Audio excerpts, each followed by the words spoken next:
Will the Minister and will the Chancellor look at establishing an industrial support fund so that rather than having an ad hoc approach such as we saw in supporting Grangemouth, we have something strategic to ensure that we don't lose the industrial base upon which so much of this country depends? Mr Speaker, I'm grateful to the Honourable Member for his question. He mentioned BICS, I believe. That indeed, that scheme is being expanded. But he'll also be aware of the British Industry Supercharger package, which provides additional price relief from April 2026 as well. Prime Minister. Thank you very much, Mr Speaker. Now, the Economic Secretary of the Treasury will know that our financial services industry is a shining example of our international economic might, but overinterpretation of rules and regulations has led to banks being nervous of taking risks. This has both slowed the growth in the city and also holds up international trade. Overinterpretation, for example, of anti-money laundering rules means that foreign inward remittances can take up to 2 weeks to clear into a UK bank account. Meanwhile, poor classification of risk-weighted assets starve businesses potentially of growth debt capital. So can the Economic Secretary please assure the House that this ever unnecessary tightening of the rules will be addressed in the Financial Services Bill due to be announced in the King's Speech? Mr Speaker, he won't expect me to preempt anything which may or may not be announced in the King's Speech. What I can tell him, though, as he already knows, is that this government is backing our financial services sector to the hilt to ensure that it continues to be the world-leading success that it is. John Mill. Question number 4, Mr Speaker. Minister. Mr Speaker, the Chancellor and the Defence Secretary meet regularly to discuss defence, including the Defence Industrial Strategy. As part of these discussions, they recently met with leaders from the UK financial sector to discuss how private investment can also be leveraged to accelerate defence readiness, building on the commitments made in the Defence Industrial Strategy. John Mill.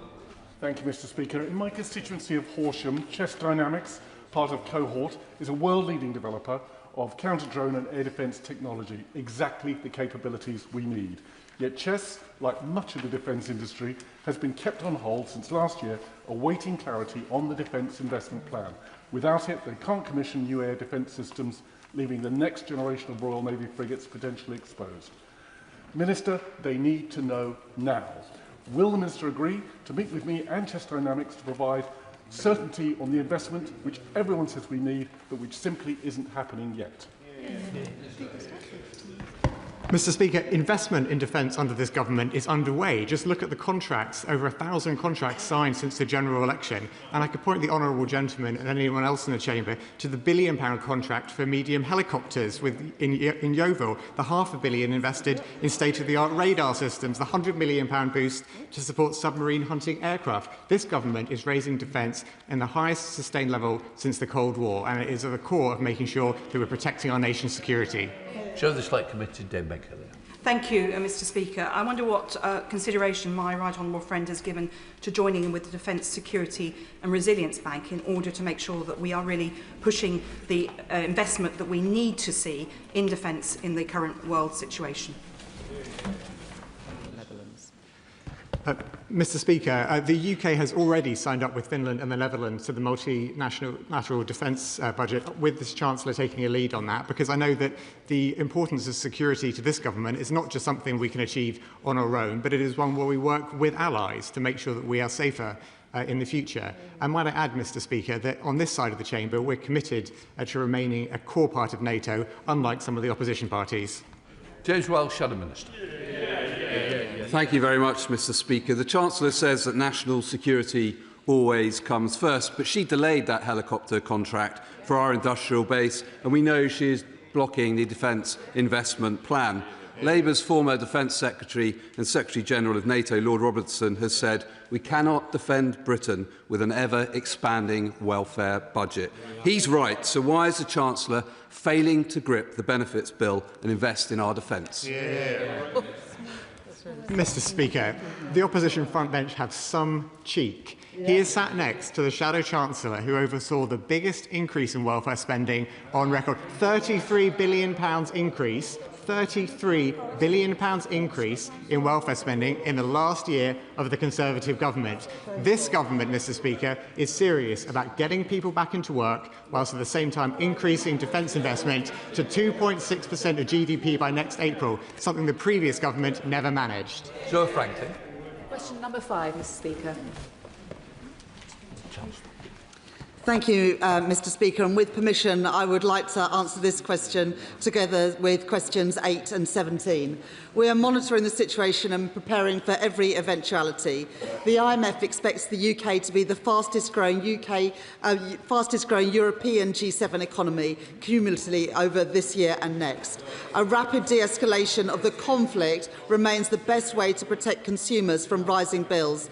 And we continue to act on the cost of living, with £117 on average off of energy bills from the 1st of April, £53 million to help with the cost of heating oil and freezing both rail fares and prescription charges.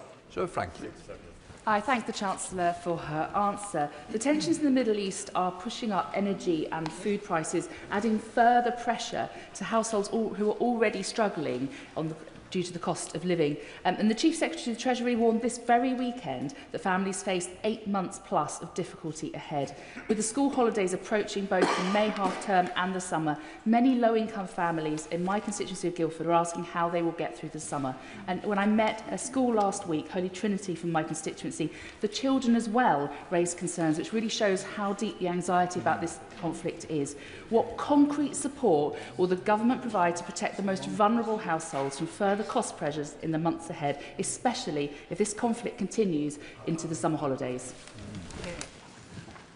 Thank you, Mr. Speaker, and I welcome the question from the honourable lady. Like her, I also regularly see pupils from my own constituency and local teachers. As the honourable lady knows, from this month we have got rid of the two-child limit in universal credit, which is lifting 450,000 children out of poverty. We're also expanding free childcare for children aged between 9 months and 5 years, helping parents in work with the costs of balancing family life with work life as well. And in addition, we've taken £117 off energy bills, freezing rail fares, freezing prescription charges, and helping people, particularly in rural areas, with the costs of heating oil.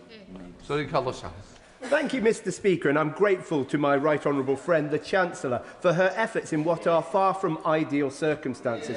Attacks on energy infrastructure and the effective closure of the Strait of Hormuz are having real consequences right here at home. Baker Hughes employ over 300 people in Nailsea in my constituency of North Somerset and are an essential energy technology provider. They are at the sharp end of this crisis. Can the Chancellor confirm what support the government is providing to expose companies like Baker Hughes to secure the energy supplies on what we plan to rebuild damaged supply chains today and invest in the infrastructure we will need to protect British consumers tomorrow? I thank the my honourable friend for his question, and the example of Baker Hughes, an important employer in his constituency, is a good case in point about how this conflict is affecting businesses and families here at home. As my honourable friend knows, we have stepped in to defend our Gulf allies who have been attacked unprovoked by Iran, and we are working with our allies in the Gulf, who I speak to on a very regular basis, to make sure that not only are we defending them now, but also helping them to rebuild their infrastructure. And for businesses here in Britain, both the supercharger and the Business Industrial Competitiveness Scheme is helping businesses with the cost of their energy. Jess Bramford. Thank you, Mr. Speaker. The owner of a haulage business in my constituency of Chichester, a vital industry keeping our economy moving, has reported a 40% increase in the cost of diesel. They are at risk of going bust, while companies like BP are reporting record profits. Given the impact of the conflict will be felt up to 8 months after its conclusion, will the Chancellor please commit to cutting fuel duty to keep my businesses and my residents on the road? I thank the honourable lady for that question. Fuel duty was never lower at any point under the previous Conservative government and indeed the Conservative Liberal Democrat government, and we are keeping under review what happens from September. But in the first 3 months of this year, I think it's important to know that revenues from fuel duty were no higher than they were just a year ago. And with regards to the profits of energy companies, that is exactly why we extended the energy profits levy to make sure that windfall profits could be taxed appropriately. Now, BP and other oil and gas companies play a really important part in our energy mix. Our important British companies are representing our country in the US this week, but it is important that windfall taxes, whether that's through the electricity generators levy or the energy profits levy, are properly taxed. Thank you, Mr. Speaker. I'm grateful to the Chancellor for the work she's doing to protect us from the economic impacts of this war. One of my local farmers has been in touch about the impact on red diesel prices, up by around 70%, and also fertiliser prices. And he's shared his nervousness about the affordability of going ahead and planting next year's crops. So can the Chancellor outline what more she can do to protect our farmers, our food security and our food prices in light of these global challenges? I thank my honourable friend for that question. And of course, when we froze fuel duty and extended that, that also impacted red diesel as well. And as we keep under review what happens to fuel duty, we will also do the same on red diesel. But I think there are two crucial issues. First of all, protecting supply, which is why de-escalating this conflict, not ramping it up like the Tories and Reform would do, is so important so we can reopen the Strait of Hormuz. And then the second issue is around prices and costs, which is why we have introduced the BIC scheme to help businesses with energy costs and also the supercharger. The BIC scheme comes in from this year, the supercharger extended from this year as well to help businesses impacted by this conflict. Jeremy Hunt. Thank you, Mr. Speaker. Given that national debt is around 95% of GDP and debt interest costs are nearly 4% of GDP, does the Chancellor agree that it would be irresponsible to fund any cost of living support by increasing borrowing, which would further drive up borrowing costs, choke off growth and saddle future generations with totally unfair debt? I thank the honourable gentleman for that question, and can I also congratulate him for running, I think, his fourth London Marathon this week for a cancer charity, which I know is very dear to his heart. He makes a really important point, because while people are calling for immediate support, and I understand that, the impact of the previous governments, and I understand why the former Chancellor did what he did, but the untargeted support, which cost, I think, over £100 billion in total, meant that interest rates, inflation and taxes has ended up being higher than they needed to be. Now, we managed to reduce government borrowing by £20 billion last year. The budget deficit is below 5% for the first time since 2019. But sticking to fiscal responsibility is not just good for the public purse, it's also good for ordinary families and businesses, because I am determined that we don't go back to the high inflation, the high interest rates and the high taxes, which would be the inevitable result if we had an untargeted response to this conflict. Paul Foster. Thank you very much, Mr. Speaker. Mr. Speaker, cost of living, cost of living, cost of living. They're the three words that my constituency in South Ribble and the small area of Chorley that I represent contact me about every single week. What they don't contact me about is the Westminster bubble and process. Will the Chancellor please assure me she will stay laser-focused on delivering for the constituents of South Ribble around the cost of living and not allow the noise and disruption from the party opposite to put her off? Thank you. I thank my honourable friend for standing up for the people of South Ribble and the issues that matter to them. Since the general election, there's been 6 cuts in interest rates, which is the best way to help people with the cost of living, especially if they have a mortgage. Before this conflict began, unemployment was falling, the economy was growing, the deficit was coming down, and interest rates have gone down 6 times as well. I will continue to focus on the cost of living, because that's the thing that matters most of all to all of our constituents. Daisy Cooper, Liberal Democrat spokesperson. Thank you, Mr. Speaker. Australia, Italy, India and more have all slashed fuel duty in response to Trump's idiotic war in Iran, and we Liberal Democrats are calling for fuel duty to be cut by 12p per litre here too. Last week, the Chancellor claimed that anyone calling for a cut in fuel duty was economically illiterate because it would push up inflation. But according to the OBR, the current 5p fuel duty cut has led to a 0.2% reduction in the rate of inflation. So does the Chancellor think that all of these other countries who are helping their citizens and the OBR are economically illiterate? Or does she accept the fact that her government might be in the wrong and it is really time to act?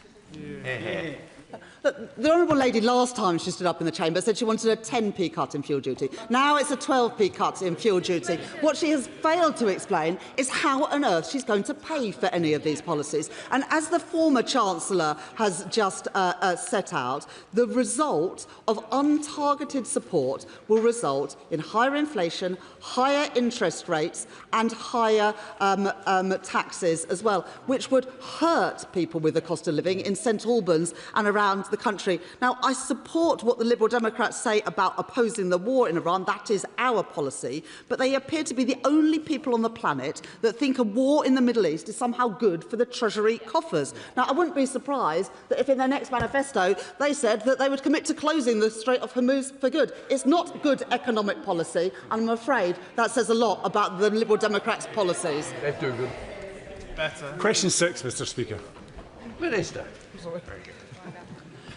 With permission, Mr Speaker, I'd like to answer this question together with question number 7 and question number 14.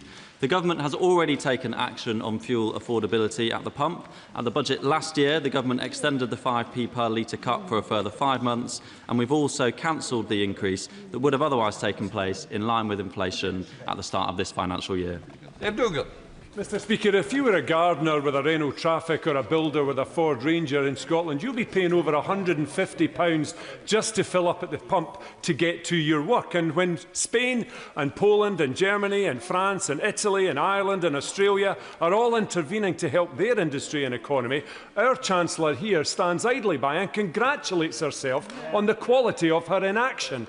Well, we don't want to hear from Anas Sarwar in Scotland because he promised £300 off our energy bills and they're now £700 higher than that promise in 2024. We want to hear from the Chancellor. What is she going to do specifically on diesel and when she's going to do it to keep the grafters of Scotland turning up for their work?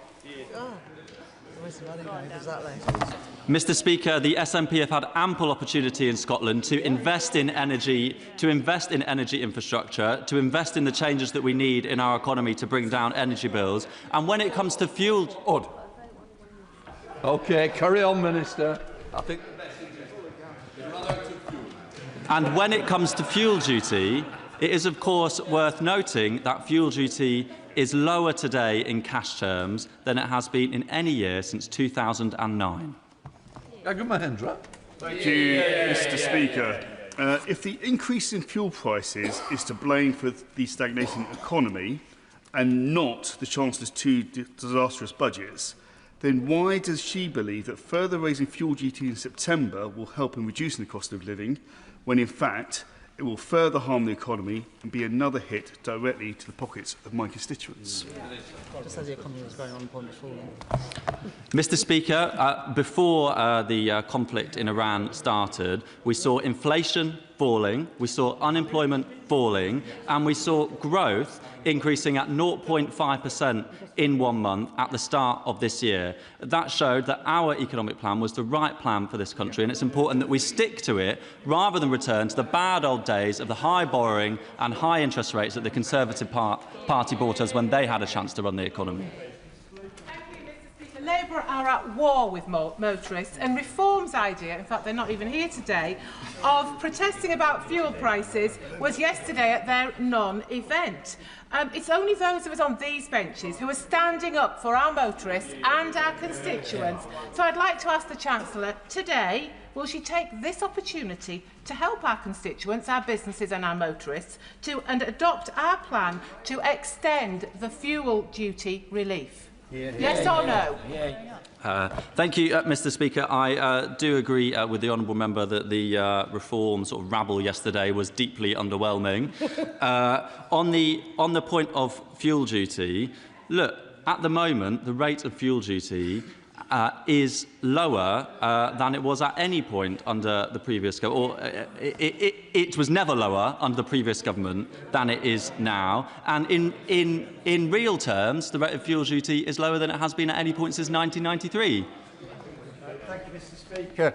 The fuel duty freeze is, of course, very welcome for drivers of petrol and diesel vehicles, but this is the second time in just over 4 years that petrol and diesel prices have gone through the roof as a result of international oil and gas uncertainty.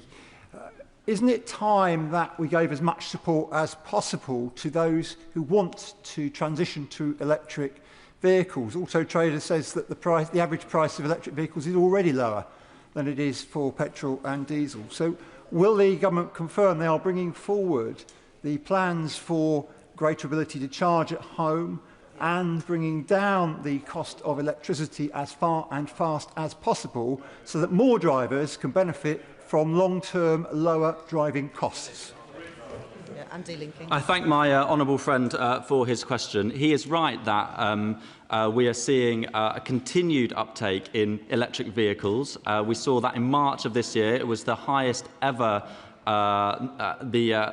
There were more electric vehicles purchased in March than in any month in British history. We can see that take-up is continuing to increase. This government is increasing and expanding the grants for those who want to buy an electric vehicle, and we're making progress too with permitted development rights so that those who don't have easy access to charging in their driveways can have easy access and cheaper access to on-street charging too. Thank you, Mr. Speaker. Even before the current Middle East conflict, fuel suppliers in Merthyr Tydfil, part of my constituency, were charging on average 10p per litre more than other parts of my constituency and in neighbouring towns. Even London fuel prices were cheaper than Merthyr Tydfil, and the situation has not improved since. I've written to suppliers and met with some with limited success, and also asked the CMA to look at the matter, which they have so far not done. So can I ask the Chancellor to offer whatever assistance she can in urging fuel providers in Merthyr Tydfil to act fairly, and can she also urge the CMA to consider what they can do to ensure fair play for my constituents? Good question. Thank you, Mr. Speaker. I thank my honourable friend for his question and the representation and the work that he is undertaking on behalf of his constituents in a rural part of our country. We are making sure that all garages are on the new Fuel Finder website that the Chancellor has introduced. That should drive up competition to make it easier for the people that he represents to compare the cost at the pump in different garages nearby. It's good to hear that he's been in touch with the CMA. The Chancellor's been in discussion with them too about making sure we have competition in this industry. And if it would help him to get a meeting with the CMA, then I would happily assist with that. James Wells, Shadow Minister. Thank you very much, Mr. Speaker. Whilst Conservatives froze fuel duty for 14 years, Labour is planning to increase it by 5p, costing families £150 a year and hauliers £2,000. And when she was asked to reverse her hike, the Chancellor said she was loath to spend government money doing so. There's no such thing as government money. There's only taxpayers' money. So rather than increase taxes again, will she actually help households and businesses facing higher prices and scrap this fuel hike? Mr. Speaker, on this side of the House, we are fiscally responsible. We will make sure that we continue to get borrowing down in a sustainable way, as we did over the last financial year with borrowing falling by £20 billion. Whenever they've had the chance, they've borrowed more, which pushes up interest rates for everyday families and means that we have to have higher taxes in the long run. That is not the approach that we will take. And one final quick thing, Mr. Speaker, their plans that were set out in the final budget before they left office would have had fuel duty increase every single year. Instead, we have frozen it since we took over. There you go. Number 9, please, Mr. Speaker. Chancellor. Thank you, Mr. Speaker. We are reforming government procurement rules so that we can buy more that is made in this country. And we've already changed the rules around steel, shipbuilding, energy infrastructure and AI. But I don't just want big companies to be able to get contracts. I want to help smaller businesses and also charities access government procurement. The government is the biggest buyer of goods and services in the economy, and I want more of that money to be spent here in Britain. Ian. Thank you, Mr. Speaker, and I thank the Chancellor for her answer. In Stafford, we have world-class manufacturers like GE Vernova producing the technology that powers our national grid.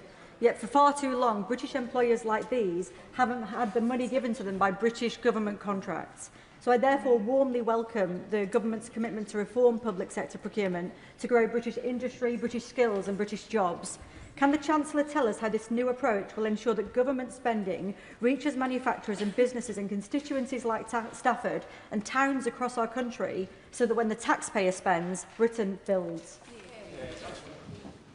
I thank my honourable friend for that question. And I was slightly disappointed that she didn't mention that today is Staffordshire Day, and Staffordshire oatcakes are available for members on all sides of the House in the tea room. I think that's what you wanted me to say. But on the wider issue, we do need to buy, make and sell more in Britain, with more contracts going to firms in Staffordshire, not just for their brilliant oatcakes, but also for their ceramics.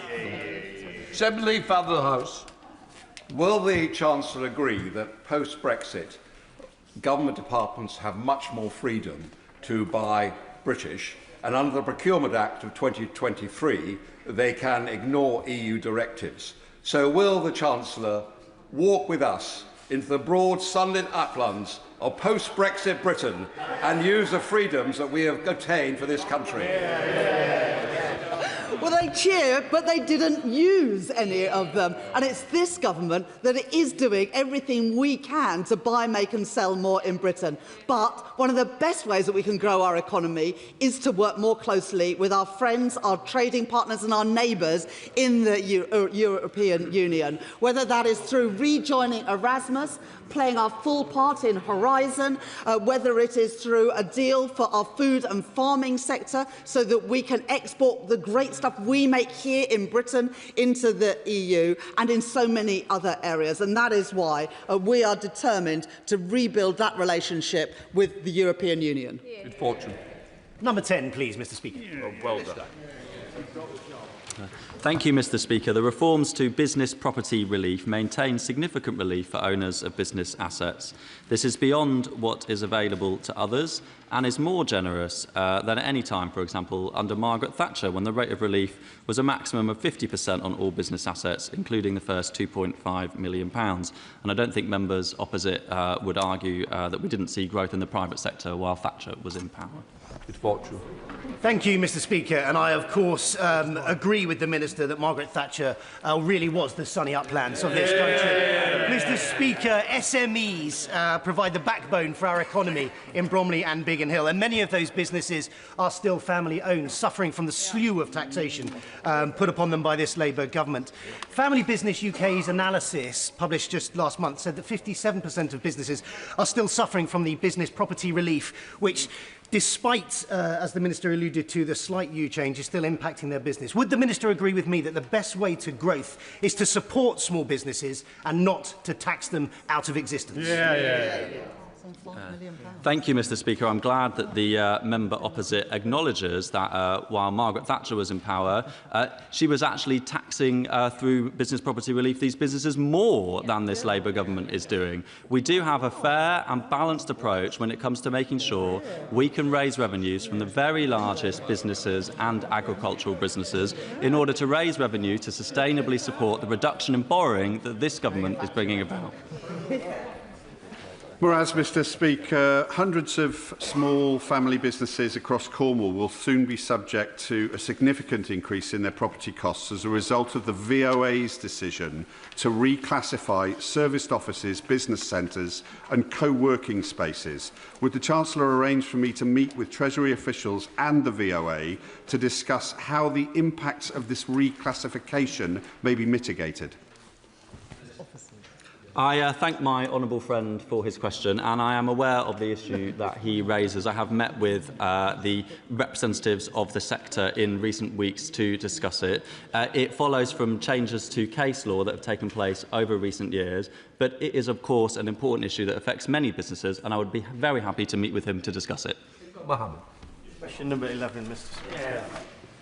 Thank you, Mr. Speaker. The Government is taking action to tackle child poverty, including by removing the 2-child limit and expanding free school meals and breakfast clubs, including 7 breakfast clubs already rolled out in the Dewsbury and Batley constituency. As a result of these changes, 550,000 children will be lifted out of poverty in this Parliament. That will be the biggest reduction of child poverty in any Parliament ever.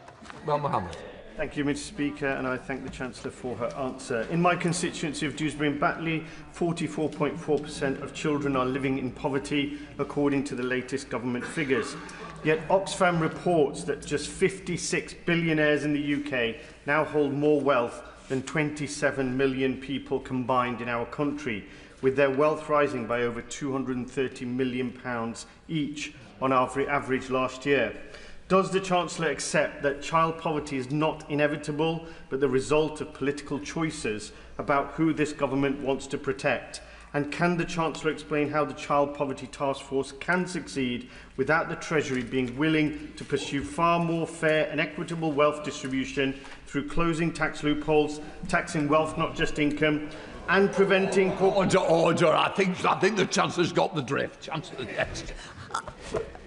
Child poverty is absolutely not inevitable, and that is why we are lifting 550,000 children out of poverty. It is always Labour governments that lift children out of poverty and Tory governments that put children back into poverty. And the numbers that the honourable gentleman used are appalling. 44% of children should not be growing up in Dewsbury and Batley in poverty, and that is why we have made the changes that we have to lift those children out of poverty, to give all of them a decent start in life. Andrew, are you standing? Andrew Peggs. Thank you, Mr Speaker. One of the worst legacies of the last government was that 43% of children growing up in Peterborough are living in poverty. Nearly 10,000 children will be affected by the lifting of the child cap in Peterborough alone. Can the Chancellor assure me that whilst we've made huge progress on this, that we keep a razor-like focus on child poverty as we deal with the cost of living crisis and the fallout from the war in Iran? I thank my honourable friend for that question. And 10,000 children in one constituency lifted out of poverty by just one of the policy changes that we have made to reduce child poverty, I think shows the difference that this Labour government is making. And when combined with the breakfast clubs, the free school meals, the extension of childcare, the Renters' Rights Act, the building of new homes, that is why this government is set to deliver the biggest ever reduction in child poverty in one parliament. The Judge. Question number 12, please, Mr Speaker. Sorry. Chancellor.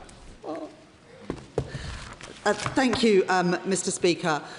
First of all, I would like to offer my deepest condolences following the tragic death of 2 young children in my honourable friend's constituency. I know that this will be an incredibly distressing time for the whole community, and I think the thoughts of the whole House are with that community. We recognise that everyday living costs remain too high, and that is why we're supporting households with their energy bills, and it's also why we've frozen prescription charges for a second year in a row and frozen rail fares for the first time in 30 years. It's also why we have lifted the national living wage and the national minimum wage, so people on low pay see their money go further. The Judge. Thank the Chancellor for her condolences. I was there at the site of the tragedy on Sunday laying flowers, and it is very upsetting for everyone in my constituency. One of my favourite places for lunch is the Pomegranate Cafe, together with the Central Community Shop within my constituency, which is a community-based social enterprise founded in partnership between the Good Shepherd Charity, Wolves Foundation and the Labour-controlled City of Wolverhampton Council to provide affordable food, with all profits from the cafe donated back to the Good Shepherd's free-to-access services, supporting their work to end homelessness, assist recovery, provide access to services around training and employability, and providing meaningful pathways out of poverty in Wolverhampton. Will the Chancellor please join me in congratulating everyone involved with the Pomegranate Cafe? Once again, I think the Chancellor's got the question. Chancellor. I thank my honourable friend for raising the excellent work that the City of Wolverhampton Council is doing to help people with the cost of living, and particularly to help the most vulnerable people in our society. And it's why, combined with the measures that we are taking to reduce child poverty, to increase the basic state pension and the new state pension, but also what we're doing with Pride in Place, including in Whitmore, Reeves and Dunstall Hill in his own constituency, to improve outcomes for people in Wolverhampton West and around the country. Thank you, Mr Speaker. Question number 13. Minister. Mr Speaker, this government is investing in Wales's industrial future and unlocking economic growth, including by providing £2.5 billion for the UK's first small modular reactor in Anglesey to support up to 3,000 jobs and power 3 million homes. We've also recently agreed a new £50 million defence growth deal for Wales. We are backing Welsh free ports and investment zones, and we are connecting people and businesses with at least £445 million worth of rail infrastructure investment right across Wales. Thank you. The people of Mega and Undy have been celebrating the fact that they're getting a new train station thanks to two Labour governments working together to deliver it.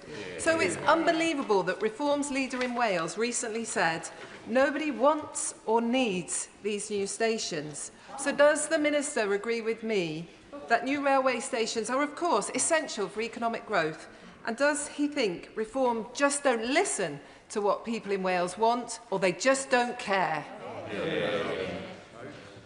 Mr Speaker, I completely agree with my honourable friend that the UK and Welsh Labour government's generational commitment to the future of rail in Wales is fantastic for her constituents right across Monmouthshire. It is frankly, Mr Speaker, outrageous to hear Reform's leader in Wales trying to tell people what they want, and even more shocking that they promise to rip up our plan. New railway stations, Mr Speaker, are indeed critical for economic growth, and only Labour will build the rail network that people in Wales need and deserve.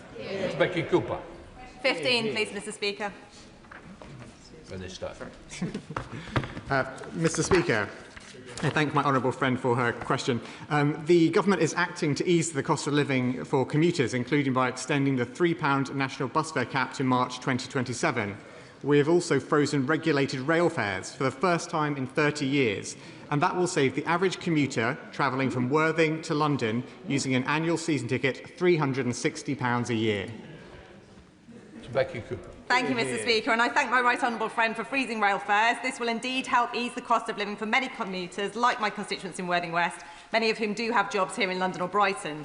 Southern Rail have been rated as the worst value-for-money rail operator in a national passenger survey.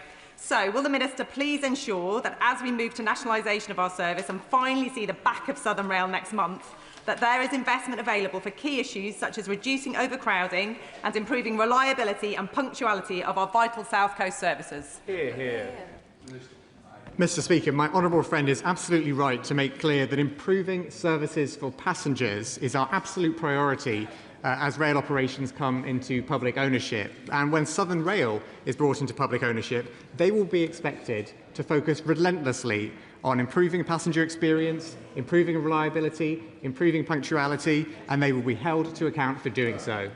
Thank you, Mr Speaker. In rural areas like Rutland and Stamford, we are reliant on our cars, so fuel costs are hitting us hard. So I have a simple ask the Chancellor she could deliver on now. Will she expand the 5p per litre rural fuel duty relief to more areas as soon as possible, particularly Leicestershire, Rutland and Lincolnshire, who desperately need it? Mr Speaker, as my honourable friend, the Exchequer Secretary, has set out already today many times in relation to fuel duty, we inherited plans from the previous government that would have seen fuel costs go up for people across the country. We have extended the 5p cut in fuel duty, we have extended the freeze, and that is an important way of helping people with the cost of living right now.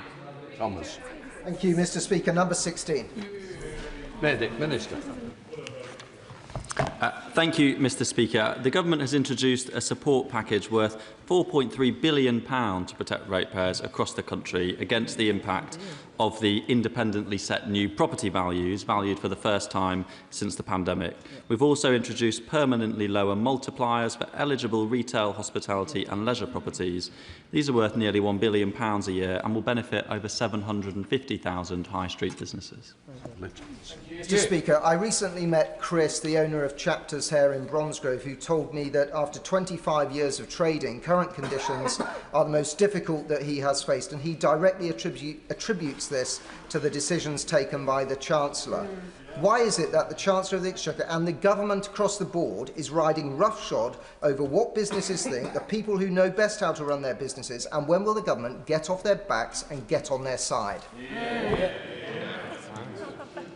Thank you, Mr Speaker. Under the previous government, the multiplier, the tax rate paid by businesses, medium-sized businesses or the very largest businesses was exactly the same within business rates, but we have implemented significant reform to the way business rates works so that it supports the high street, and the tax rate paid by small high street businesses will now be 33% lower than the one paid by the largest properties such as online giants. Of course, Mr. Speaker, the revaluation since the pandemic has had an effect, and that's why we've stepped in to provide support. Richard Fuller, Shadowminster. Mr. Speaker, a comprehensive survey this month by Hospitality UK shows that 1 in 7 of our hotels, pubs and restaurants will close as a direct result of the Chancellor's policies. Many of those businesses represent the hopes and dreams, the hard work and savings of the people who set them up. So, Mr. Speaker, as I am permitted, rather than the Minister coming to the dispatch box, could I ask the Chancellor to come to the dispatch box and answer this? If it wasn't me standing here, it was one of those people who founded the business, now going through the gut-wrenching process of closing it because of her policies. What should she say to them? Exactly. Thank you, Mr. Speaker. Of course, the government wants to do all it can to support businesses up and down the country, small, medium and large. That's why we're working hard to make sure we can put the economic stagnation that we had over the last 14 years behind us. We're seeing economic growth rising, growing by 0.5% in February. We saw unemployment falling, and we were seeing government borrowing falling as well. Those are the long-term changes that we need to lay the foundations in order that businesses can grow and invest and hire more people. It's disappointing that the Conservatives seem to have forgotten what we need to provide stability in our economy. Topicals, Catherine. Number 1, Mr. Speaker. Chancellor. Thank you, Mr. Speaker. We are on the right path with the right economic plan. Unemployment is down, the economy is growing, interest rates have been cut 6 times, and government borrowing was lower last year than it was the year before and is set to fall by more than in any other G7 economy. At the same time, the government is acting responsibly on the world stage. This is a war that we did not start, we did not enter, and we are working with our international allies to de-escalate. Our focus is in protecting family finances, supporting businesses and taking care with the public purse to improve Britain's economic resilience. That is the right plan for our country. You, Mr. Speaker. I'd like to thank the Chancellor for her work to lift the 2-child benefit cap, which was cruelly brought in by the Conservative government. And would she agree with me that not only is this morally the right thing to do, but it is economically good news for the 1,690 families in Lancaster and Wyre who will have more money in their pocket to spend in our local economy in Lancashire, unlike the super rich who would have just taken it to offshore tax havens. I thank my honourable friend for that question, and I hosted an event in Downing Street just a couple of weeks ago where I met with people who benefited from the change in the 2-child limit and people who had campaigned for that change as well. And mums told me that they were going to use the money to pay for their kids to go to after-school club with their friends, swimming lessons that they weren't able to afford before, or a new school coat rather than a second-hand one. That is the difference that this money is making to families up and down the country, and I'm proud to be the Chancellor that has scrapped the 2-child limit. Shall the Chancellor of the Exchequer, Sir Mel's dry? Thank you, Mr. Speaker. Mr. Speaker, in response to the question from my right honourable friend, the member for Godalming and Ash on borrowing, the right honourable lady suggested that she was following a strict deficit reduction plan. I think she made reference to a reduction in the deficit of £20 billion year on year. But of course it's easy to reduce something if you pump it up recklessly in the first place. So could the right honourable lady tell the House how much more borrowing this government will undertake across this Parliament compared with the plans that she inherited from the last government? Good question. Well, let's remember to start with that the plans we inherited from the past government would have seen fuel duty go up straight away. The plans that we inherited from the last government wouldn't have seen £29 billion investment a year into our NHS. And the plans that we inherited from the last government would have seen business rates for our high street businesses, our retail, hospitality and leisure businesses go up straight away. We did make the decision to change that inheritance because we thought that was the right thing to do, and we still do. But the IMF confirmed that we have the fastest rate of fiscal consolidation inflation of any country in the G7, and our borrowing as a share of GDP fell to 4.3% in the last financial year and is due to fall in every single year of this Parliament. It's the first time our deficit has been lower than 5% since 2019. Small stride. Mr. Speaker doesn't seem to know how much additional borrowing this government is undertaking compared to the plans of the last government. So I will tell her it is £250 billion of additional borrowing across this Parliament. The truth is, Mr. Speaker, that this Chancellor is addicted to borrowing. And that means, compared with what otherwise would be the case, and she said exactly this in the answer to my right honourable friends, it means higher borrowing costs, higher inflation, higher interest rates and more sluggish growth, doesn't it? Yeah. What the right honourable gentleman is basically admitting is that he would have gone ahead with the increase in fuel duty, he would have gone ahead with the increases in business rates, and he would take that money out of our National Health Service. Well, we made those changes on the mandate we got at the election, and at the same time, we are reducing the budget deficit. So for the first time in 6 years, it is now below 5% of GDP, and as a result, the Bank of England have cut interest rates 6 times, helping all of our constituents with their mortgages. Very different from the hikes in mortgages that we saw under the previous Tory government. Thank you, Mr. Speaker. This weekend, while door knocking in Woodley, I spoke to a young father of 3 who, despite working multiple skilled jobs, feared being made homeless because of high and rising costs of rent. Will the Chancellor examine the case for a fixed-term rent freeze in the private rented sector to protect renters like my constituent from rising costs following the invasion of Iran and to bring inflation down in the wider economy? I thank my honourable friend for that question, and as she knows, sitting on the Treasury Select Committee, this government have also already taken action to reduce the cost of living and to bear down on inflation, with the changes around energy prices, around fuel duty, prescription charges and rail fares. And I will do everything in my power and use every lever we have to bear down on the cost of living, including for people in the private rented sector. That is why we have already introduced the Renters' Rights Act. And whilst for people who have mortgages, they have seen cuts in their mortgage rates since we came into office, we will do everything we can to also help people in the private rented sector, because we must ensure that this conflict in the Middle East does not result in our constituents being poorer. There's your group of Liberal Democrat spokesperson. Thank you, Mr. Speaker. Business rates bills have been landing on doormats over the last few weeks. And for some small businesses in St Albans and beyond, they tell me that the future looks bleak, with some taking the crushing decision to close their doors. Will the Chancellor please look again at the eye-watering revaluations and release the full 20p discount for small businesses, which the government legislated to do to save our high streets? On business rates, the honourable member will know that this government inherited the plans that were set in train to have an independent revaluation of properties take place for the first time since the pandemic. It wouldn't have been the right thing to do to delay that pandemic for those businesses who'd seen their value, to delay that revaluation for those who'd seen their rates fall since the pandemic. So we went ahead with it, the independent valuation, and then we put in £4.3 billion of support to limit the increases in bills that businesses would pay. Of course, we keep all taxes under review, Mr. Speaker, but we did set out for the first time putting it in a differential within the business rate system so that high street businesses face a lower tax rate, a lower multiplier than the largest online giants. Tony. Thank you very much, Mr. Speaker. We now know what was going on in the economy before the attack on Iran. Growth was up, unemployment was down, borrowing was lower than forecast. The Chancellor took the right decisions and it was working. So does my right honourable friend agree that families and businesses should know that when times are tough, it is Trumpflation that is to blame?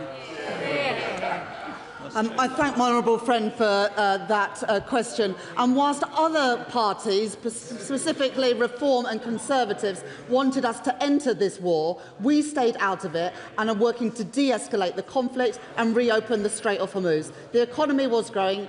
interest rates were coming down, inflation was falling, and as a result, every month since I've become Chancellor, wages have risen by more than inflation, easing the cost of living pressures that the previous government oversaw. Ollie Glover. Thank you, Mr. Speaker. At a recent meeting with members of Wantage Chamber of Commerce, local businesses were united in their concerns about business rates and unconvinced by recent government tweaks that ministers opposite have just alluded to. Page 31 of Labour's manifesto states the current business rate system disincentivises investment, creates uncertainty and places an undue burden on our high streets. In England, Labour will replace the business rate system so we can raise the same revenue but in a fair... Order. Sorry, it's topicals and I'm going to get your other colleagues in, please.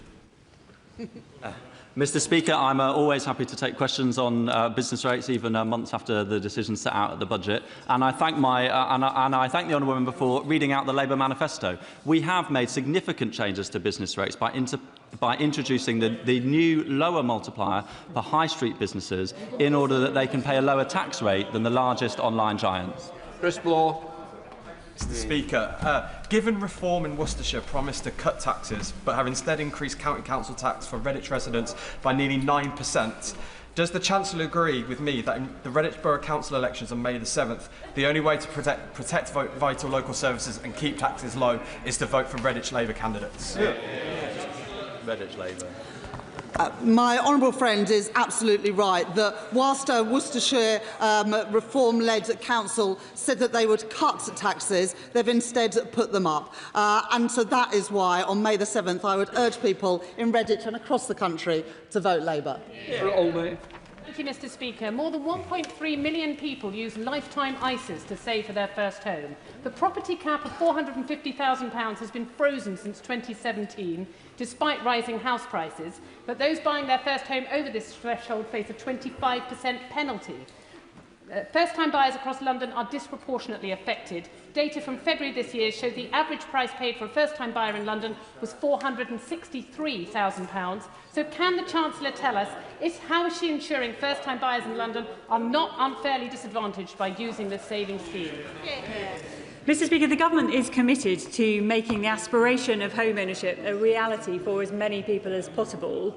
And we recognise that the LISA isn't working for everyone. That's exactly why we've launched a short consultation into the implementation of a new ISA product that's going to support more first-time buyers. And that new product will include the government bonus being paid at the point the individual makes a withdrawal for a home purchase, therefore removing the need for a withdrawal charge. Tom Rutland. Thank you, Mr. Speaker. The Chancellor will have seen the news this morning that BP profits have more tthan doubled, undoubtedly driven by the conflict in the Middle East. Does she agree that this shows the value of having a windfall tax at this point in time? Thank my honourable friend for that question. The oil and gas sector will play an important part in our energy mix for many years to come, and we need to support them as we are, for example, through tiebacks. But it is important that the Energy Profits Levy remains in place for now, because during this conflict we will be able to capture the profits made in the UK through the windfall tax. And the Conservatives and Reform, they oppose this tax, and that would just mean even higher profits for the oil and gas companies. We are also, as my honourable friend knows, delinking gas and electricity prices by increasing the electricity generators levy so that no energy company can make excess profits because of this conflict. Chris Scotland. Mr. Speaker, it has been widely reported in the press that the Chancellor is rightly considering issuing defence bonds. I know the Chancellor agrees with me on the value of defence R&D. So does the Chancellor or the Minister agree with me that these defence bonds could be a powerful way to increase R&D and raise economic growth? Mr. Speaker, whatever the purpose, spending funded from bonds issued by the government adds to the national debt and so must be considered within the fiscal rules. But the honourable gentleman is right to point to the importance of research and development within the defence industry to support economic growth. And I'm proud that last year we allocated £400 million for UK defence innovation to foster a world-leading UK defence tech sector. Thank you, Mr Speaker. This Labour government has ensured that as of this month, workers in Worsley and Eccles and across the country get sick pay from day one, including low-paid workers. As chair of the Usdaw parliamentary group and someone who's campaigned for this, I welcome this so much. Does the Chancellor agree with me that it is only Labour, with its trade union link, that's on the side of working people? I would like to start by thanking my honourable friend for all the campaigning work that he has done in this area, and also pay tribute to the trade union Usdaw, their former General Secretary Paddy Lillis and their current General Secretary Joanne Thomas for all the work that they have done in this area. Strengthening statutory sick pay is part of our commitment to implement our plan to make work pay, ensuring that the safety net of sick pay is available to those who need it from day one. Final question, Shocker Adam. Mr Speaker, Leicester South has a home ownership rate of just over 40%, which is nearly 23 points below the national average in a city where an average house is 8.5 times their local earnings. My young constituents are working very hard, doing everything responsibly, saving, etc., to get onto this ladder, yet the tax system offers them absolutely nothing, whilst incorporated landlords deduct full mortgage interest through a company structure. Canada and Nordic countries are offering targeted tax relief for first-time buyers. Can I ask the Chancellor, has she assessed introducing a similar relief here to ensure young people are supported by this tax system and not left behind? Mr Speaker, this Labour government is committed to enabling more people to realise the dream of home ownership. And mortgages have become more affordable under this government thanks to increased economic stability and 6 interest rate cuts. Right, that completes questions.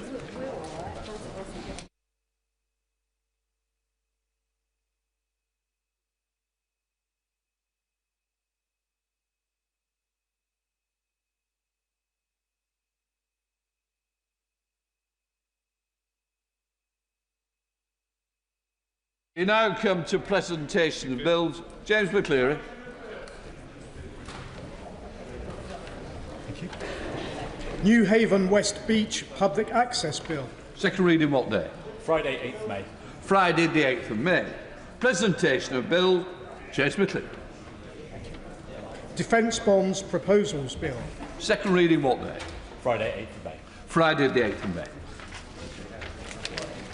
We now come to 10-minute rule motion, local area energy plans. James Nash. Mr Speaker, I beg to move that leave be given to bring in a bill to place a duty on local authorities in England to produce and maintain local area energy plans, to make provision about the content of those plans and limitations on that content, and for connected purposes. Mr Speaker, I am proud that before I came to this place, I worked in the energy sector. At SSE, I led large industry change programmes such as faster switching, and at Northern Power Grid, I led the customer engagement work stream for its ED2 business plan. I therefore refer members to my register of interests. I'm also proud that as a councillor, I led the bottom-up public engagement about the future of West Burton Power Station in North Nottinghamshire. I set up a resident planning group which, over 18 months, demonstrated that Bassetlaw would make a fantastic home for the world's first prototype fusion energy plant. Nottinghamshire won that multi-billion-pound project, and I believe that the types and quality of community engagement were a key reason for doing so. So, Mr Speaker, I hope that when I speak about the energy sector and community engagement in this place, it comes from a position of knowledge and understanding.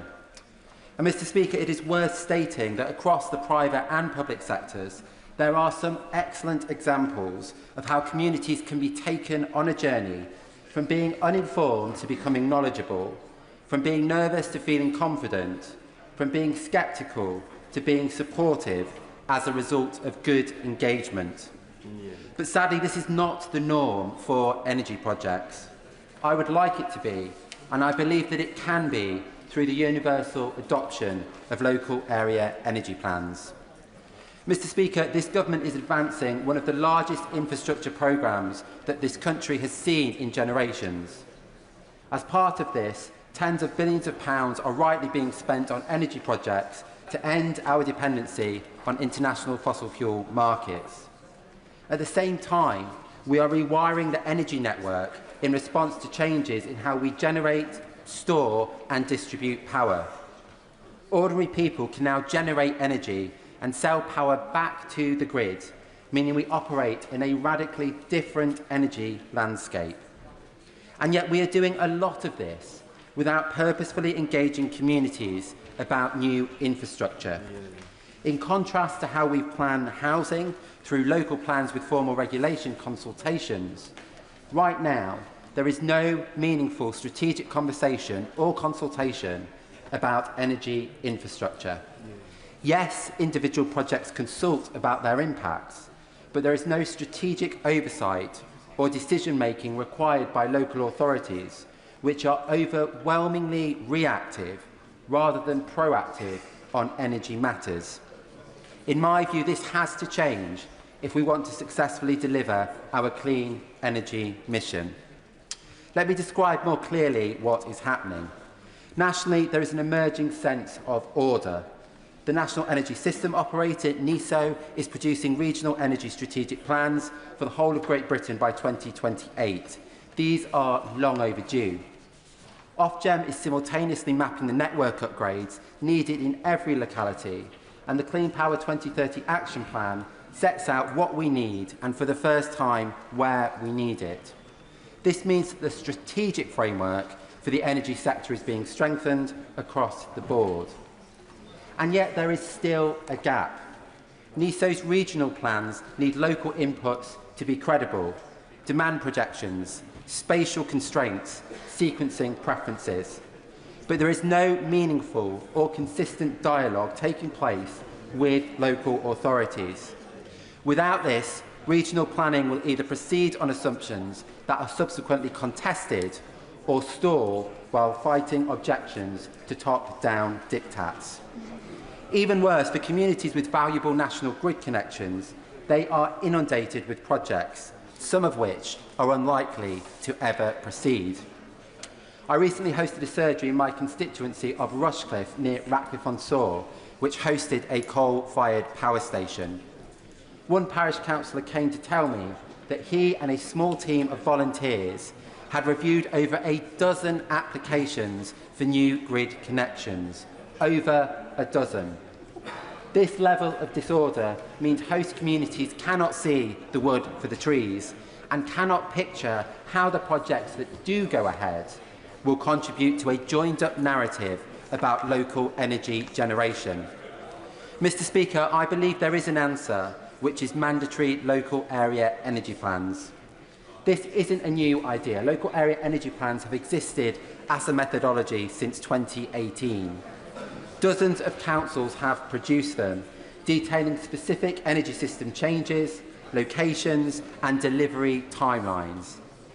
But in England, they remain voluntary. This means that the essential transition to green energy is potentially being made without consistent, meaningful local engagement across the country. And Mr. Speaker, I don't want to see this. So this bill proposes doing four things. First, it places a duty on every local authority in England to prepare, adopt and maintain a local area energy plan. Second, critically, it will state that these plans must identify sites capable of meeting energy generation targets set for each area. The Secretary of State would set those targets, but communities would help to decide where the infrastructure goes, much like local plans for housing.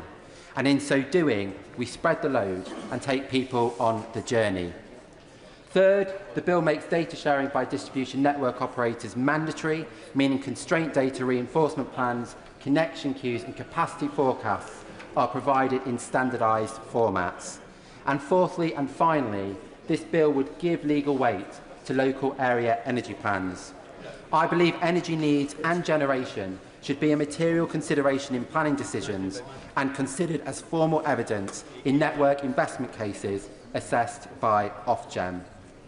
Let me be clear about what this bill does not do. It does not allow local area energy plans to contradict national policy statements, and it does not provide a mechanism for blocking infrastructure that has legitimate need. Rather, it recognises that local area energy plans can help to shape where and how and when infrastructure is delivered locally and bring communities and elected representatives into a very important and consequential conversation. Handled badly, Mr Speaker, energy projects become a source of major grievance. But handled well, as happened in Bassetlaw, they become something else. They become a story about jobs, about investment, about agency, and ultimately about consent and control. Mr Speaker, this bill, I believe, is the only way to genuinely shift the dial away from "this was done to us" to "I had a say", away from "nobody cares" to "this project was considered and discussed locally", away from "why here" to "I understand why and how we are playing our part". I do not pretend that this bill will satisfy everyone. Some people do not want wind turbines or solar farms full stop, and no amount of process should do so. But in my experience, local opposition is not normally a fundamental objection to renewable energy. Rather, it is about feeling blindsided, lacking control, and not having a local narrative about which energy projects have been consented to and why, and understanding how this contributes to a better, cleaner local future. Mr Speaker, it's estimated that £40 billion could be spent annually on new energy infrastructure between now and 2030. The question is not whether that money should be spent, it must be. The question is what evidence and what voices inform how and where it is spent. The window of opportunity is narrow because business plans for the next price control period and the regional energy strategic plans will both be finalised by 2028. Getting that local layer right now is therefore essential.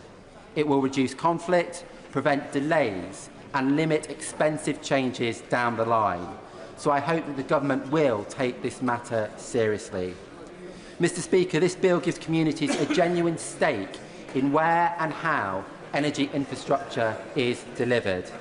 It connects local planning to real investment decisions and ensures that transition will happen with people, not to them, while still making the essential shift to cleaner, greener energy eminently deliverable.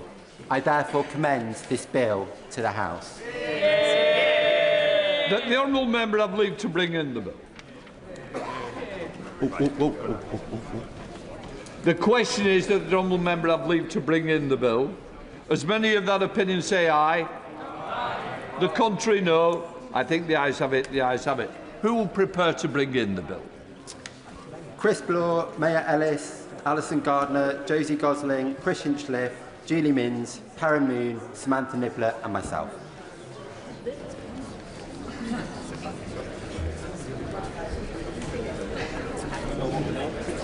James Ash.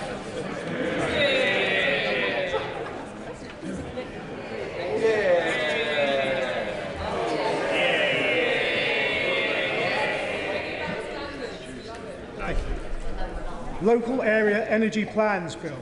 Second reading what day? Friday the 8th of May. Friday the 8th of May. Well done, James. Before we begin the next item of business, I think it will be helpful to the House if I remind members of the decision in question and the procedures to today's debate. The decision before the House today is not about whether or not a contempt has been committed. It is about whether or not to refer the matter to Committee of Privileges. If such a referral is made, it will be for the committee in due course to report back to this House and make any necessary recommendations. The debate today may continue till 7 o'clock at the latest, at which time there will be either a need to a successful closure motion or a debate will be adjourned to a future date. In recent years, the length of time taken for debates on similar motions has ranged between 7 minutes and 5 hours. Any members who wish to speak need to stand to ensure that they catch my eye at the beginning of the debate. I would say to members that if the debate becomes very repetitive, we may have to consider whether it would be appropriate to accept an early closure motion. Finally, members may well be aware of the rules relating to good temper, moderation in parliamentary language. Today's proceedings are on a substantive motion relating to the specific responses by the Prime Minister to this House. It is perfectly in order for honourable members to question the veracity of those responses cited in the motion, or whether or not they were misleading. However, it is not in order to challenge in more general terms of truthfulness of the Prime Minister. Right. The Right Honourable Member for North West Essex has tabled the motion to debate on the matter of privilege, which I have agreed should take precedence today. I now call the Leader of the Opposition, Kevin Murdoch, to move the motion. Thank you, Mr. Speaker. I beg to move the motion standing in my name on the order paper. Mr. Speaker, shall we pick up where we left off last Tuesday, when we had an emergency debate about the government's accountability to Parliament over Peter Mandelson's appointment as our ambassador to the United States.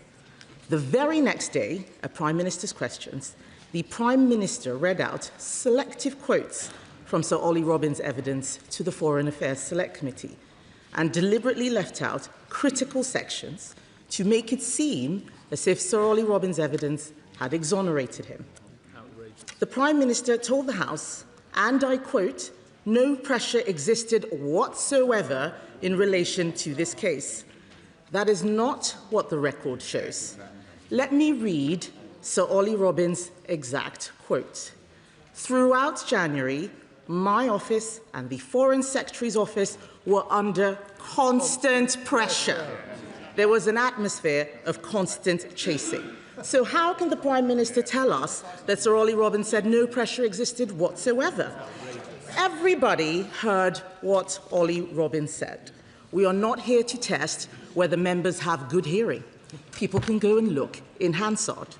The question today, as the Speaker said, is whether this should go to the Privileges Committee, whether this House and Labour MPs really believe in full due process, whether Labour MPs have the integrity to refer the Prime Minister to the Privileges Committee, knowing what we all know and can all read in Hansard.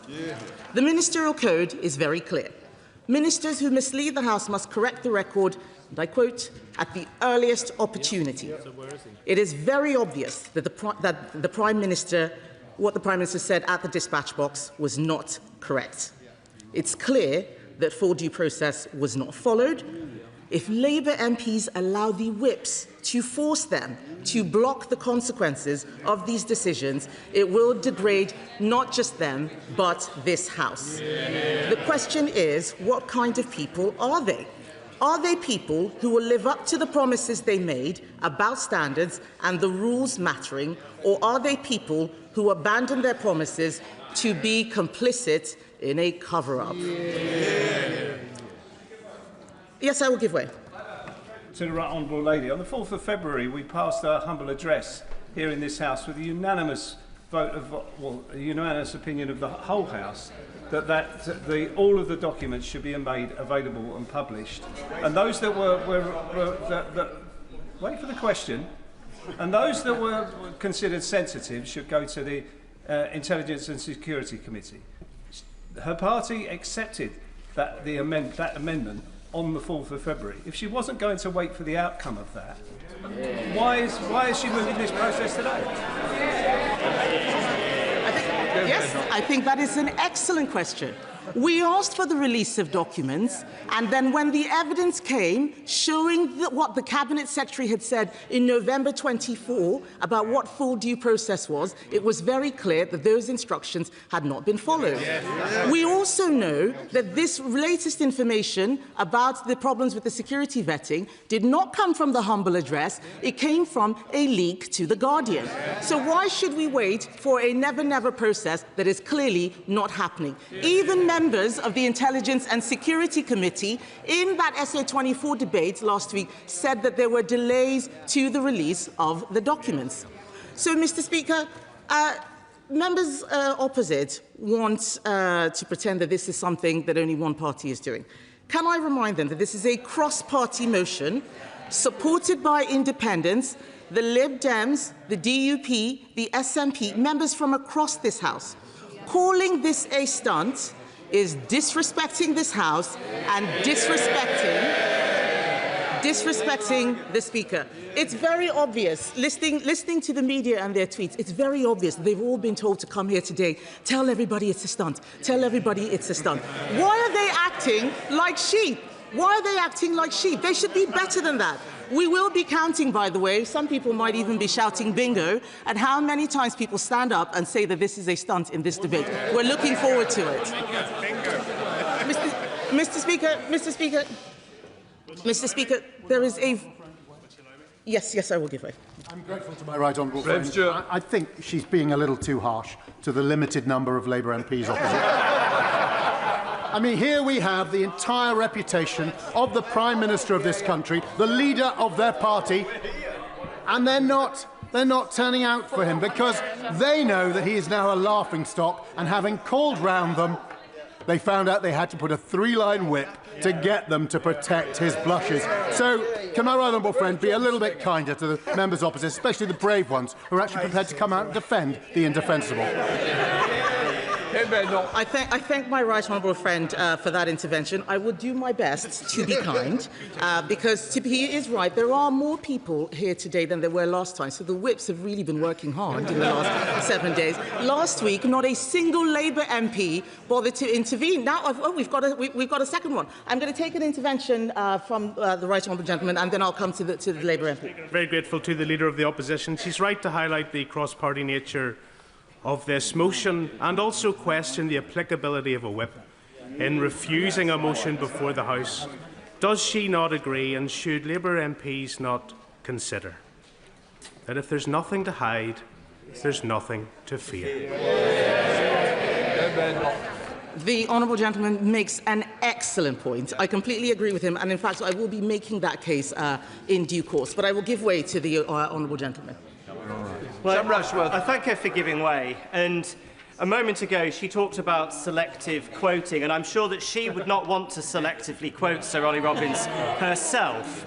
So could she tell us what the rest of that quote was? And when he talked about pressure, was he talking about pressure to deliver a decision in time for President Trump's inauguration, or was he saying that he felt pressure to materially change what that decision would be? Because that is quite an important distinction, is it not?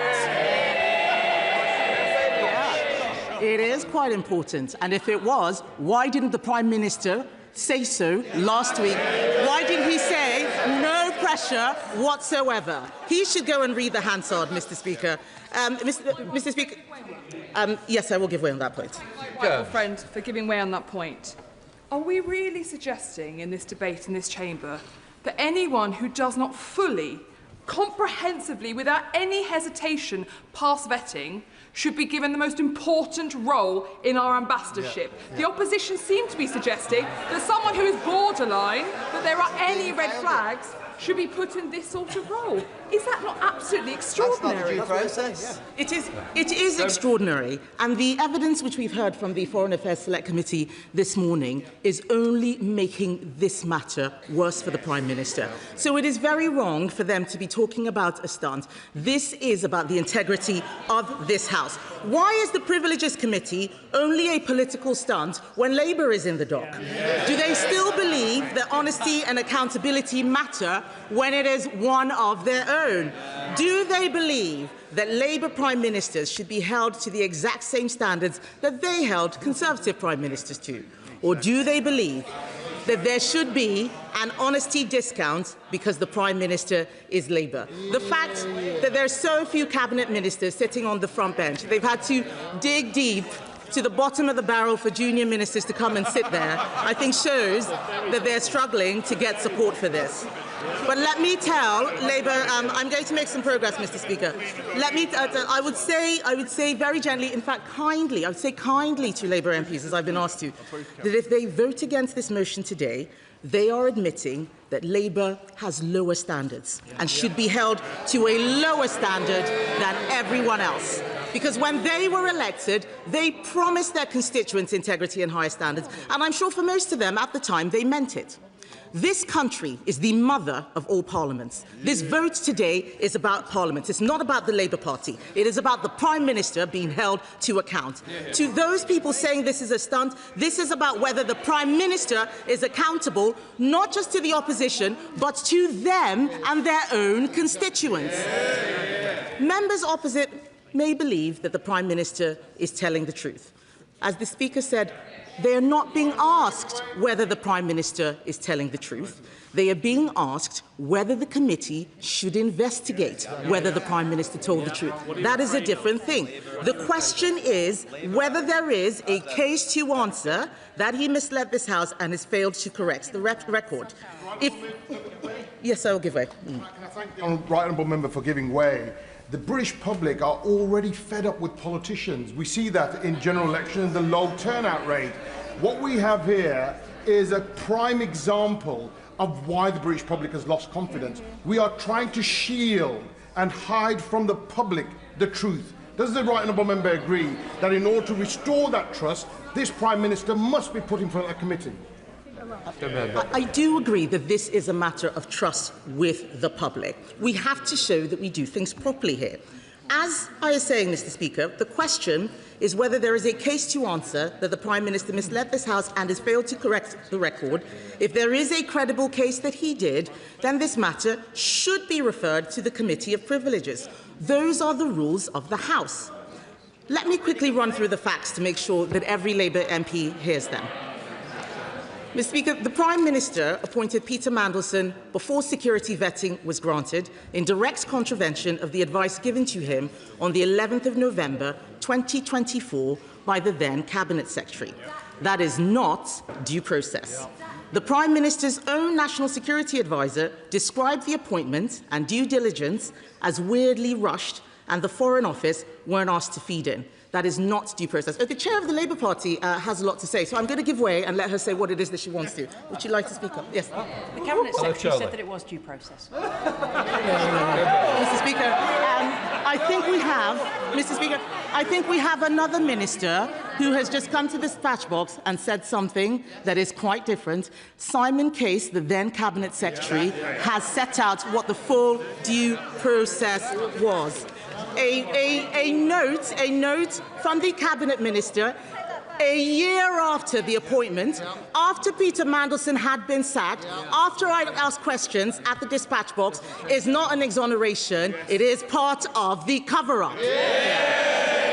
Mr. Speaker, we have been told by Sir Ollie Robbins, that the former Permanent Secretary of the Foreign Office, that the government showed a dismissive attitude to vetting and even argued that Peter Mandelson did not need any vetting. That is not due process. I'll give way in a moment. We have been told that Number 10 put constant pressure on the Foreign Office to approve the application. That is not due process. Sir Philip Barton, the former Permanent Secretary of the Foreign Office, said he was, and I quote, presented with a decision that there was no space for dialogue. That's Philip Barton this morning. He also confirmed that the normal order is vetting and then announcement. But in this case, the announcement was before the vetting. That is not due process. I'll give way to the honourable gentleman. First of all, can I thank the opposition leader for bringing this forward and for their introduction.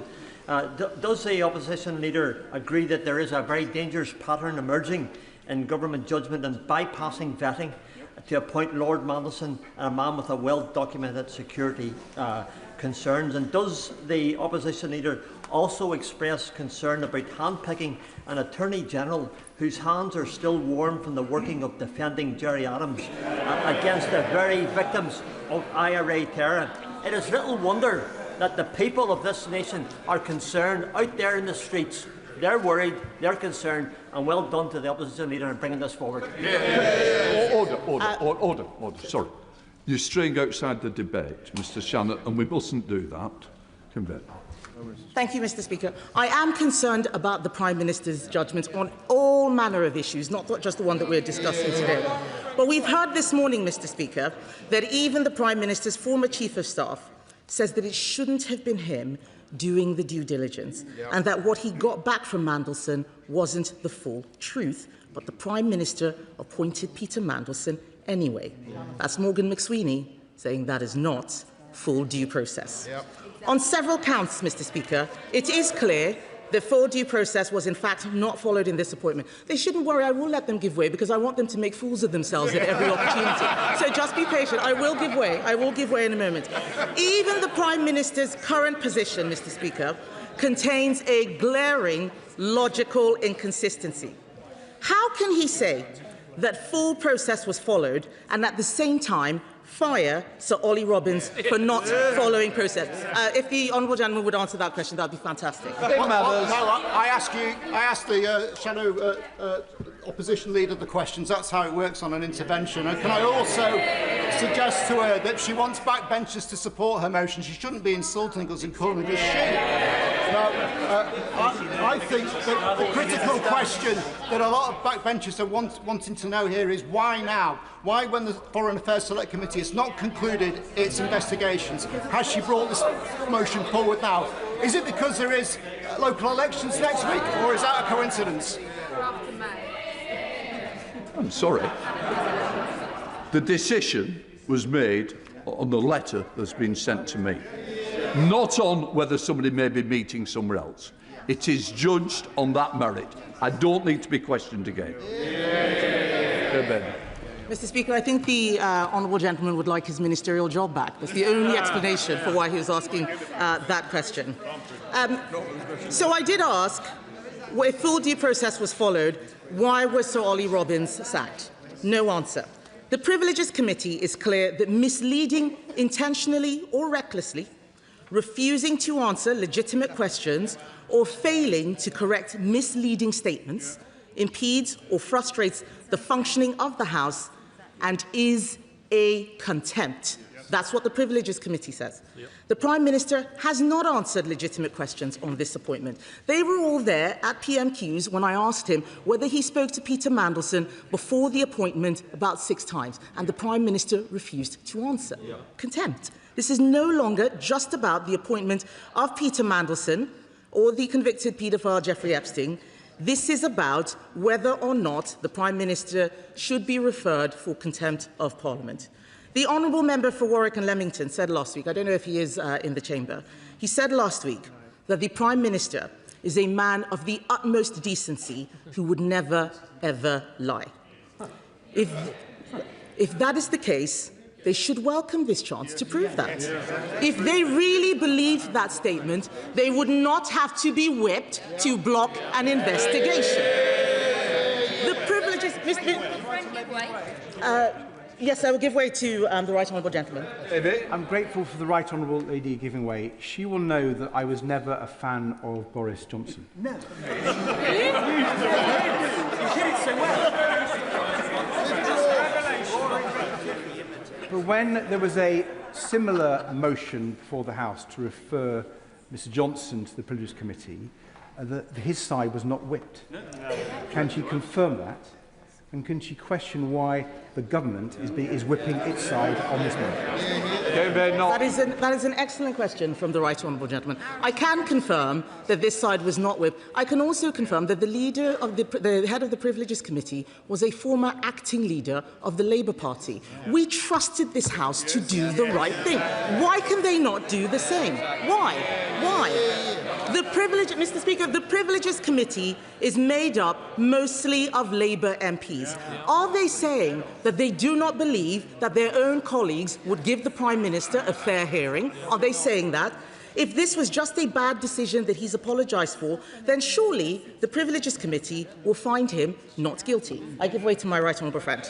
Does my right honourable friend agree with me that the Prime Minister is pursuing a scorched earth policy? Advisor after civil servant has been chucked under the bus to save his skin, and now it is the turn of his own MPs. For if the Prime Minister had not misled the House, then the correct path is to go to the Privileges Committee so the Prime Minister can clear his name. I do agree with my right honourable friend. This is a scorched earth policy, and they are the earth, and I'm afraid to say they are being scorched. Let me ask them this, Mr. Speaker. If the Prime Minister has nothing to hide, why is he whipping to avoid scrutiny? Why? Why is he whipping? They are being whipped today to exonerate him before the facts have even been tested. It is not for the first time I am having to tell Labour MPs that they are being stitched up. This is a man who has led them up and down so many hills. Our Education Secretary wants to intervene. Would she like to talk about the U-turn yesterday on social media? No, she doesn't want to. Shame. We got our U-turn, Mr. Speaker. We got our U-turn. They have to sit there looking embarrassed at every decision that they have to row back on. This is a man who has led them up and down so many hills. He sends them out to defend the indefensible even this afternoon, and it's a great effort by the whips, I must say. I know someone else wants to intervene. Please go on. Scott Arthur. Thank you, Mr. Speaker, and I do thank her for giving way. And of course, she's right that the Conservatives did get a free vote on the Partygate scandal. She chose to abstain, which is an absolute disgrace. Absolute disgrace. The bigger disgrace. The bigger disgrace was voting against Action on. Thank you, Mr. Speaker. The bigger disgrace was voting against Action on Owen Parson, and she voted against her. Another disgrace, whipped. Mr. Speaker, I actually feel bad at having to make this explanation. And I say to my right honourable friend, I am trying to be kind, but there was no vote, so no abstention, because not a single one of us voted to block the investigation. This is a clear example of a Mr. Speaker, I'm not giving way. He's had his chance, Mr. Speaker. This just goes. If the Honourable Lady, Right Honourable Lady, gives way, that's fine. You've had one crack at the whip. I wouldn't try too many cracks. Mr. Speaker, this is why I am telling. I know a lot of Labour MPs have not been in this situation before. They are being stitched up. I am trying to be helpful. This man has led them up so many hills and down again. U-turn after U-turn. I talked about banning social media for children. There was also a U-turn on the pensions mandation. This is a government that does not know what it is doing. This is a government that does not know what it is doing. And I think it's very valiant of them to come out to defend the Prime Minister. This is despite the fact that he took the whip away from MPs who wanted to lift the two-child benefit cap. And then he did it anyway. The member for Hayes and Harlington had the whip removed for opposing the two-child benefit cap. Then the Prime Minister U-turned. The member for York Central had the whip removed for voting against the Prime Minister's welfare reforms. Then he ditched the reforms. And then the member for Penrith, who had the whip removed for opposing the family farm tax. The Prime Minister's ditched that, but the member for Penrith still doesn't have the whip back. And this matters, Mr. Speaker. I know. It is about the privilege motion. I know you're developing a theme, but I think we've run out of theme. Thank you, Mr. Speaker. You're absolutely right. I'm just pointing out the question, why is this a whip vote? It will still happen anyway. This man has ruined the reputation of the Labour Party, has not been loyal to his own MPs, and I don't think that they are united. Morgan... Yes, I will give way. Dr. Luke. When the Prime Minister came in, he said he wanted to do things differently. He's had not one but two opportunities to, in an emergency debate tabled by this side of the House, to come to the House and answer all these questions, so he wouldn't need to go to a Privileges Committee. Can she advise on why he may not have come to the House to answer on both two occasions? I think it is an excellent question from my honourable friend. Why not come to the House to correct the record at the earliest opportunity on multiple occasions? What is there to hide? We are hearing evidence in the select committees that is conflicting what is being said on the floor of the House. I would be very interested, by the way, if the Minister, when he is responding, is happy to repeat the Prime Minister's words at the dispatch box that there was no pressure whatsoever. Would he repeat that question? Would he repeat that statement? Let's see how brave he is. Mr. Speaker, this is absolutely critical. This cannot just be a debate about the Labour Party or a division between those who are on the inner circle and those who are on the outside. Again and again, we have seen the children of the chosen ones, people who had never been in Parliament before, getting all the best jobs. We now have the sacked Chief of Staff, Morgan McSweeney, his wife is a whip, telling people to vote for a cover-up. That is not right. That is not right. They are hanging... She has been notified. She has been notified. I know they don't like it. Have I said something that is not true? No. I'm speaking the truth. I know it hurts, but someone has to point it out. They are hanging everyone else out to dry, and I cannot believe that Labour MPs are letting this happen again. I know that a lot of them are expecting a reshuffle after the May election.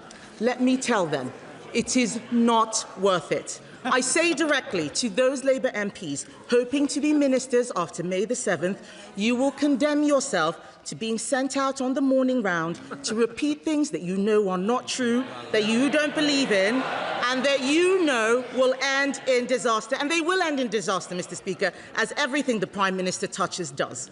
This vote should not be about loyalty to the Prime Minister, but about standards. Why should Labour MPs ruin their reputations to save a man who has never shown loyalty to them?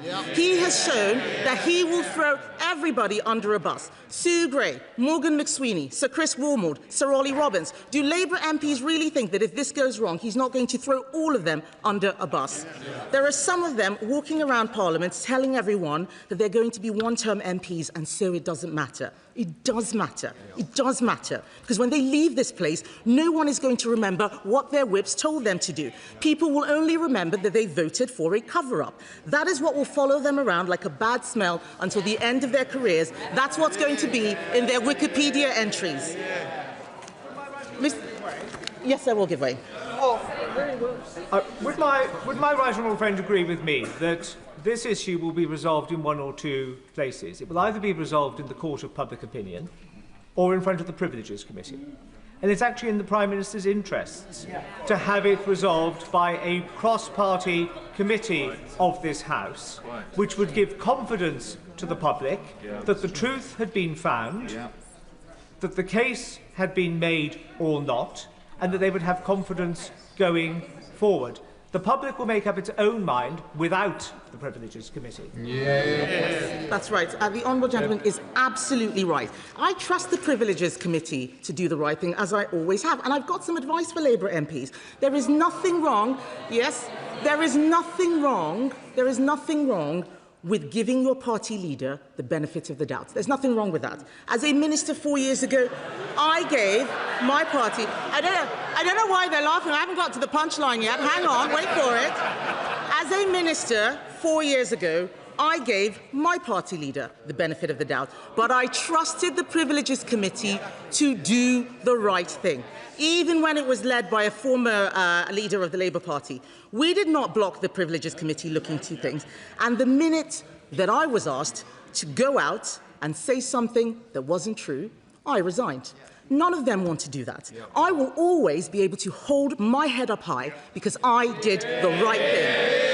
I do not understand why Labour MPs are quite happy repeating things that aren't true. We have all seen the Hansard. That's the difference between them and us. When we get things wrong, we put our hands up and say so. They pretend, Mr. Speaker, they pretend that the wrong thing is actually the right thing. They pretend that the bad thing is actually a good thing because it's Labour MPs who are doing it. That's what they're being whipped to do today. It's the same way the Mandelson appointment happened. Because they thought they were appointing him, it must be a good thing. That's what's happening again today. They are being whipped to do the wrong thing. If they are telling the entire country that nothing matters, in a moment, if they are telling the entire country that nothing matters except avoiding scrutiny of this Prime Minister who won't answer questions at that dispatch box, then they're telling people that the Labour Party is not worth voting for. It does not exist. That this is not the Labour Party of Attlee and Bevan and Wilson. That Labour Party no longer exists because they would never do this. They would never be voting for someone who had stood at that dispatch box less than a week ago and read out doctored statements from the head of the Foreign Office like the Prime Minister did. Yes, I will give way. I will give way. On the point of reading out statements, I thank the Right Honourable Lady for giving way. I can see that she's enjoying reading out her statement. But what I can't see is the case that she is making about the Privileges Committee. What I can't see is what she doesn't think is right about a criminal investigation, about inquiries that are consistently being made about the decision that was made that we have accepted was wrong. What's wrong with the Foreign Affairs Select Committee, and what's wrong with the processes that are in? I'm sorry, you're out of scope. Come in. Perhaps she should have just taken the whip's questions instead of messing that one up. She does raise an interesting point about the Foreign Affairs Select Committee. It's only looking at Mandelson. It's not looking into the issue of the Prime Minister misleading the House. Let's stop pretending that the Select Committee is a massive inquiry. It really isn't. Yes. Mr. Rushworth, are you sure it's point of order? Sure. Let's hear it. A moment ago, the Leader of the Opposition described the statement read by the Prime Minister as doctored. Now, doctored is akin to saying that it was dishonest, that it was lying. Is that not unparliamentary language, Mr. Speaker? Oh, no. As I suspected, it's not a point of order. You need to read the rule book. This is a substantive motion. This isn't the normal debate. So please, it might be helpful if you took some time out rather than questioning. You might be onto something, but it's not today.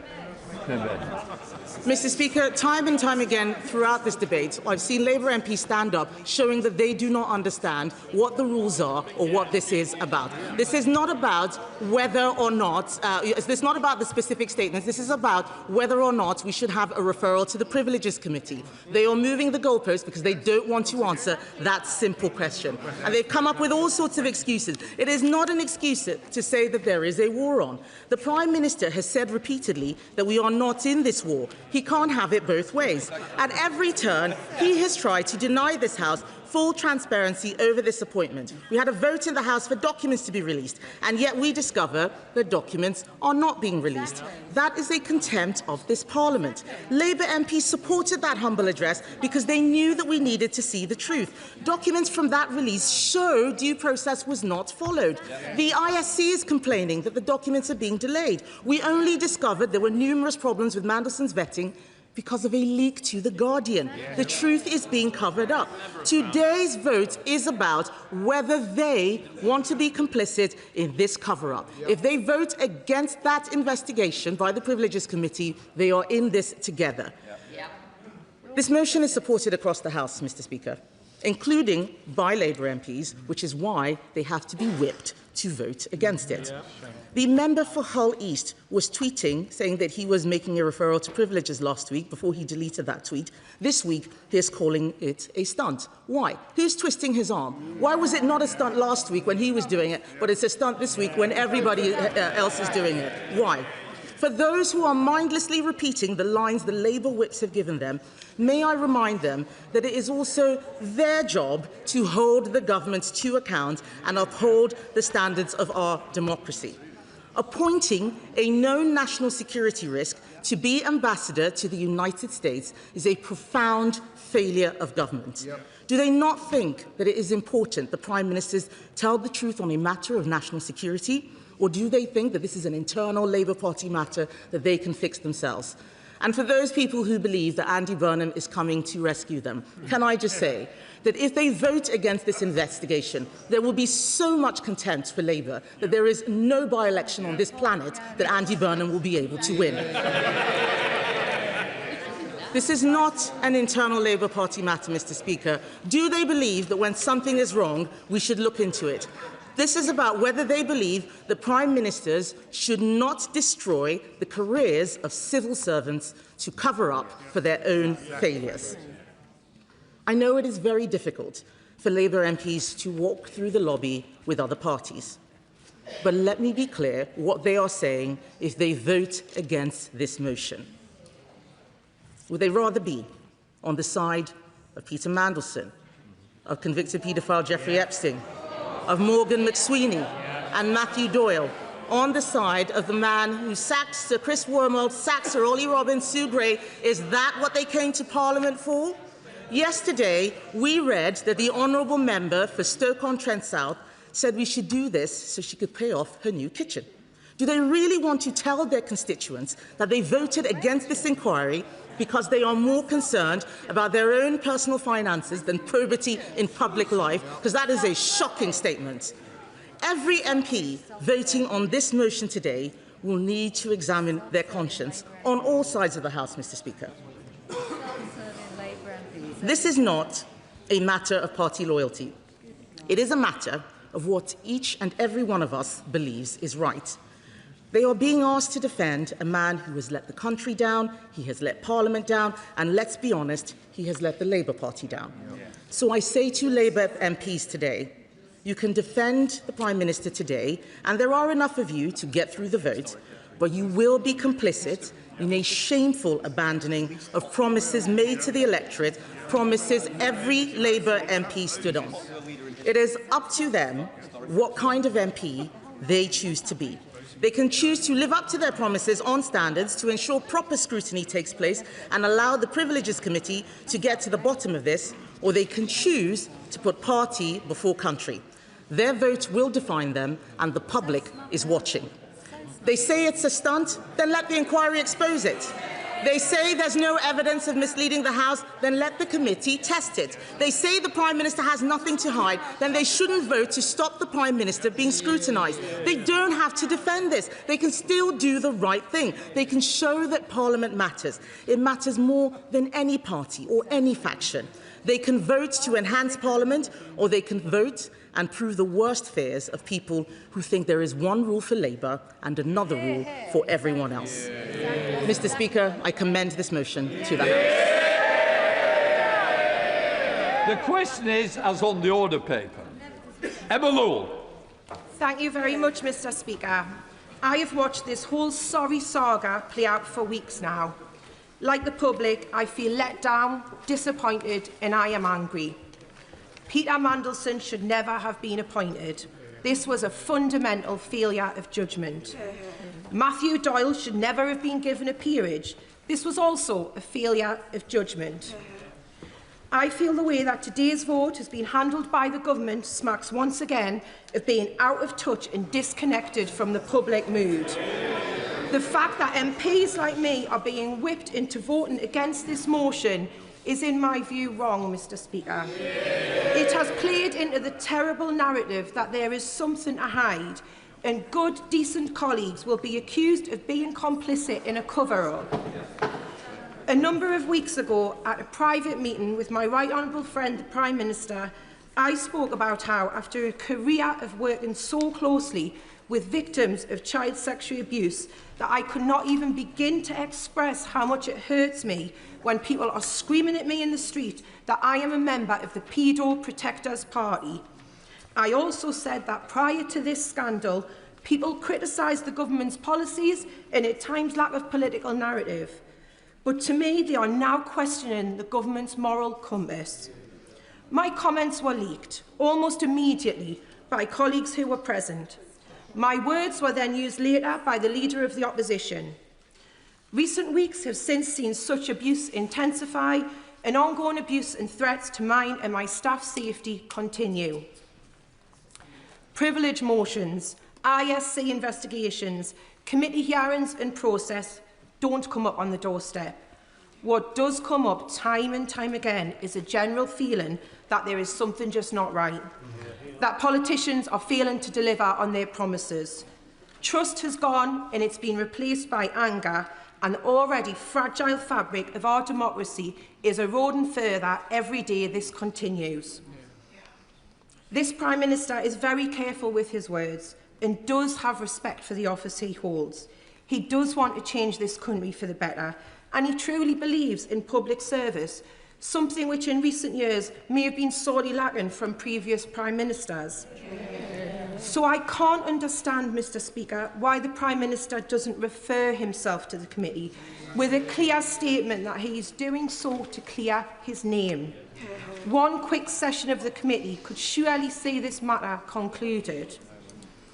Instead, it will now drag on and dominate every headline and interview. It will overshadow and undermine every good policy we make and continue to drag every single one of us down. whether any Prime Minister misled the House or not, is not a matter for the Foreign Affairs Select Committee, nor is it a matter for the Intelligence and Security Committee. It is a matter for privileges. That's why such a committee exists. It may be that opposition parties are using this motion today to box Labour MPs in, but I'm not angry about that. That's politics. Some of us here would do the same. But I know one thing for certain today, Mr. Speaker, that I will not be voting against this motion, but I want to listen carefully to the rest of this debate, because like everyone, when I came to this House, I wanted to do the right thing, and I hope I continue to do that for however long I have left in this place. Sir Ed David, Leader of the Liberal Democrats. Mr. Speaker, it's an honour to follow the Honourable Lady, the member for South Shields, who I think has made a very powerful speech. And I think we all, on all sides, listen to it, and I hope her colleagues on the government benches listen to it and think about it carefully during the passage of this debate. Mr. Speaker, the Prime Minister called this motion a stunt. That is not why I put my name to it. But it's funny, though. I was just checking whether they were awake, Mr. Speaker. But it is funny, though, because stunt is exactly the same word Boris Johnson used about the motion that the Prime Minister and I tabled 4 years ago, referring Boris Johnson to the Privileges Committee. Ironic, Alanis Morissette could probably write a whole album about it. It wasn't a stunt then, and it isn't a stunt today. It is, as the Prime Minister said back then, a motion that, and I quote, seeks to defend the simple principle that honesty, integrity and telling the truth matter in our politics. Honesty, integrity, telling the truth. These things matter in our nation's parliament perhaps more than anywhere else.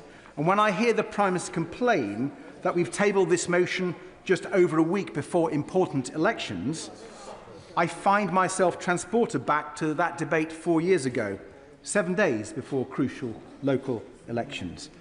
At that time, Conservative MP after Conservative MP made exactly the same bogus argument in defence of Boris Johnson. So I do have to say, although there are differences in the whipping arrangements, I do find it very hard to take some of the sanctimony from the leader of the Conservative Party seriously.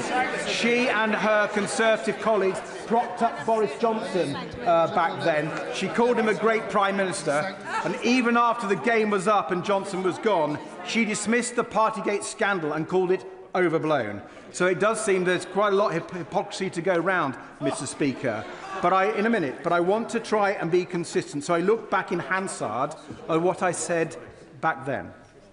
And I was struck that I can use exactly the same words today. With families facing the deepest fall in the living standards since the 1950s, with the pain of energy bills and rising food prices compounded by the government's unfair tax rises, we know that our constituents are facing real hardship. It's not just a cost of living crisis, it's a cost of living emergency.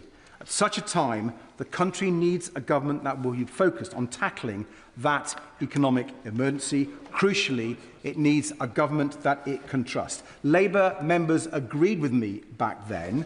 I hope they will still agree with those words now. I give way to the Honourable Lady.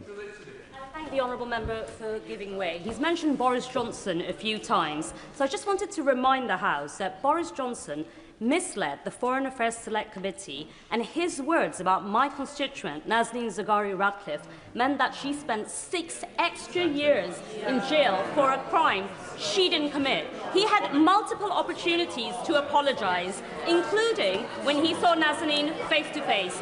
Does the Honourable Member think when someone has made a mistake, especially someone in a position of power, they should apologise?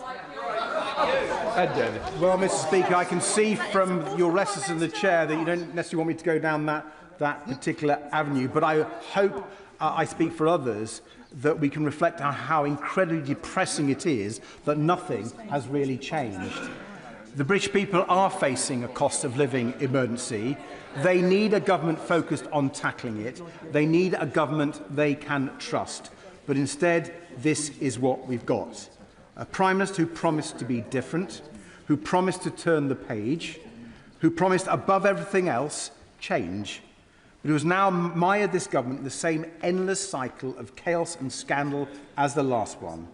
A Prime Minister who appointed Peter Mandelson as ambassador to the United States, even though his links to Jeffrey Epstein had been widely reported, even though those reports had been brought directly to the Prime Minister's attention, even though the Cabinet Secretary had advised him that security clearance should be acquired before the choice was confirmed. A Prime Minister who, despite all that, still told the House repeatedly that full due process was followed. A Prime Minister who says no pressure existed whatsoever to appoint Mandelson, even despite all the evidence we've heard to the contrary, as the Right Honourable Lady set out in her speech. And now a Prime Minister who desperately claims that he wouldn't have appointed Mandelson if he had known about UK security vetting's recommendation. Mr. Speaker, the Prime Minister said we would find what he told us to be incredible, and we do. But I think it's that last part that is the most incredible of all. Does he really expect us to believe that after all of that, ignoring the clear warnings from the Propriety and Ethics team, ignoring the advice of his then Cabinet Secretary to get the security vetting done first, ignoring everything we already knew about Peter Mandelson, and announcing his appointment to the world before the vetting had been done, does the Prime Minister really expect us to believe that if he'd been given the same recommendation as Ollie Robbins, that it was a borderline case, that he'd have cancelled the appointment? Do honourable members opposite really believe that's what would have happened? Because that claim is now all that's left of the Prime Minister's case for the defence, and I'm afraid it just doesn't stand up. So, Mr. Speaker, I will finish not with my own words, but with the words of another honourable member 4 years ago, the now Right Honourable Member for Ashton-under-Lyne. I know her words carry a lot of weight on Labour benches. She said, and I quote, "The only way to get to the bottom of this issue and regain public confidence in our democracy is by respecting the processes that have been created to enshrine the rules of our Parliament. I point out that process we are following today is in place only because the Prime Minister has failed to do the decent thing and resign. I repeat, honesty, integrity and the truth matter in our politics. Today, MPs across the House have the opportunity to defend those principles and to vote to support our democracy." Mr. Speaker, the Right Honourable Lady was right back then. That is the opportunity before MPs today, and I urge us all to take it. Brenda Singh-Johnson. Thank you, Mr. Speaker. Last week I spoke in the emergency motion debate, and I spoke about the appointment of Peter Mandelson in the first instance, the approach taken by the Prime Minister as details have become available, and finally the vetting process overall. Today I want to address the motion and why I feel it's premature. And in doing so, I believe there are three principles of this House that are key to our consideration today, and that is transparency, due process and proportionality. A privileged motion is a serious matter and a tool available for Parliament to use in such circumstances. And whilst the motion is there to address such matters, it is also the case that use of a privileged motion impacts on the integrity of the House and its procedures. And deploying a privileged motion prematurely or in the absence of full and proper grounds has the ability to impact negatively on the integrity of the House. And I am clear that any allegations or concerns must be addressed. Refer the member to the words of the Speaker earlier. It's the Speaker that decides whether or not a privilege motion goes ahead. So he's criticising the Speaker for having allowed it. He received a... So my point is about what our consideration of it, the fact that the Speaker has decided we are here discussing it, and I'm putting a case forward about why I think it's premature to vote for it today. Just because the Leader of the Opposition and others have decided to put it does not make it right. It is clearly a political and partisan process. And I'm very clear that any allegations or concerns must be addressed, and it's quite clear that the Prime Minister is clearly of this view as well, and which is why we have the humble address, why we've got ongoing inquiries by the Foreign Affairs Select Committee, and even an ongoing police investigation. It is right and proper that all allegations should be examined thoroughly and that these processes should be allowed to run their course. And whilst there is all that is all ongoing, I would suggest this privileged motion is premature. Who's giving a powerful speech. He said that all allegations should be investigated properly. Well, with greatest respect to him, the Foreign Affairs Committee isn't looking into whether the Prime Minister misled the House. Neither are the police. Neither are the police. There is no process other than the one which the Speaker has allowed to be addressed today, and that is to refer the issue of whether the Prime Minister has misled this House should be determined by the Privileges Committee. And if the honourable gentleman is going to be consistent, he should agree with that and he should vote for it today. I think the honourable gentleman, you should understand that the only reason we're here today is because of things that were being determined either through the release of papers through the humble address or evidence people are given to the Foreign Affairs Select Committee. And that's why we're here. So for him to say that those processes have no relevance in this process is absolutely wrong. They absolutely have full relevance. And my whole case is that we should let those processes complete their entire run before, and that's why I believe this is premature. I'll come back in a bit. I want to make a bit of progress. So it is right and proper that all allegations should be examined thoroughly and those processes should run their course. And whilst that is all going on, I would suggest this privilege motion is premature. More than that, it's a clear attempt to bypass the processes already taking place, as I've just said. Mr. Speaker, whatever one's views of the substantive issue, there are some things that we should all agree on, and that is that the Prime Minister has been forthcoming in addressing the allegations, both in this House and outside. The Prime Minister has apologised from the very outset for the decision to appoint Peter Mandelson in this House and outside, and apologies that have been full, wholesome and without equivocation. He has also specifically apologised to the victims of Epstein. The Prime Minister has repeatedly answered questions in this House and outside and shown a willingness to be held accountable. Mr. Speaker, I thank the honourable member for giving way.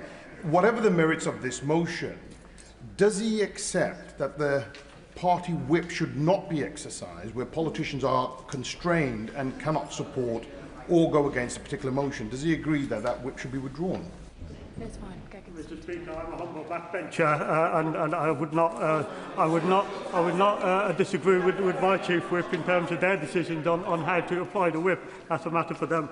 The inquiries, all those inquiries I've talked about, are ongoing and they are being robustly pursued. Mr. Speaker, I fear therefore that this motion risks setting an unhealthy precedent. That unproven allegations alone are sufficient to utilise a most serious,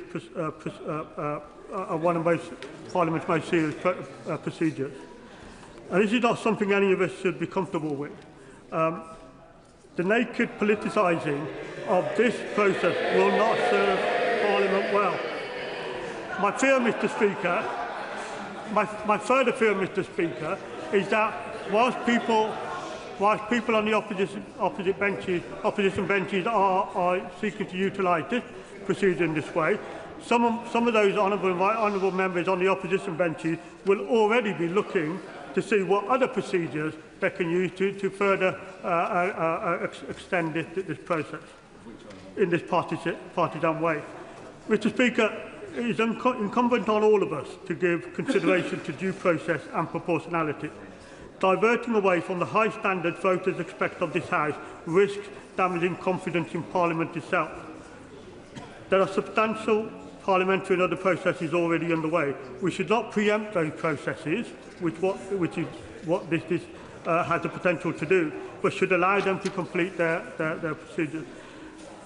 That is in the best interest of Parliament, Mr. Speaker. It's in the best interest of transparency, due process and proportionality, and that's why I call on members to vote against this motion. Sir David Dix. Thank you, Mr. Speaker. Sometimes the wisdom of the House is crystallised in the comments of us ordinary backbenchers, and particularly today with the brave speech of the Honourable Lady for and indeed with the intervention of the Honourable Member for Perry Barr on the Leader of the Opposition.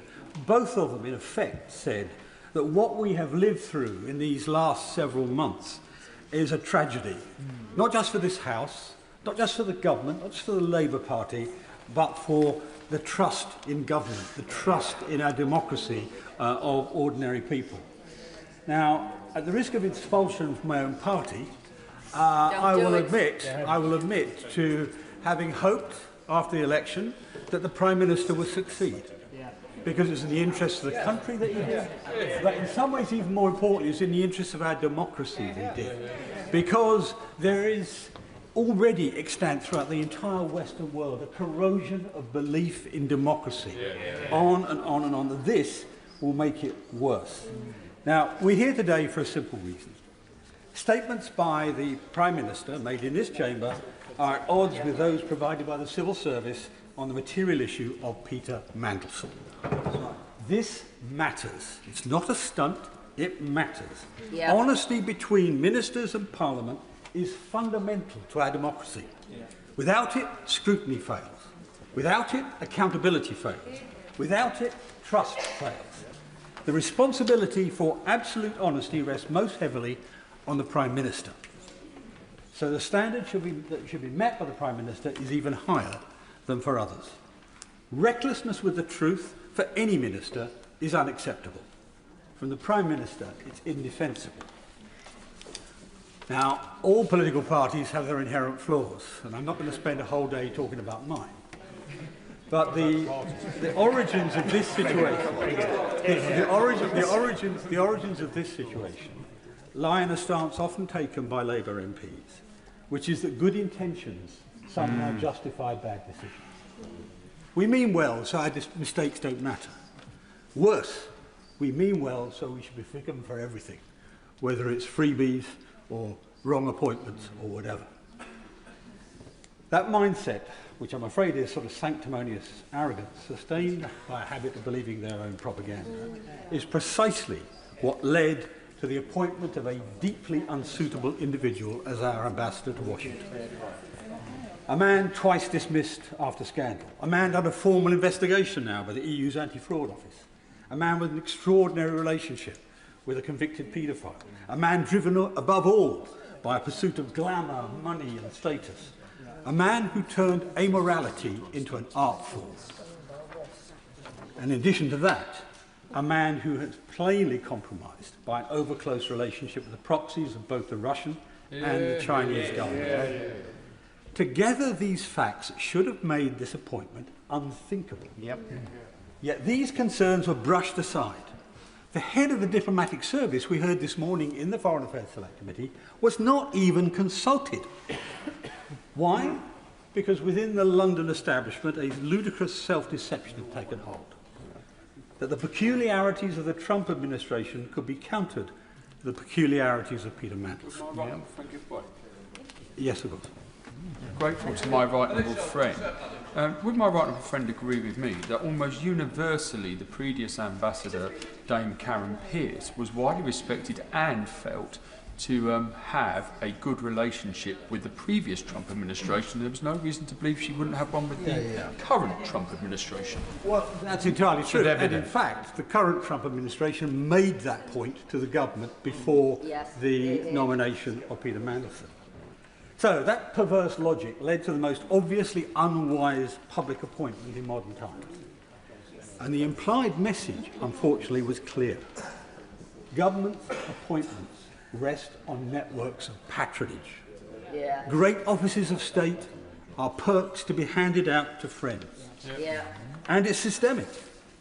They even tried to get an ambassadorial appointment for Lord Doyle, a man so unsuitable he's even had their whip withdrawn.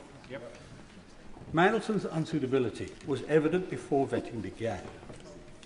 It would have been surprising had the vetting service not found grounds to reject the appointment. I suspect Number 10 knew that, and they leaned on the Foreign Office to ensure the outcome was secured quickly and without question.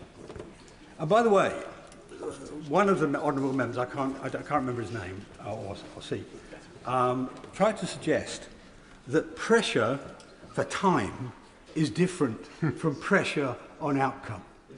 When it's vetting, it's not. I mean, my first positive vetting took 6 months. Now, I know I've got an unreliable friend. Fewer, I think, than Lord Mandelson. it would have taken quite a long time to get to the bottom of all the issues raised at Lord Mandelson. So saying you've got to do it quickly is the same as you've got to do it shoddily. So let's not lose sight. I'll give way. Oh, Francois. He's making an excellent speech. But is it not true that the post of UK ambassador to Washington would be held by someone who would therefore have access to extremely sensitive intelligence, potentially including nuclear cooperation, and the fact that Mandelson had been found to have been working for a Russian company post the invasion of Ukraine should have completely barred him from that appointment on that one ground alone?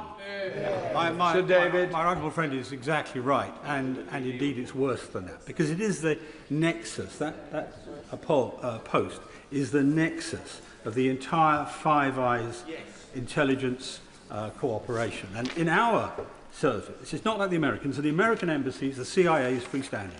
The ambassador doesn't matter. In our service, the ambassador runs the local Secret Service element, if you like. And so he is or she is entirely responsible and has entire access. And it's particularly an issue with the Americans, because the Americans are incredibly sensitive about the corruption or in any way undermining the security of that arrangement. So we could actually put at risk the whole Five Eyes cooperation arrangement, but the honourable friend leads me off on a completely different tangent. So when asked this morning, to come back to the general point, when asked this morning about delay and attitude and pressure, so when asked this morning at the Foreign Affairs Select Committee if he recalled any dismissiveness in number 10 about the importance of Mandelson's vetting, Sir Philip Barton, that's Ollie Robbins' predecessor, described number 10 as uninterested in his security clearance. The evidence Sir Ollie Robbins gave was that throughout January there was constant pressure and an atmosphere of constant chasing. Yesterday, Ian Collard, the former head of the Foreign Office security team, corroborated Sir Ollie Robbins' account. And just this morning, again, Sir Philip Barton repeatedly emphasised there was pressure to secure Mandelson's vetting clearance within, I quote, a very compressed timescale. And the Prime Minister told this House only a week ago, no pressure existed whatsoever. Now, if that was the only issue, that would justify being referred to the Privileged Committee to resolve what the exact truth was. But it wasn't. Because plainly there, if the Foreign Office is right, the Prime Minister is wrong, and on that timetable, actually deliberately wrong. But let's take some other occasions. On the 4th of February of this year, the Prime Minister gave an unambiguous impression when asked about Epstein's coverage in the security clearance that he'd seen Peter Mandelson's security vetting.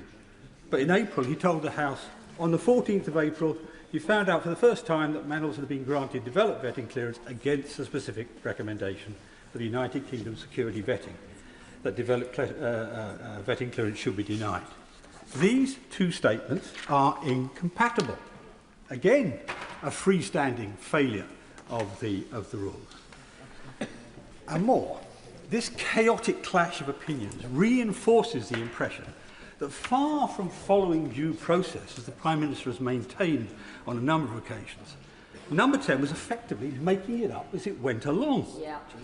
On the 11th of November 2024, the then Cabinet Secretary Simon Case, as we've heard already from the Leader of the Opposition, issued explicit advice: secure the necessary security clearances before confirming your choice. Again, this was reinforced this morning by Sir Philip Barton, who described the correct process as, quote, the normal order is vetting and then announcement.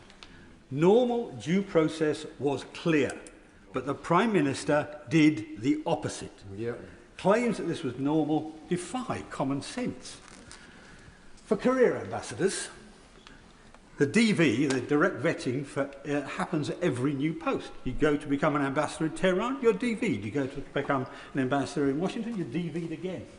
But the DV is an update, so it's lower risk, and by definition, our ambassadors, generally speaking, are low-risk security personnel anyway. This is plainly not the case for a high-risk figure like Peter Mandelson. Indeed, frankly, it's harder to imagine a higher-risk appointment. to a post, as my honourable friend, right honourable friend, said, is of the utmost sensitivity. To appoint first and vet later is not due process. It's certainly not prudent. It's a gamble with national security and a risk to our single most important alliance. So there are 3 instances where the Prime Minister made questionable statements. His insistence that there was no pressure when there evidently was, the 2 versions he gave on when he saw the vetting file, and the assertion that due process was followed when it clearly was at odds with the process described by both the Cabinet Secretary and the Permanent Secretary for the Foreign Office. So the Prime Minister made a deeply questionable decision. Whether it was cronyism, a misunderstanding of the role, or excessive leniency towards a member of his own party, something he would never have tolerated, quite rightly, from any other party, we cannot know for certain. Whatever the explanation, the conclusion is unavoidable. The decision was wrong. And to implement it, established procedures were bent out of shape. The civil service was placed under extreme pressure to deliver outcomes that sat on the margins of propriety. When concerns were raised, they were not confronted but sidestepped. As usual in number 10, an attempt was made to place the blame on somebody else. Even in this week's New Statesman, traditionally a banner carrier for the Prime Minister, even in this week's New Statesman, I think it was Tom McTague's article, there is a quote from a senior government official who goes on at length against the Prime Minister, but he ends by saying, ask Chris, ask Sue, ask Morgan, ask Ollie. He will say he takes responsibility, but then he makes everyone else pay. That's what we're looking at. So rather than addressing concerns directly, the Prime Minister proceeded regardless, and only later sought to justify his decision with answers that were, I'm afraid, frequently misleading. As a former DPP, he should have known better. What began as a mistake evolved into something more serious. A failure turned into a defence, a problem became a pattern, and ultimately the situation now looks like a cover-up. But today, as we've already heard from the front bench and a number of other speakers, is not about determining guilt, it's about determining whether there is a case to answer. Finding the truth and adjudicating guilt is the task of the Committee of Privileges, which is both the time and the access required to examine the evidence in full. Now, much has been made of Boris Johnson's appearance, as it were, before the Privileges Committee, and I am famously a fan of Boris Johnson. When it was brought to this House, that question, whether it should go, it was clearly recognised at the time that this was not delivering a verdict, but was deciding whether there was a case to be answered. Now, I, at the time, with our own Whip's office, made it very plain that I would not countenance any attempt to block a proper investigation on a House of Commons matter. But I was by no means alone. There are a number of other colleagues who made the same argument. And as a result, the government of the day accepted this is a House of Commons matter. Exactly. It is improper for the government to intervene in such a matter to try to guide the House. Accordingly, the motion passed without a whip and without division. Interestingly, the honourable gentleman thought. Mr. Speaker, you know, in a debate which is about misleading the House, I do wonder when members of this House accuse others of not voting in a measure without a vote. So I will not be taking intervention from him. I will certainly not be taking intervention from him. As the honourable gentleman is a noisemaker, not a truth issuer. On the evidence before us today, contradictions, procedural failures and an emerging pattern of conduct, there is plainly a case for referral. Where doubt exists, it should be resolved through proper scrutiny. Where a case exists, it should be tested. This case should go to the Committee of Privileges and go today. Cole Turner. Thank you very much indeed, Mr. Speaker. It's a pleasure to follow the right honourable gentleman for Goole and Pocklington. We rarely agree politically, him and I, but we do work together, I think, constructively in the constituency for the betterment of the region. Mr. Speaker, I start by way of an apology, because I think it was mentioned by the Leader of the Opposition. I did accidentally publish correspondence between me and you, Mr. Speaker, last week. That was my mistake. I respect you, Mr. Speaker, and I respect your office. So I apologise sincerely for that mistake. But it was my mistake. Now, do I believe that the Prime Minister deliberately misled this House? No, frankly. I've known him a long time. I know him, I think, very well. I think it's fair to say I describe him as a friend, and I think he's described me as a friend as well. Both him and I are lawyers by trade. There is no way, in my honest opinion, that the Prime Minister would come to this House and deliberately mislead the House. However, there was a very significant difference, in my view, between what the Prime Minister said in answer to the Right Honourable Lady, the Leader of the Opposition, last week in Prime Minister's questions, and what the evidence was of Ollie Robbins the previous day. I think I'm right in saying that the Prime Minister said there was no pressure whatsoever, intimating at very least that that was the evidence that Ollie Robbins had given to the committee. I watched every minute of it.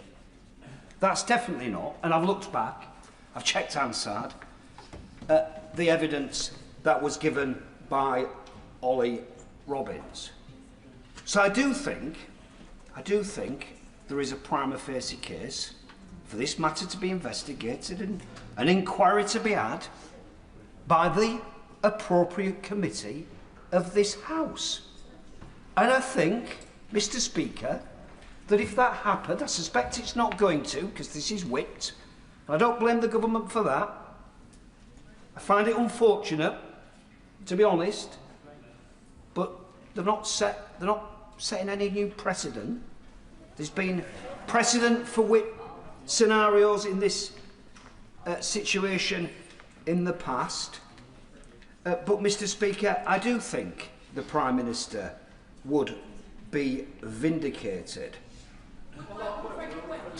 Yes. For giving way for it. He is right that there are some precedents for House business being whipped, but the lesson learnt from that is that it is a fool's errand. It is normally the start of the end. So does he agree that whilst he is making a fair point to his front bench and being kind to them, that the lesson is there may be precedent, but you learn from precedent, you don't repeat it? Very grateful to the Honourable Lady. She's spot on, and it leads me to the point that was raised by the Leader of the Opposition. I did make a statement on social media that this was a stunt. I think a stunt is defined as an action designed to capture attention. I think it's worse than that, actually. If I want to be cynical, I think the problem is this. This is an action designed to capture Labour MPs. And that's my concern. Because if it is said by our opponents politically that Labour MPs came in here today to block an inquiry of this House of the leader of the Labour Party and Prime Minister, I think every single one of us will be accused by our electorate of trying to help the Prime Minister in a situation where he needed to face the music. Mr. Speaker, I'll give way to my honourable friend. I'm grateful to my honourable friend for giving way. The Prime Minister has set out a very detailed chronology, and he's made it abundantly clear that he has not lied, he has not misled this House. So in those circumstances, would it not be the right thing to do to embrace this process and wipe the floor with the critics that put those things to him? And whilst we're at it, would he also agree with me that the appointment of Peter Mandelson, who had made it abundantly clear that his purpose every day was to take action to bring down the then duly elected of the Labour Party, made him wholly and utterly unsuitable for that office. Well, I was about to say he's a good man, and he used to be my boss, Mr. Speaker, in the shadow transport team. He always tries to help me. But I don't want to get into the stuff in relation to Mandelson, which he hopes I go down. But while I'm speaking about the appointment of Mandelson, I'll say this, right? I think the Prime Minister appointed Mandelson in the national interests. I think he thought that we would go to Washington and do a job in the national interest and deliver for the country. I think that's why he made the appointment of him.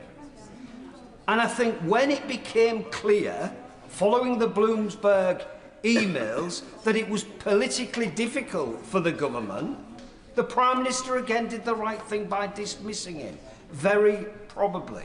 But where I think the Prime Minister went wrong is by the shenanigans between that point and that point, looking round for an excuse of why it's gone wrong. Just take it on the chin. Deal with it. That is the advice I would have been giving the Prime Minister, and that's why I am particularly disappointed, because the truth of the matter is, and people, colleagues who came in at the last general election might be disappointed with me because I've got the audacity to stand up and say what I'm to believe is the truth. I'm sorry if they're not happy with me about that, but I'm here not to represent my interests, but to represent the interests of those that elect me to this chamber. And that's what I will always do, whether it's against the government policy, whether it's a Tory party in government, or whether it's my own government. I'll do what I think is in the interests of my electorate. And let me just warn colleagues by saying this. I promise you now, if we are seen to go through the lobby to defend this process, which is a reasonable process, Mr. Speaker, this isn't the shenanigans that the government has suggested in relation to jury trials. This is not a single judge. This is a jury of peers, impartial, made up more of Labour MPs than it is Tory MPs. The Prime Minister has nothing to fear. He ought to do the right thing. He should, as my honourable friend suggested, he should have referred himself. And that would have saved us all this messing around, debating the point, trying to justify why it's a bad idea. There's two committees running alongside. Utter nonsense. Get on with it, be dealt with, and let's move on, because we'll not move on from this shenanigans. I'll give way. John Macdonald. I think the honourable gentleman was referring to me when he said that I'd recommended the Prime Minister refer himself to it. And the reason I did that is because when you're under attack like this, you don't run from the attack. You run to face it. And you run to face it with confidence. And you argue if there's an attack and people want to criticise the individual, then produce the evidence. And he knows as well as I do that the Privilege Committee will deal with this matter fairly, and I believe as a result of that, this party will come out of it stronger. Completely agree with my right honourable friend. I think I said on Twitter, he rarely gets it wrong. I was accused of being wrong for suggesting the very thing that he rarely gets wrong. But I think, in my experience of knowing him for the time that I've known him, he rarely, in my opinion, gets it wrong. So I think he's absolutely spot on. I'm confident, I'm convinced. I know the Prime Minister, I know he's not a liar. I know he wouldn't deliberately mislead. I know that for a fact. And I think he would be exonerated. And I think the trouble we now face is the accusations from the electorate that we stopped it happening in the first place, and for that reason the Prime Minister is guilty by the fact that we avoided the inquiry in the first place. And once we're in that position, once we are in that position, we have a big problem, because you cannot prove something that never happened. Thank you. Father House, Edward Lee. Yeah. I want to speak very briefly, Mr. Speaker, because I'm not particularly party political and I don't like making personal attacks, and I'm not calling for the Prime Minister to resign. I'm not questioning the appointment of Mr. Mandelson. This debate is not about whether that was a good decision. I'm sure that at the time there was some logic in appointing him, in that obviously the incoming president was a very political, very difficult character, and it was felt that Mandelson had the political skills to deal with him. I understand all that. So I'm not making a big issue about Mr. Mandelson or about whether it was right to appoint him or not. And I wasn't really going to speak in this debate until I heard the speech from the Honourable Lady for South Shields, which I think was a very powerful speech, because it came from somebody who was obviously a loyal member of the Labour Party, as is the member for Hull East who's just spoken, that they were not trying to damage their own government. All they were, I think, trying to say is that when you have an issue like this, when all sorts of allegations are being thrown across the floor of the House about whether people lied or not, actually having a process with the Privileges Committee is a process of catharsis. And we saw that with Boris Johnson. There was deep upset in the country, we know that. Whether that was fair or not, whether Mr. Johnson acted wrongly or not, we know that there was deep upset about what was going on with Partygate. But it was right that the House decided to have that Privileges Committee, and we knew that in a way that drew a line under the whole thing. Now, I believe the Prime Minister, I'm sure he's an honourable person. It's not for me to say that he deliberately misled the House. But I think there are many questions that quite reasonable people are asking. And one of the most reasonable questions was actually put by my right honourable friend, the Leader of the Opposition. If due process was followed, why was a dedicated civil servant, Sir Ollie Robbins, sacked for not following, apparently, due process? And I think many reasonable people feel that what is really monstrously unfair about this is that civil servants, dedicated civil servants, were simply trying to carry out the wishes of their political masters. And Sir Ollie Robbins has paid a very great price. And I think many people in the civil service, our civil service is incredibly loyal to ministers. They work loyally for ministers. They try and carry out the wishes of their ministers. And I think that many reasonable people feel that the treatment of Sir Ollie Robbins has been quite wrong and he should be reinstated. But that's, in a way, for another day. You know, I think my honourable friend for Lagan Valley put it so well. If there's nothing to hide, why worry? You know, in these scandals, it's such a war of words, we almost lose track of what was originally true. It's not the original scandal, if there is indeed a scandal, which is at fault. It's the cover-up, or the perceived cover-up.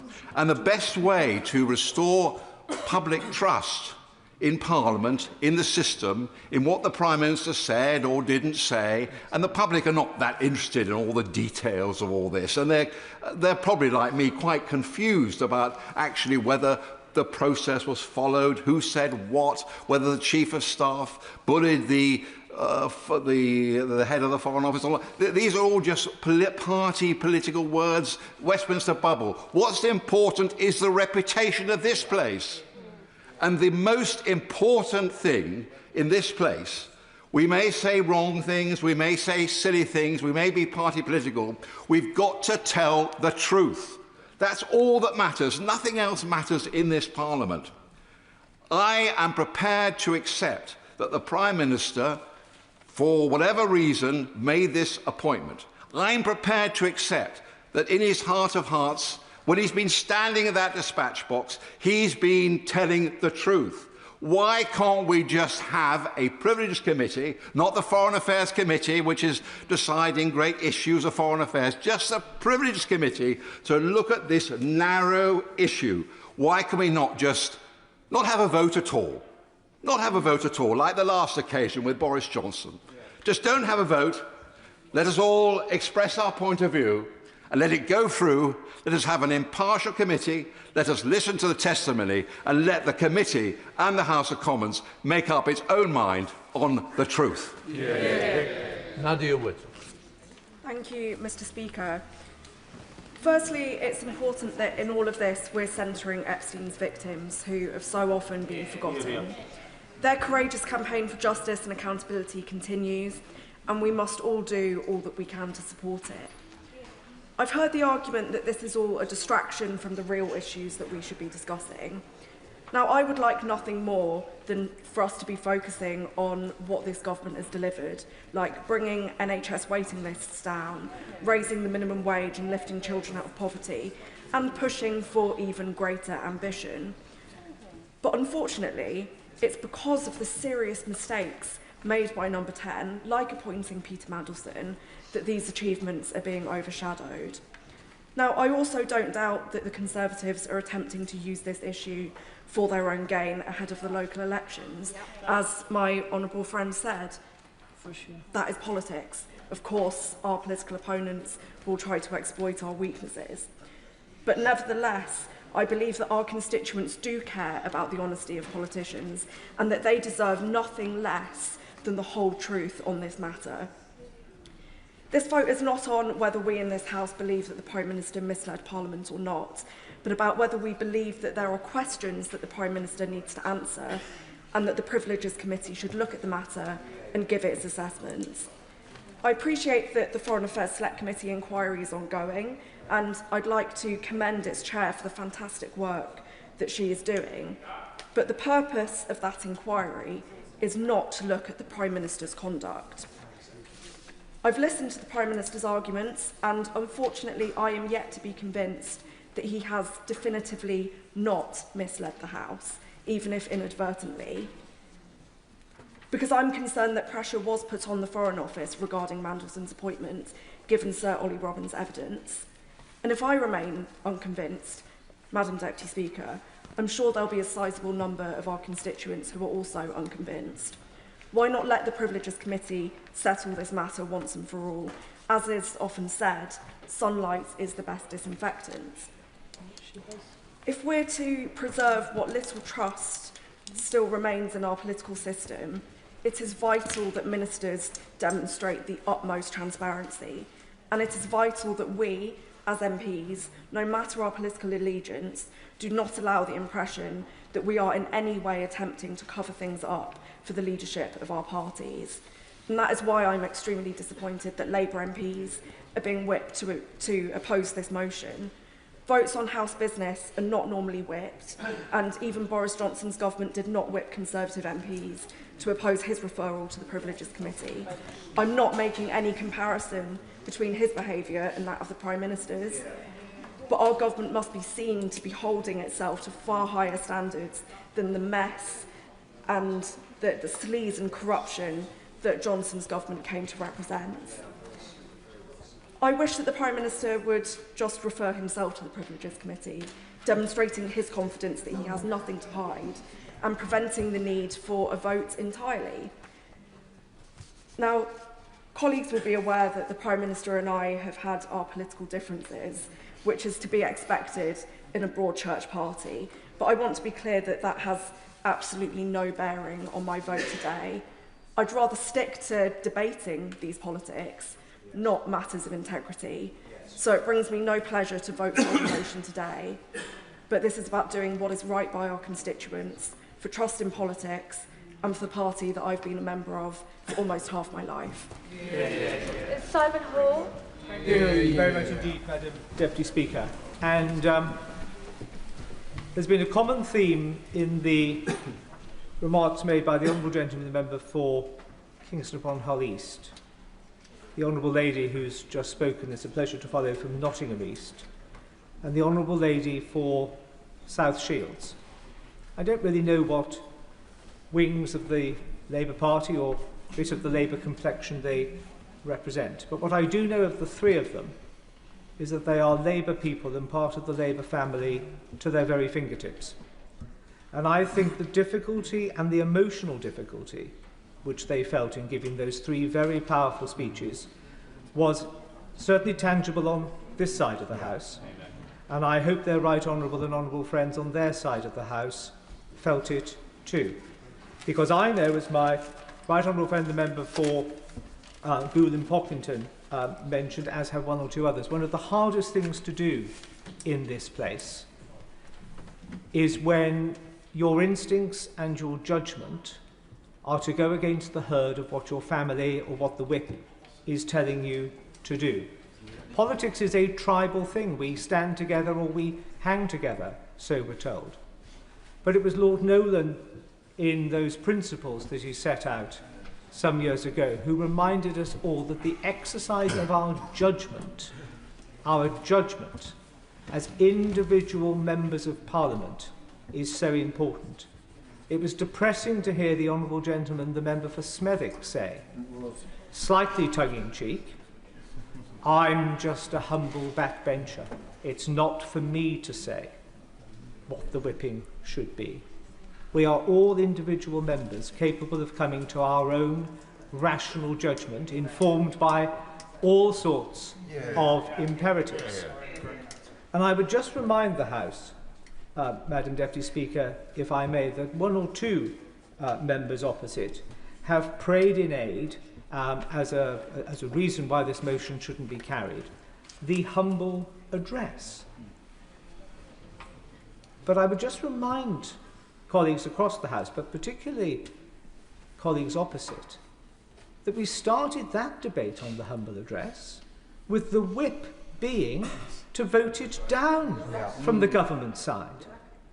It was only when the government chief whip and the leader of the House, two right honourable gentlemen with whom I have the highest esteem and regard, listened to the debate, when the right honourable gentleman, the member for Torvine, as the Paymaster General, read the mood of not the House, but their own benches, and realised that the whip was wrong, and they needed to find a way of meeting something in the middle. Now, all of this could go away, of course, were the Prime Minister to refer himself. Now, the Honourable... I will be fine. I'm grateful to my honourable friend, and Madam Deputy Speaker, my honourable friend and I could never have been described as the greatest fans of Boris Johnson. But this party decided that when it came forward to go to the Privilege Committee, that committee was the right place to decide whether he had misled Parliament. Nobody was calling for his resignation until that report came out. Now, after that report, this party moved and he went. Now, isn't the flip side of the coin, I say to my honourable friend, that once the Privilege Committee, as many Labour MPs believe, will clear the Prime Minister, that actually his strength will grow. Is it not true, Madam Deputy Speaker, that he has nothing to fear?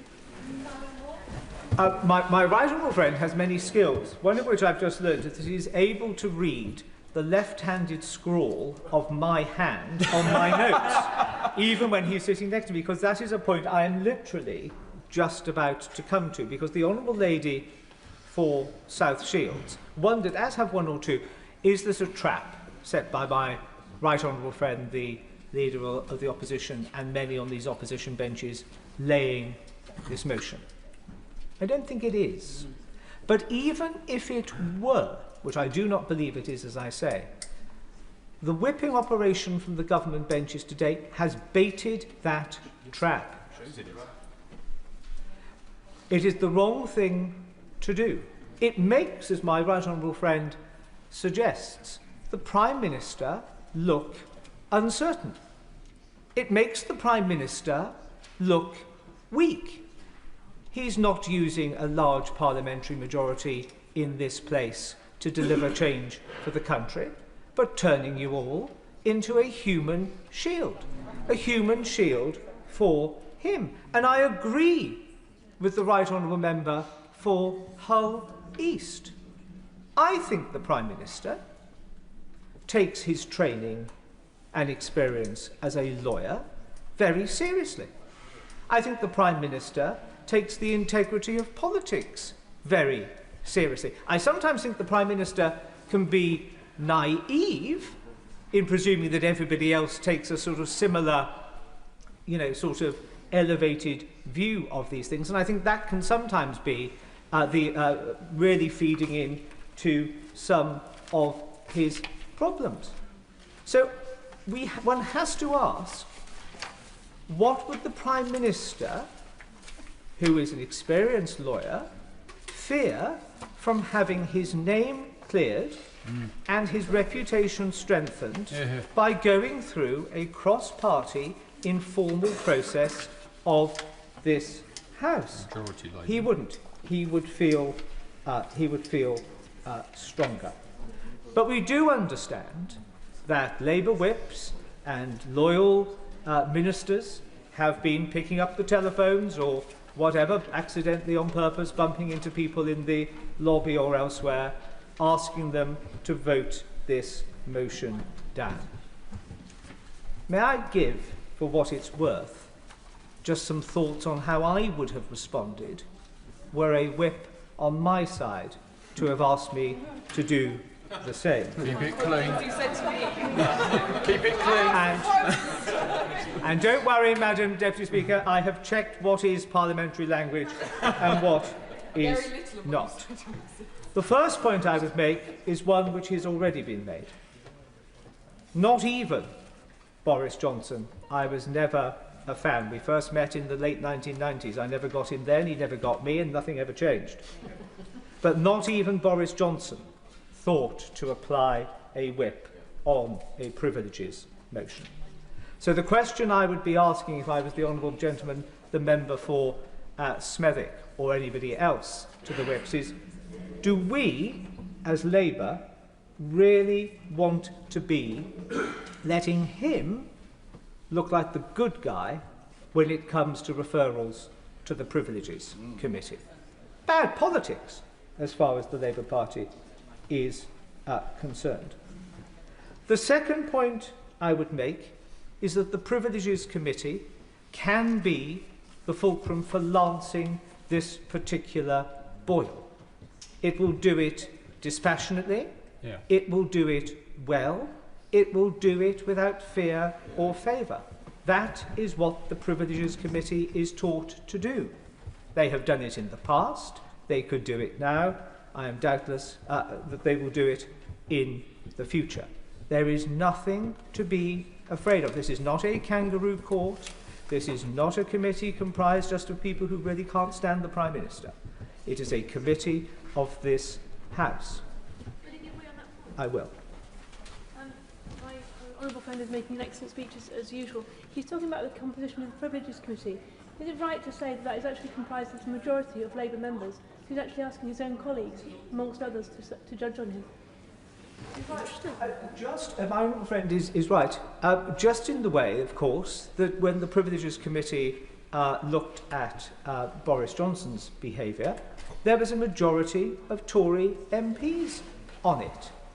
And it was still able to come to a judgment on the facts, on the evidence. Would you forgive me if I don't? I know a lot of members want to speak, and I just want to make a little bit of progress. The third thing, the third compelling reason that Labour whip or Labour minister has deployed, well, you know, the local elections, Wales, Scotland. National elections. This isn't going to do us any good at all. Well, I'll tell you what would give a whole lot more confidence to party canvassers, I would suggest, if this was raised on the doorstep. My leader has nothing to fear. He has referred himself, or has not sought to hinder, a motion that referred him to the Privileges Committee. If members opposite, honourable and right honourable, follow the advice, and that might be the gentlest way of describing it, but follow the advice of government whips today, they will be creating the largest albatross to hang around their necks in these closing days as we approach polling day. Why did you vote to cover up for the Prime Minister? Why did you not do the right thing? What has the Prime Minister got to hide? Why is the Prime Minister running scared? Far much better to say to that floating voter, or that person who may be havering over where to put their cross, What confidence has my party leader got, the Prime Minister? He's happy for this to happen. He's absolutely clear in his own mind that his integrity is unimpeachable, his honesty is to be unquestioned, he has not misled the House off to the races. It is another trap which the Labour Party seems to be keen to fall into. We're all familiar, I would be saying to that whip, that sunlight is the best disinfectant. Let the Privilege Committee be that sunlight. And I can well remember, Madam Deputy Speaker, and I say in closing, there was a vote in the last Parliament which was whipped, and 13 of us on the government benches rebelled. It was a hard and tricky vote. We came under pressure during it and most certainly after it.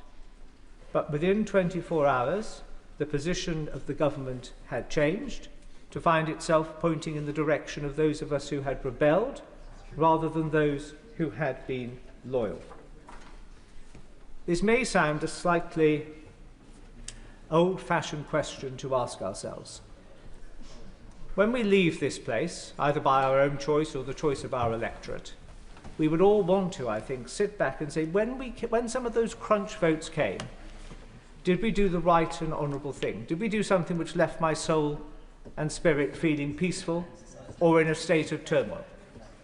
But possibly more importantly for today and tomorrow, could we, without blushing or without crossing our fingers or without trying to find some weasel word, answer truthfully why anybody would vote against this motion if we were asked it in the supermarket queue this weekend, or at the butcher's or the fishmonger's or wherever? Because if there is nothing to hide, let that absence of something to hide be shown to the Privileges Committee. The Prime Minister will be strengthened, the integrity of this place enhanced, the honesty of politics burnished. It is the right thing to do. In their hearts, they know it's the right thing to do. Have the courage of the Honourable Gentleman, the Member for Hull East, the Honourable Lady for Nottingham East, the Honourable Lady for South Shields. You will be in jolly good company. Tim Rocker. Thank you, Madam Deputy Speaker. The appointment of Mandelson was a profoundly flawed process. It was also a profoundly flawed choice. It was the wrong choice. And I think of the victims of Epstein, and I also think of Alistair Darling, who was a fine public servant, a committed public servant, and what he would be thinking today. But we're asked this afternoon to make several leaps of faith, one of which is to believe that just 9 days from local and national elections that we are here, not because of a political stunt coordinated by the Conservative Party, but to accept that they have turned into a sober, principled set of defenders of parliamentary standards. That they are not interested in pre-election theatre. But nobody seriously believes that. Even their own press briefings give the game away. A senior Conservative source was reported as saying, "We got the privileges vote." That was the goal ahead of the local elections. Not the truth, not the outcome, not the merits of the case. The goal was simply to force the spectacle of a vote. And that tells us everything we need to know about the intent behind what is happening this afternoon. And it's no surprise, then, that this has been widely characterised, even by those observing closely political correspondence, as a win-win exercise for the opposition. If they secure an inquiry, they claim vindication. If they lose, they still bank the headlines, the insinuation, the noise. This is not how the House should conduct itself when invoking one of the most serious mechanisms at its disposal. And as the Honourable Member for Smethwick very powerfully pointed out, we're not dealing with a vacuum. There are mechanisms already in train. The Foreign Affairs Select Committee, the humble address. The Prime Minister answered questions for nearly 3 hours last week. That is important. And, Madam Deputy Speaker, referral to the Privileges Committee is not a partisan tool. It is not a device to be deployed because one side sees a political opportunity. It exists for a clear, prima facie, serious and evidenced case of misleading the House, cases that go to the heart of ministerial integrity. Very happy to give way to the honourable member. Because it's so evident that what you're doing this afternoon, that the honourable member is participating this afternoon, is party political. In fact, I would say to the honourable member that he's partaking in a particularly dishonourable act in doing this in such a partisan way. So, to carry on with the case that I was making, I do not believe that what has been presented meets the bar that I just mentioned. At most, what we are dealing with now, I'm going to make some progress, thank you. At most, what we are dealing with here is an argument about a deeply flawed appointment, as I've said, a deeply flawed process and the judgments around it. But those are matters for political debate, for scrutiny, for challenge, across this chamber, but they are not, in themselves, grounds for alleging contempt of Parliament. If they were, Madam Deputy Speaker, the Privileges Committee would be constantly in session. And that brings me to the question of consistency, because the House in recent years has had to confront genuinely serious breaches, cases where standards weren't just questioned, but plainly and repeatedly violated. Findings of bullying at the highest levels of government in the last government. Of ministers in the last government falling short of the standards expected of them. And most notably, we saw a former Conservative Prime Minister investigated and found to repeatedly have misled the House. Conduct so grave, I'll finish this point and then I might give way if I'm feeling generous. Conduct so grave that it resulted in a damning report, which I think the Leader of the Opposition abstained on voting in favour of, I think.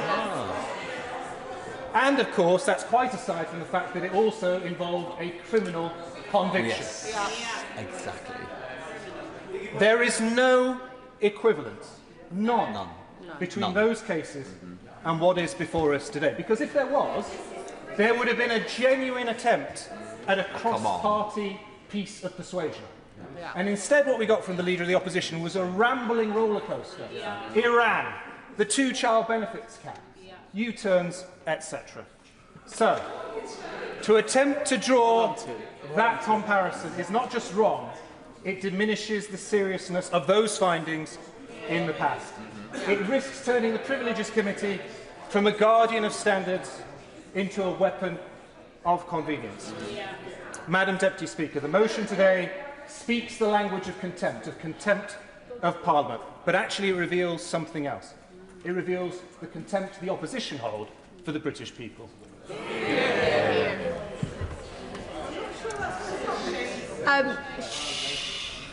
Keep the temperament good. Stephen Flynn. Deputy Speaker, it's a pleasure to follow the honourable gentleman from Macclesfield who's done himself no harm whatsoever and soon becoming a junior whip in the government. I look forward to seeing him in his a trade envoy, of course. America, an ambassador.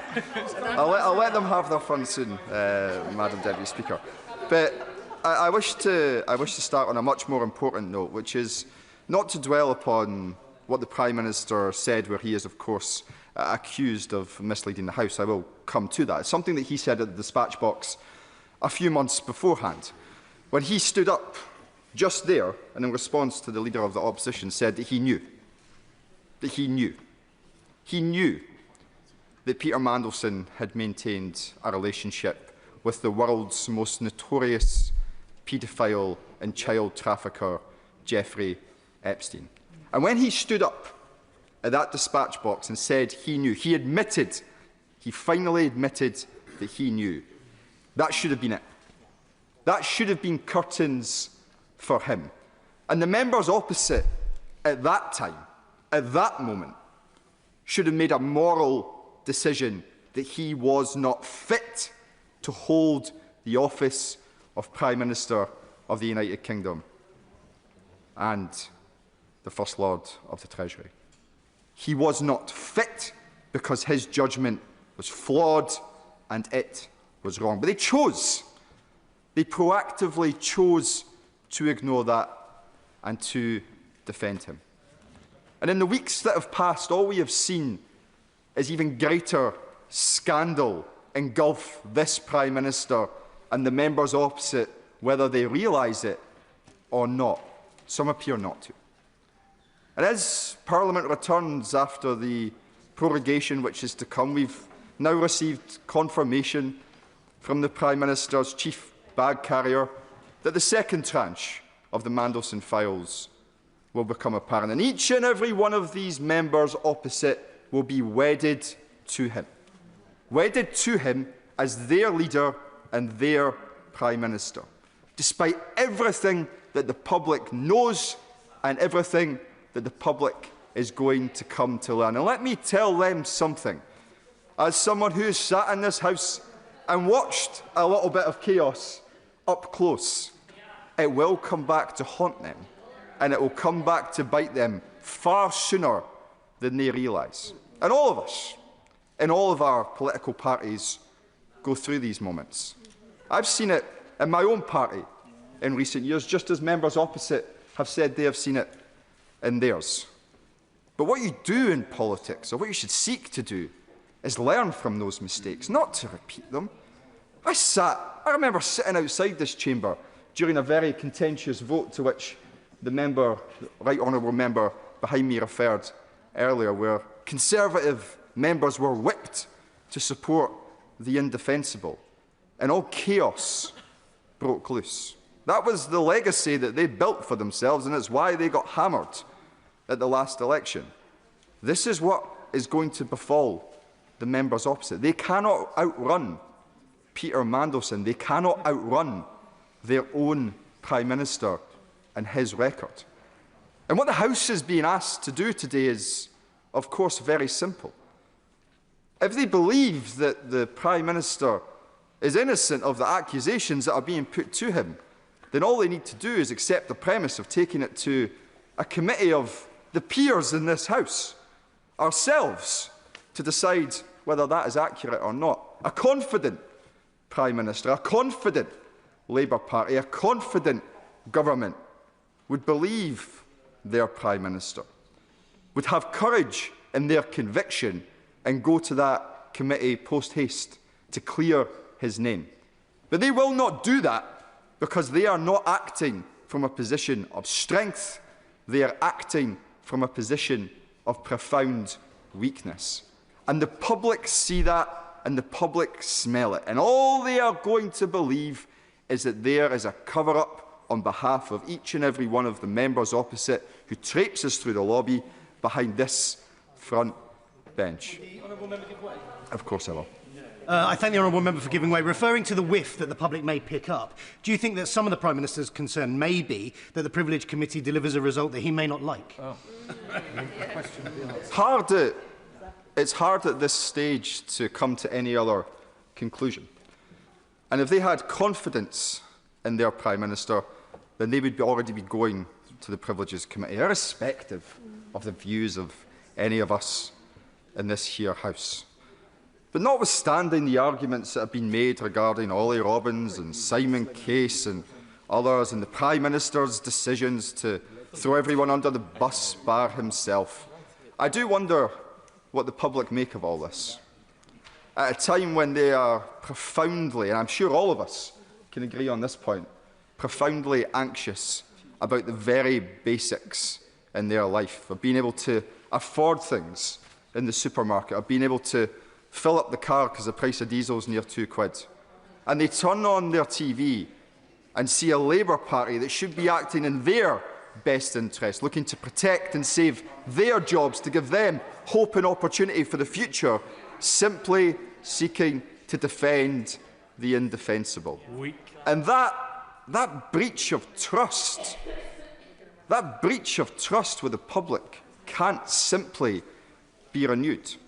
When the Prime Minister first came to that dispatch box following the general election, I did as many others did, and I congratulated him and I wished him well. And the phrase that sits most acutely in my mind at that moment was his attempt to convey to the people of these isles that he would tread lightly on their lives. he has done the opposite. He promised to be change, and I'm afraid to say he has delivered more of the same. The public deserve better.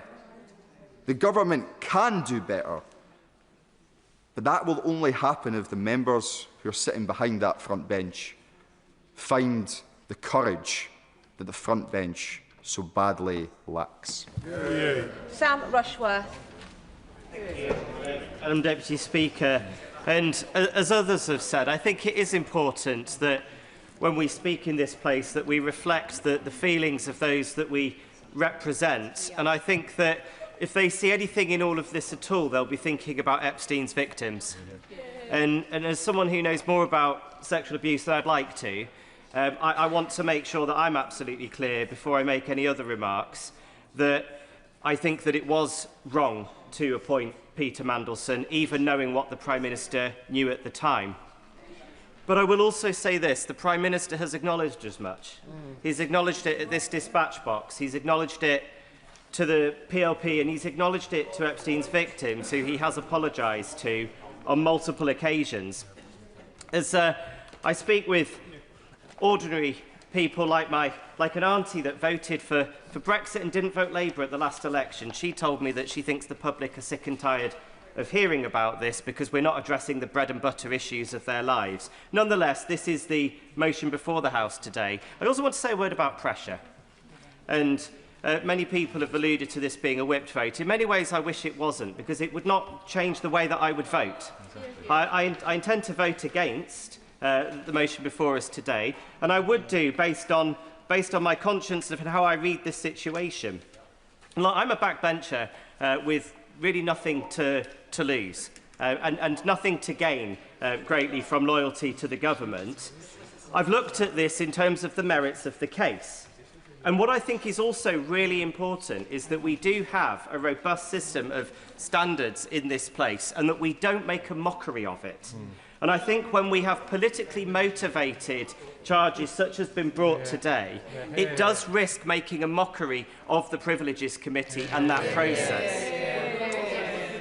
I will gladly give way to you. Time.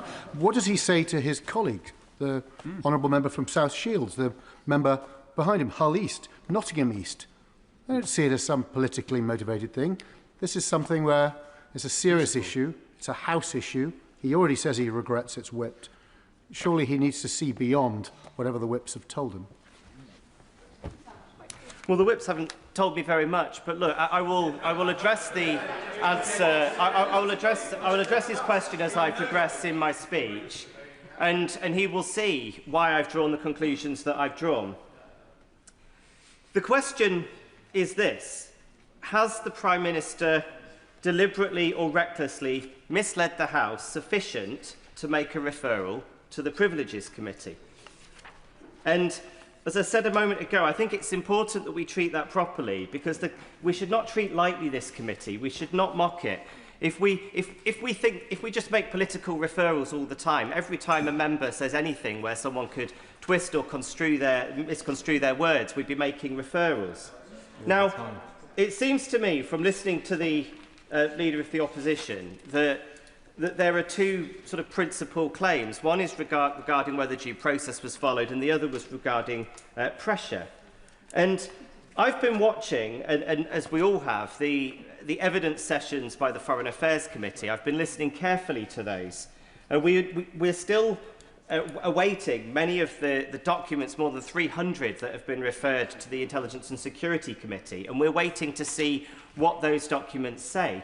But nothing so far that's come out has done anything other than corroborate what the Prime Minister has told us.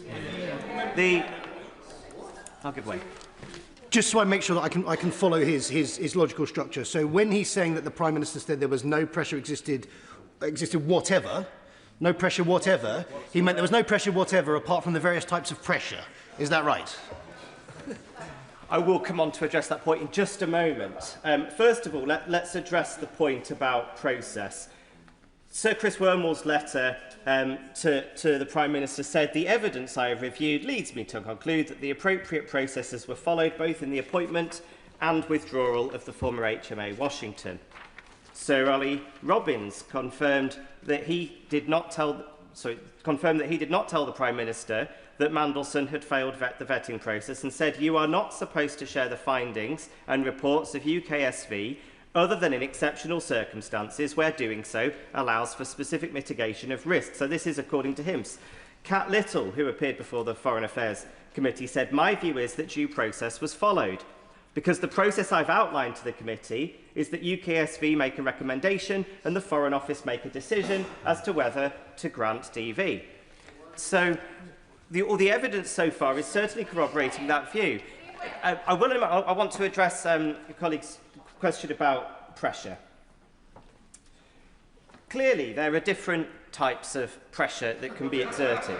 And what Sir Ollie Robbins was clearly talking about was the pressure to reach a decision quickly. And we all know, they know what was going on here in the decision to appoint Peter Mandelson. We had a change in government in the United States. We had no trade deal with the United States, thanks to the legacy that they left us. We had a very difficult situation that meant that we needed a capable ambassador in post before President Trump's inauguration. And there was clearly... I'll give way. The member is suggesting that the previous ambassador was not therefore capable. Yeah. It's just not what he said. I'm happy to answer that point, and if they stop chuntering, they'll hear the answer. No, not at all. I mean, it's my personal view, although I'm not an expert in these things, that I probably would have appointed an ambassador. I said I thought the appointment of Peter Mandelson was wrong. I would have probably appointed an ambassador to the United States or left her in post. But that's immaterial to the point that I'm making. The point that I'm making is that Number 10 clearly felt time pressure to get somebody in post. There is a difference between feeling a pressure to conclude a process quickly and pressure exerted on somebody to change the decision. And if we listen to what Sir Ollie Robbins actually said, we will see that. I'll happily give way one more time. And I'm genuinely listening to the honourable member's logical process as he ratiocinates through this. I might humbly say that we could do this, we could put this evidence out in a privileges committee, which would be the point of doing it. But in terms of no pressure whatsoever being exerted, and he's talking about the kinds of pressure that didn't include that were exerted, could he give examples of the kind of pressure that wasn't exerted? We've seen no evidence, and indeed, Sir Ollie Robbins made it quite clear that he did not feel pressure to change his mind, that there was no pressure exerted on him with regards to the decision that he made. There was pressure exerted to make a decision. Now, that is just part and parcel of the normal runnings of government, particularly when you're working to a timeline. Let me quote him. I'll make some progress in a moment. I walked into a situation where there was a strong expectation, you've seen the papers released under the humble address coming from Number 10, that he needed to be in post in America as quickly as humanly possible. The very first formal communication to my predecessor from Number 10 Private Office being that they wanted this done at pace so that Mandelson could be in post before inauguration. That does not imply that there was some pressure to appoint him against the evidence that came forward. I will give way. I thank the member for giving way. Having recognised that, as Sir Philip Barton said this morning, I don't think there can be any doubt that there was pressure to get this done as quickly as possible, i.e. to jump through all of the hoops, to confirm the decision, to... No, that's what you said. That first bit is a quote. The next part of my sentence is my words, i.e. to jump through the hoops to confirm an announcement that had already been made that Mandelson was appointed as ambassador. It simply stretches the bounds of reason to breaking point to suggest that pressure on time frame within the context of an already announced decision where there is no contingency plan has no impact on pressure on the content of that decision. Message understood. Sam Rushworth. I simply disagree. I think that pressure to get things done is part and parcel of what we do in government all the time. I'm always under pressure. I'm always under deadlines. That does not mean, and the central allegation that the Prime Minister somehow pressured them with regards to the decision. I'm sorry, the evidence has not pointed to that in any shape or form. Now I won't take any more interventions because Madam Deputy Speaker is looking at her watch. But what it simply hasn't been substantiated. There is a process going on at the moment. There are documents being released under the humble address. There is the evidence being given before the Foreign Affairs Committee. I do have to wonder why they have not waited until that process was concluded before writing to the Speaker requesting this. Now, I just want to address a couple more points quickly, and I won't take any more interventions.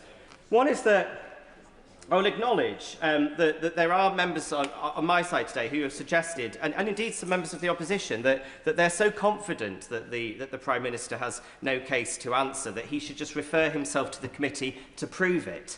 I don't think that that's the way that we should be using that committee's time. I think the onus is on this place to decide has any evidence come forward yet that suggests that there is a case to answer. And I don't think anybody so far has shown any.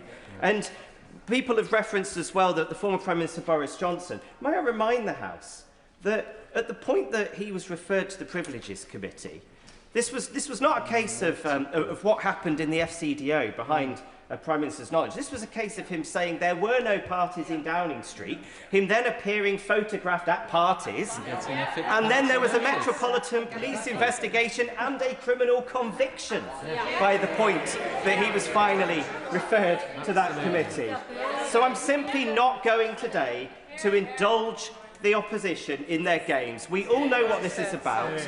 We all know that somewhere in Conservative headquarters right now are graphics being prepared with our faces on it to try to play some narrative to our voters that we're all part of some big cover-up. I think that when we behave like this, frankly, it does a disservice to all of us, and it does a disservice to this place, and I'm simply not going to play their games today. Well said.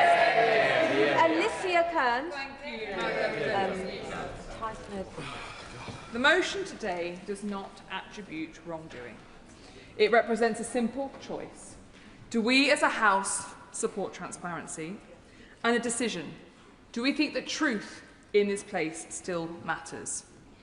Now, Peter Mandelson's CV reads like an indictment, and we all know that, and I don't need to rehearse the litany of appalling and heinous decisions and acts that he has taken. And for me, there leads no question as a result that the Prime Minister's judgment was absolutely found wanting in this situation. But given the seriousness of Mandelson's actions and the seriousness of this appointment, surely every member of this House wants to know why he was appointed, how he was appointed, and whether or not we and the British people have been given the full story of what happened. Now, I worked at the Foreign Office as a civil servant. And if I, listening in detail, reading every single detail bit, feel that something doesn't sit quite right, if I have former colleagues ringing me and saying, that's not how the process works, it just doesn't make sense, that's not right, if we then have the Prime Minister saying that he'd seen the vetting, oh no, I meant I'd seen something else, sorry, I hadn't seen the security vetting, I'd seen the due diligence, oh, there wasn't any pressure put on, well, others most clearly think there was pressure put on. And if the honourable gentleman who just spoke is genuinely suggesting that there is no such thing as abuse from those who have more power against those who have lesser, that politicians do not sometimes behave appalling to our civil services, and that pressure, oh, we're all busy, it's the same pressure. No, and that's why we have specific law. Let me finish the point and then I'll happily take this intervention. We have specific laws that represent that when someone senior to you puts you under undue pressure or treats you in a certain way, they have to take far more responsibility because they have the ability to exercise that responsibility and authority over you that you cannot challenge. And if the gentleman wants to come back and argue that he does not believe that in hierarchies, particularly number 10, political appointments versus civil servants, there is such an imbalance in power, I will happily have him make that case.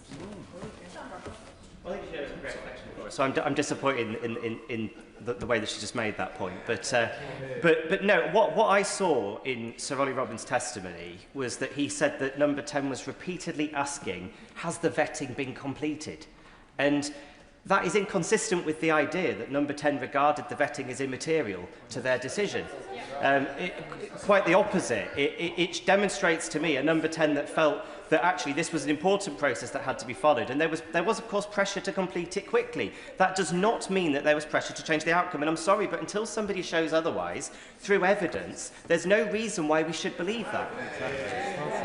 I'm sorry, but the idea that somebody just chasing an update is always done, and can I just check where we are with that? We really would like to get it done. And that there's no concept there could have been any bullying because anyone is just asking for something done a bit quicker. I'm sorry, but that is a foolhardy suggestion by the honourable gentleman. Now, the Prime Minister has come to the House many times, as honourable members would like to suggest, but he hasn't answered the questions. And the Prime Minister himself set the terms. Either he misled the House or he was reckless with the truth, and those are the terms that he set. Multiple people have lost their jobs over this Prime Minister's decision to appoint Mandelson. 2 civil servants and 2 political appointments. For a man who said he would never sack his staff for his own appointments, that's quite something. His judgment has also shown that he was happy to appoint people to Cabinet who had lied to the police, where he knew full well that they had done that. So there is a pattern. Now, Ollie Robbins lost his job for implementing the wishes of the Prime Minister by the book. Now, either he followed due process and was sacked for doing so, or there was no due process and he was sacked because there wasn't. The Prime Minister's position so far is that the former is true. It cannot be both, in which case Ollie Robbins should never have been sacked. He did his job under immense pressure and was stripped of the agency to say no. Mr. Speaker set out at the start of the debate. This motion does not attribute guilt onto anyone. The vote today is for an investigation by the Privileges Committee, and that is a committee chaired by my friend and neighbour, the Honourable Member for South Leicestershire. And I want to place on record my total faith in his probity and professionalism, because unfortunately we have seen in previous approaches and previous investigations that some may seek in future to undermine individuals. Now, I appreciate there are a range of views across the Labour benches, and some seem to genuinely believe the Prime Minister's version of events. Others share concerns on this side of the House, even if they're reticent to express those. I do want to point out that in the entirety of this debate, at no point has there been more than 9 Labour MPs at the backbenches who were elected before 2024. Now, I would say to those members, having been a new MP and having been through this process and watched it, having once voted, as I've said previously in this House, in a way that I deeply regret on the Owen Paterson vote, I had planned to vote against him. The reason for that was because I sat on those benches and I watched the debate and I was horrified by what I saw. And despite the enormous pressure from people around me, I went, right, okay, I've got to do what's right, and I'm going to vote with those brave 13 who did the right thing. I then went downstairs to breastfeed my daughter, who was very young at the point. I think she was just turning 6 months. And when I came back up, there was only 1 minute left of the bell. And when I looked into the 2 voting lobbies, I couldn't see those 13 friends who'd gone the right way on the vote. So I was stood there on my own, absolutely terrified, not knowing what to do, seeing everyone else going through the other votes. And I never, ever, ever accept feeling that way ever again. And I say to the new intake, there is a reason why none of the other previous intakes are on these benches. There is a reason why anyone so far from the older intake who has spoken have said to you, if your gut is telling you there's a problem, there is a problem. Absolutely. They have given you their advice. Now, I know they tell us often how dismissive you all are of them, but there is... Oh, apologies. Forgive me, Madam Deputy Speaker. You would never be dismissive of anyone, so I correct myself entirely.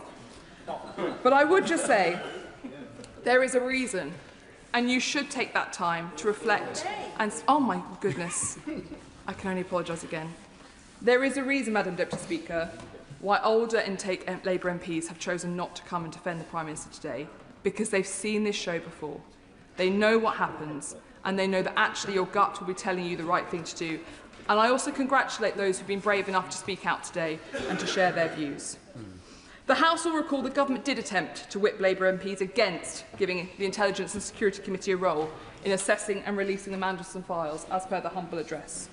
Parliament asserted itself on that day, and we must do so again. A vote against this motion will show loud and clear that you followed the party line and that you forgave and ignored your conscience. No, that you... Oh. There is precedent here. In 2022, the House unanimously passed a motion to allow the inquiry into whether the Prime Minister had misled Parliament. We Conservatives supported that motion and not a single MP blocked it. So I do know how hard these are, because we've been there, and I supported the committee's findings that Boris Johnson had misled the House. So my advice to Labour MPs is to listen to your conscience and do what you know is right. Members will thank themselves as years pass by to be free from the weight of regret. But also, I would also point out that matters of standards should never be whipped. And I'd be interested to know if any Labour MP is willing to stand up today and say that the threat of having the whip removed has not been made, because so far none of them have said that. And I would also say to the front bench that there is indeed, well, pressure seems to be an issue we need to debate more. I would also say to Labour MPs considering speaking in this debate, you may find that even before the vote, the government changes. The members may find that before the vote this evening, your party has changed its mind and you are no longer being whipped. So I would encourage Labour MPs to reflect on whether this is the record that a member may wish to have, because whips do change their minds if members represent themselves to them. So can you truly say that the whole story is out there? Oh, sorry. Can I remind the Honourable Lady, it's not me. Much of this has been addressed to me. I'm not voting this afternoon. I won't be speaking. Alicia Kearns. And I accept fully, Madam Deputy Speaker, that I do know better, so I apologise. The whole story is not out there, and a future release I will happily give them. I'm very grateful to the Honourable Lady, and she makes a wise and experienced speech today to this House, reflecting on her personal experience in previous votes. Would she agree with me that the question we must all ask today is, whichever side of the lobby we vote, we must justify that to our constituents? Absolutely. And some members have suggested today that their constituents don't really care about process. They don't really care about whether the truth is told in this chamber, and they're not really interested in this privileged motion. That is most certainly not the case, and that is something members will experience in months to come. Madam Deputy Speaker, I fear that a future release of files will contradict the Prime Minister's version of events further. We discovered only this morning that Jonathan Powell, the National Security Advisor, was also appointed before being vetted. I asked the government about his vetting in February. I was told that national security vetting for the current National Security Advisor was conducted to the usual standard set for developed vetting. Does that sound familiar?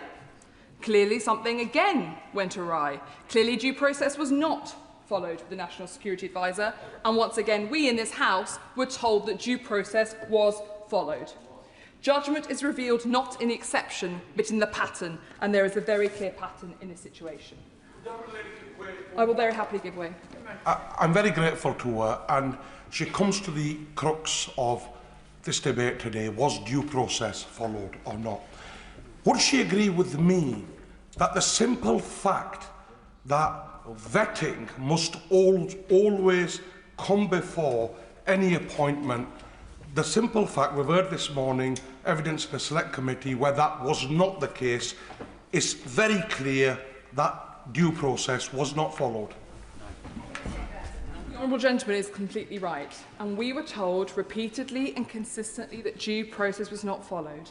Now, anyone who wants to tell me it was, I know it wasn't, because I've been through security clearance, which was the first level, where I had to wait for 7 months to hand in my notice to my existing job so I could join the civil service until I got security clearance. Then there was developed vetting, where again I had to wait about 6 months before I could take up that role. And then I went through strap clearance as well. So I've been through the work, so I've been through all of it. And it doesn't sit right with me, the accusation that due process was followed. And fundamentally to the point about Ollie Robbins, it cannot be that due process was followed and therefore he deserved to be sacked. He must have breached due process if he needed to be sacked. In conclusion, Madam Deputy Speaker, I will be voting in favour of this motion. And tonight I will end my day with a clear conscience, knowing that I voted to give my communities the answers that they deserve. And I hope that every member can say the same, because we are asking whether the man leading our country has the judgment the office necessitates, and a commitment to the truth that is required. And at this moment, the country does not believe that that commitment to the truth is there. So let's have it, and let's see if it was. Brian Leishman. Good afternoon, Madam Deputy Speaker. And from the outset, I wish to state my support for justice to be delivered for all the people who were harmed by Jeffrey Epstein and for those involved with him who committed such despicable violations and crimes to be held responsible. The people who were exploited should be at the front of all our minds. It is my opinion that this motion does not come from anything noble, a deep concern for those that were trafficked or abused, nor is it about a protection of democracy or anything of that nature. Of course, this motion is designed to embarrass the Prime Minister and put Labour MPs in an awkward position. And not for the first time as Labour MPs, we are in an awkward position. And not for the first time it's because of the Prime Minister's actions and not that of the opposition. The accusation of secrecy and the goings-on in this place are serious political issues that mean the world to a whole host of our constituents. Sometimes it's in the traditions and protocols of this place, which to many often seem archaic, arcane and totally unrelatable to how they lead their daily lives. People are regularly frustrated at ministers not answering questions at the dispatch box, and equally shadow ministers with amnesia at their own record when in power. People are infuriated watching politicians do the media circuit, slavishly going through the party lines no matter how illogical they may be. All of it just breeds utter contempt in politics and for politicians. People are sick to the back teeth of it all. Now, when I'm out campaigning and knocking on people's doors, they tell me just how irritated they are with politicians who endlessly try to deflect and defend the most absurd and wrong decisions, just because of the party that they represent. Of course, this is not unique to the Labour Party. All parties indulge in this. Conservatives defending the record of austerity that ripped the heart out of communities up and down the United Kingdom. Many in the SNP refuse to take responsibilities for failures in housing, education, health, local authorities and vital public services. But credit to the Right Honourable Member for Aberdeen South for alluding, touching the lightness of touch on some of the travails that his party have experienced. Madam Deputy Speaker, I just want my Labour government to be better than that. It really is a low bar that we have been set, but people genuinely think that we are all the same. They see no real difference. And to echo other honourable and right honourable members, I think the Prime Minister should refer himself to the Privileges Committee.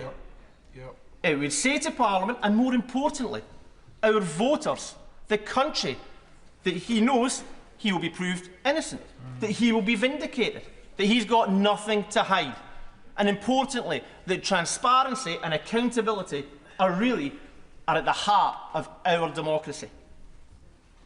I say to colleagues on this side of the House that we were elected based on the promise of providing change, an end to the scandals and the cover-ups that people are so disgusted with, whether it be Tory lockdown parties or trips to castles, hundreds of miles to test eyesight.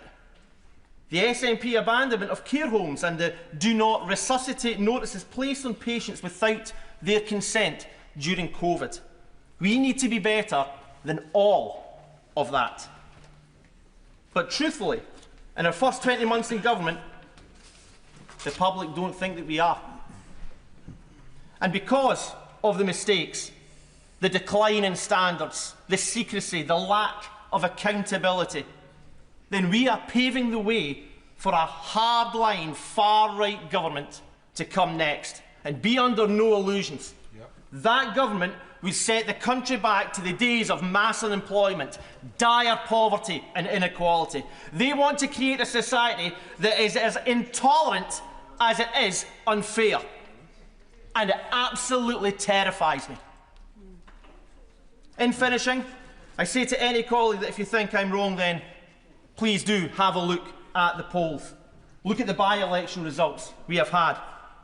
The Prime Minister said we would put country before party. Today, with this vote, he has the perfect opportunity to do just that. The Prime Minister needs to stop putting Labour MPs in awkward situations. The open and honest thing would be to refer himself to the committee. But if he won't, then I'm afraid he has left me with no choice. I will have to vote for this motion this afternoon. Sir Roger Gale.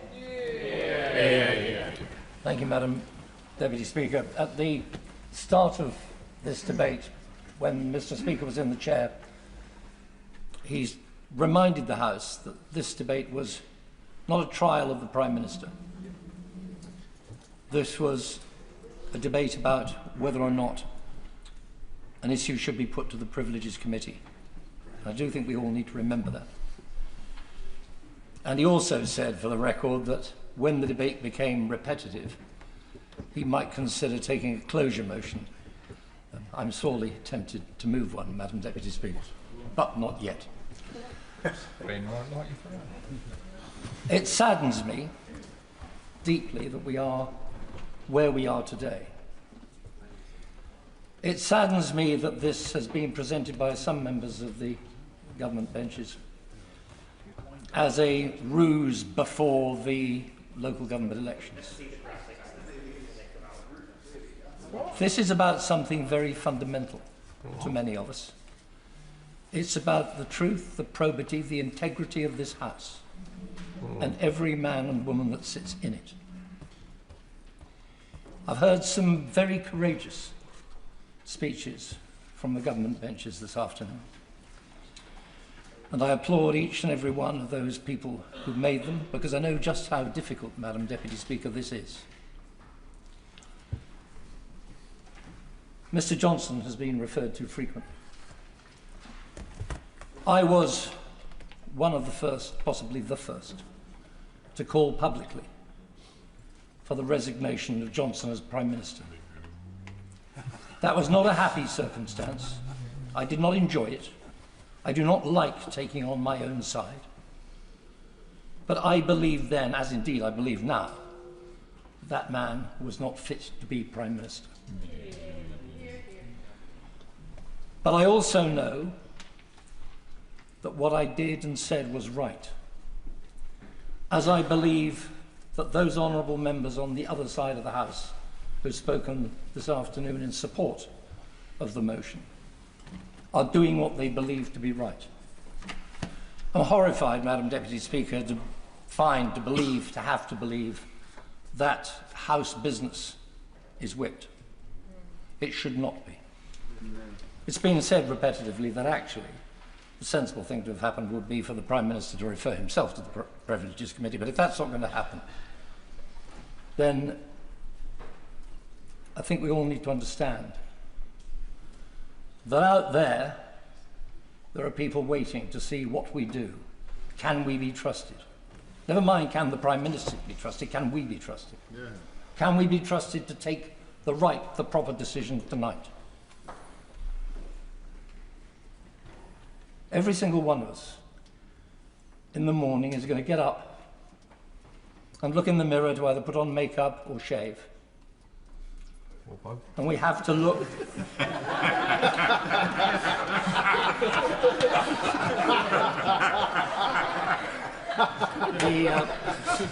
My honourable friend reminds me that my honourable friend reminds me that he did say incorrectly that the vote on Johnson, the call for the resignation of Johnson, was not taken until after the Privileges Committee findings.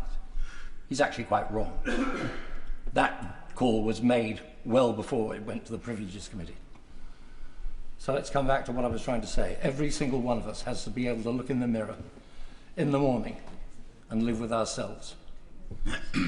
I hope very much that the government whips will withdraw the whipping, tonight so that honourable members can vote according to their conscience. And I believe that if that is so, and if that is done, then this matter will be referred entirely properly to the Privileges Committee. And then we can get on with the job that after the King's speech we will be here to do again, which is devote our concerns to the cost of living, to fuel prices, to the manner in which the hospitality business is being destroyed, to all the matters that we ought to be here discussing today, rather than discussing this. I beg my friends on the other side of the House to do the right thing tonight. Chris Kane. Deputy Speaker, a referral to the Privileges Committee, particularly involving a Prime Minister, should be rare. The bar should be high because we have so many other processes available to us in this place. And with this issue, many of these processes are already in action. The Foreign Affairs Committee, under the excellent chairing of the Right Honourable Member for Islington South and Finsbury, is taking evidence and will report in due course. The humble address from this House has put a process in place to ensure transparency, and the Government is complying with it. Then there is attendance in this chamber. I have no doubt the Prime Minister will continue to make himself available here, as he has done in recent weeks through statements and at PMQs, both because it's right and because the processes of this House require it. And let us be honest about the timing. Bringing this forward 1 week before elections is political. Now, I do not criticise that. It's part of the system we operate in, but we should be clear about it. I've been reflecting this week on the concept of pressure. We have heard from senior civil servants that there was pressure to proceed with the appointment of Peter Mandelson before vetting had concluded. They have said that the pressure was inappropriate. They have not said the pressure was inappropriate, simply that it existed. The Prime Minister, for his part, has been clear. He has said that this was the kind of pressure that exists in any high-performing environment where decisions need to be made and progress needs to happen. That is very different from pressure to do something you are not comfortable with. But I suppose the truth is that my experience of pressure is not the same as the Prime Minister's. A degree of recalibration is required on my part. As a member of the Public Accounts Committee, we apply pressure to senior civil servants every week. We expect them to account for their decisions, often in difficult circumstances and under public scrutiny. And time again, I am struck by their professionalism and their ability to handle that pressure. I am equally struck by the Prime Minister's ability to do the same. Whether at Prime Minister's questions or in extended sessions like the one we held last week, where he answered questions for over 2 hours. That level of scrutiny is constant and unrelenting. In my time in this House, I have never known the Prime Minister to act in anything other than good faith. He is focused, serious and determined to deliver in extraordinary, difficult circumstances. Yeah. Is he perfect? Of course not. None of us are. His is an almost impossible job in turbulent times. But that is the nature of government. The public elects a government and gives it time to govern. That requires consistency, judgment and, at times, the ability to change course as circumstances demand. What it does not require is abandoning the course entirely at the first sign that another ship looks to be sailing more smoothly. We are, quite clearly, in the middle of a storm. Not a passing squall, but sustained, difficult conditions. Economic pressure, global instability, and challenges at home that have been building for years. In those circumstances, what matters is not whether the sea is calm, but is whether the vessel is seaworthy and whether the person at the helm knows how to navigate. Now, no ship is perfect. There will always be repairs to make, adjustments to take, and decisions that with hindsight might have been handled differently. But abandoning a ship mid-storm or trying to sink it is a risk. Because that other ship, finding another ship that is sailing in different waters is sailing under different conditions. And let's be honest, that other ship, well, the same storm is heading its way too. So the real question is not whether things are perfect, it's whether we have a vessel that can withstand the conditions and a captain who can steer it. Now, when I look across the chamber, I do not see credible alternatives ready to take us through what lies ahead. On one side, we have a Conservative approach that too often feels like a ship designed for a different age. A wooden ship, not equipped for the realities of the world we are living in now. A vision that looks backwards rather than forwards. And on the other, I see the SNP. If you cannot reliably build and run the ferries that connect your own communities, it does raise serious questions about the readiness to navigate a much bigger journey. Theirs is less of a fully equipped vessel and more like something assembled for the appearance of movement rather than the reality of it. So they give way in that point? Of course I will. Dr. Scott Arthur. Does he agree that it appears the SNP don't have a ship right now? They must have a submarine. Order. I think honourable members will find this is not a debate about the SNP, and perhaps we all ought to confine remarks to the subject that we're actually debating. Chris Kane. Thank you, Madam Deputy Speaker. To finish my metaphor, but not about the SNP, you hold steady. You make the adjustments that are needed and you focus on getting safely to better conditions. That is the task that's in front of us. And that is why I will be supporting the Prime Minister to continue doing the job he was elected to do, to keep a steady hand on the tiller and guide the country through challenging times. And I would urge colleagues to do the same, because in the end, this is about stability, seriousness and leadership. And that is what this country needs. Today's motion feels to me like a distraction from that mission, and so I urge colleagues across the chamber to vote against the motion today. Anne Davis. Madam Llefarydd. The Prime Minister has called this motion a stunt and pure politics. But the Prime Minister and Labour MPs rallying around him forget the seriousness of the allegations against him. That is, misleading the House of Commons over statements relating to the appointment of Peter Mandelson as ambassador to the United States. An individual with well-documented links to the convicted sex offender and human trafficker. To swat away these allegations as a desperate political stunt, refusing them to be investigated properly by the Committee of Privileges, is an insult to us all.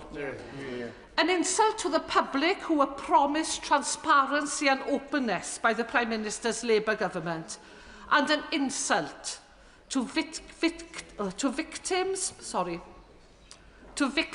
and survivors of violence and abuse who deserve so much better from those who claim to represent them. What Parliament is being asked today is a straightforward question about whether serious concerns regarding the Prime Minister should be examined properly and independently. If the Prime Minister insists that he has done nothing wrong, then surely the Privilege Committee will come to that same conclusion. And if Labour believe that everything is in order, why have they forced their MPs to vote against the motion today? It begs the question, what does the Prime Minister have to hide? The Prime Minister promised change, and people across Wales gave him a mandate for that change. But what did the public get instead? Misjudgments, incompetence, a lack of transparency at the heart of government, and no real accountability. I put myself forward to become a Member of Parliament because, to be frank, I was fed up of Partygate, the betting scandal, the 200,000 that Vaughan Gethin had accepted in order to fund his own leadership campaign. I thought we're better than this. As residents, as constituents, we are better than this. And people deserve a government which is honest and transparent, and we certainly haven't had that in the 2 years that I've been sitting here on these benches. The Prime Minister has tried to wash his hands of Mandelson's appointment, hiding behind processes, procedure and the actions of civil servants, destroying decent people's lives, only to hobble on for another few weeks. And even if the Prime Minister's loyalists vote this motion down today, Labour and the Prime Minister himself will have shown their true colours.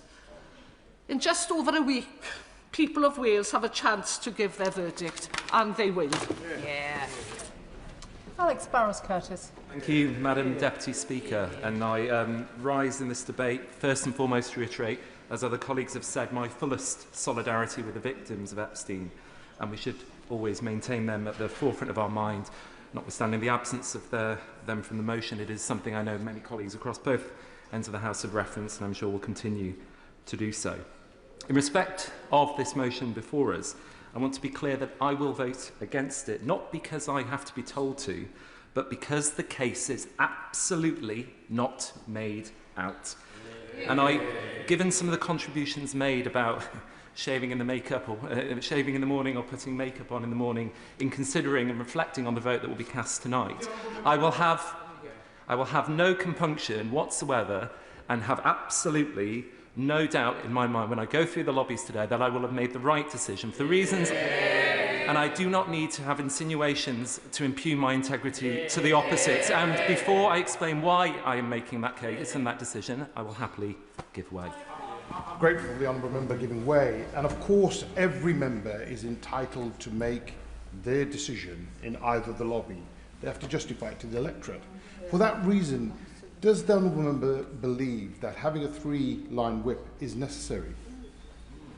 Alex Barros-Curtis. It's an irrelevant point, and the point that I would make, I've already said that regardless of the position of the party, I don't need to be told how I will vote on this, for the reason that the case is not made out. And he says that, if people stop chuntering, the individuals who have said that they have to look in the mirror tomorrow, every decision we make in this place, regardless on this motion or on amendments, on legislation, we do, I have no doubt, with integrity and with our best motivations of our constituents in mind. So the need to remind me or my colleagues of that today suggests more about the person making the statement than it does about me and the decision I've made. So as I said, I will vote against the motion because I do not believe the case has been made out. And in my time as a solicitor, I've seen many witness statements and particulars of claim. And if I hear and reflect on what the Leader of the Opposition laid out as her case today, I thought it was one of the most poorly made out cases in my professional lifetime. Well, if he waits to hear why I think that, then I will happily give way in a moment. This motion cuts across existing procedures, as has been said, and that just a few weeks ago, everyone in this House jointly, unanimously agreed, supported and initiated. And as I said, and I will go on to explain, it lacks any credibility or evidential basis. You can chunter some more, but maybe listen to the basis on why I reached my decision, and then I will happily give way in a moment. So, I will turn to, as I say, the lack of evidence to make out this case. But before I do, I want to mention, as others have mentioned, the integrity of the Prime Minister in and of itself.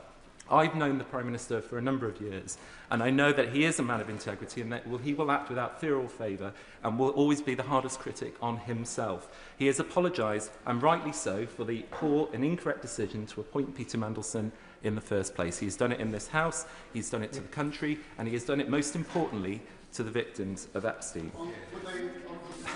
He's very eager. I will give way. Very grateful to the honourable gentleman. He's been most generous. But we haven't really heard the case yet, given that colleagues opposite will be in a similar position to the honourable gentleman. They will know the Prime Minister. They will have known him for years. They will be sure of his integrity or otherwise.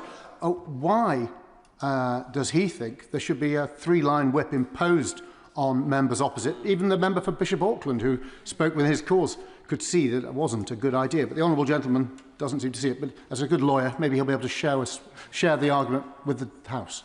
I appreciate his patronising tone, but I will simply say this. I have said that I don't need to be told how to vote in this because I do not believe the case is made out, as I will go on to explain now if I can make some progress.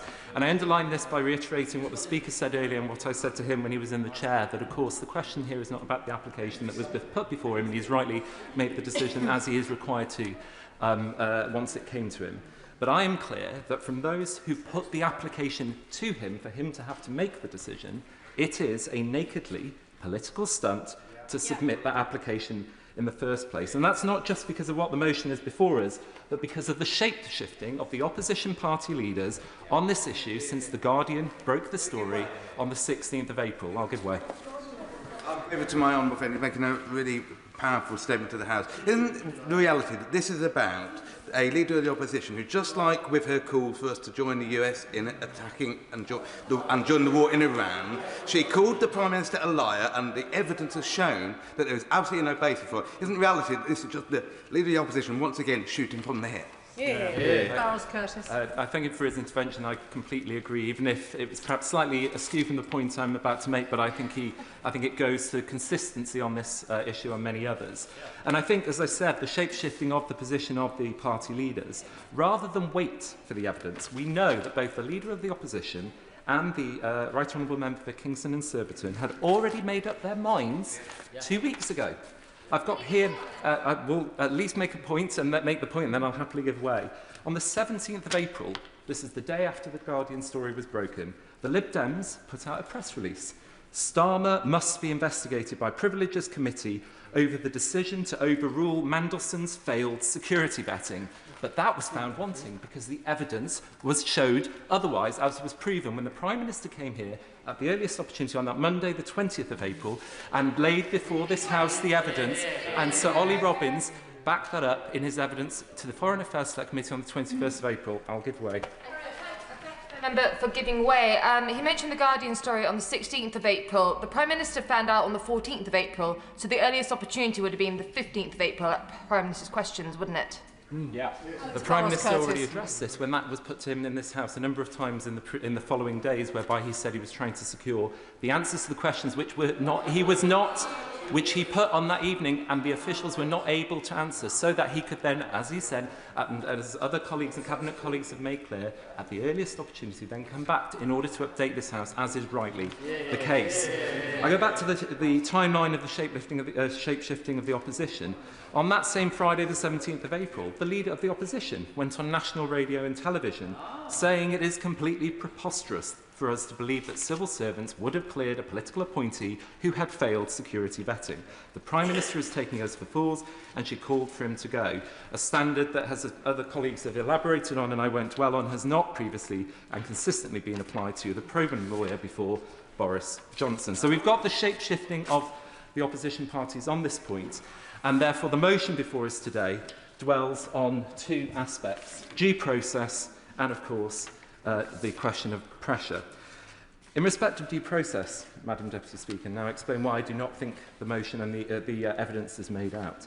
I note the motion itself doesn't critique the process itself, which, as this debate has played out over recent weeks, has shown to be seriously deficient and lacking. That has necessitated the necessary reviews and changes at the Prime Minister's order, as some of this debate today has elaborated on. Indeed, this motion asserts, without actual evidence, that has been that has withstood further testimony from key officials to the Foreign Affairs Select Committee. And we know the Prime Minister was not told about the UK security vetting's recommendation to not grant Peter Mandelson clearance, that he was not told about that in many subsequent weeks. And Sir Chris Wormwood confirmed that due process was followed. So I do not accept that that case has been made out. And when we turn to the question of no pressure, the Leader of the Opposition made great play of her selected quotes. And I have Hansard before me from Prime Minister's questions of the 22nd of April. And it is quite clear, as the Prime Minister starts his answer to her question, that he will deal directly with the question of pressure in relation to the decision to appoint Prime Minister Peter Mandelson and to put him in place. The Prime Minister, is clearly referring to the parts of Sir Ollie's evidence of the 21st of April to the Foreign Affairs Select Committee on the specific point about whether or not pressure was brought to bear on the outcome of the vetting process. This was also the gist of the Leader of the Opposition's preceding question, actually, to the Prime Minister, to the question that the Prime Minister was answering. It is also notable that just today, Sir Philip Barton substantiated the position that there are two different types of pressure, And whilst there was pressure to get on with making a decision, which the honourable member earlier alluded to, he then went on to say he was very clear, quote, that he was not aware of any pressure on the substance of the vetting decision, which is what this motion goes to. I'm conscious of time, Madam Deputy Speaker, and so I want to conclude by expressing solidarity to my honourable friend, for South Shields, who spoke with great power earlier. And her and I have spoken about some of these issues before I have the privilege of being in this place, and of course I offer my support.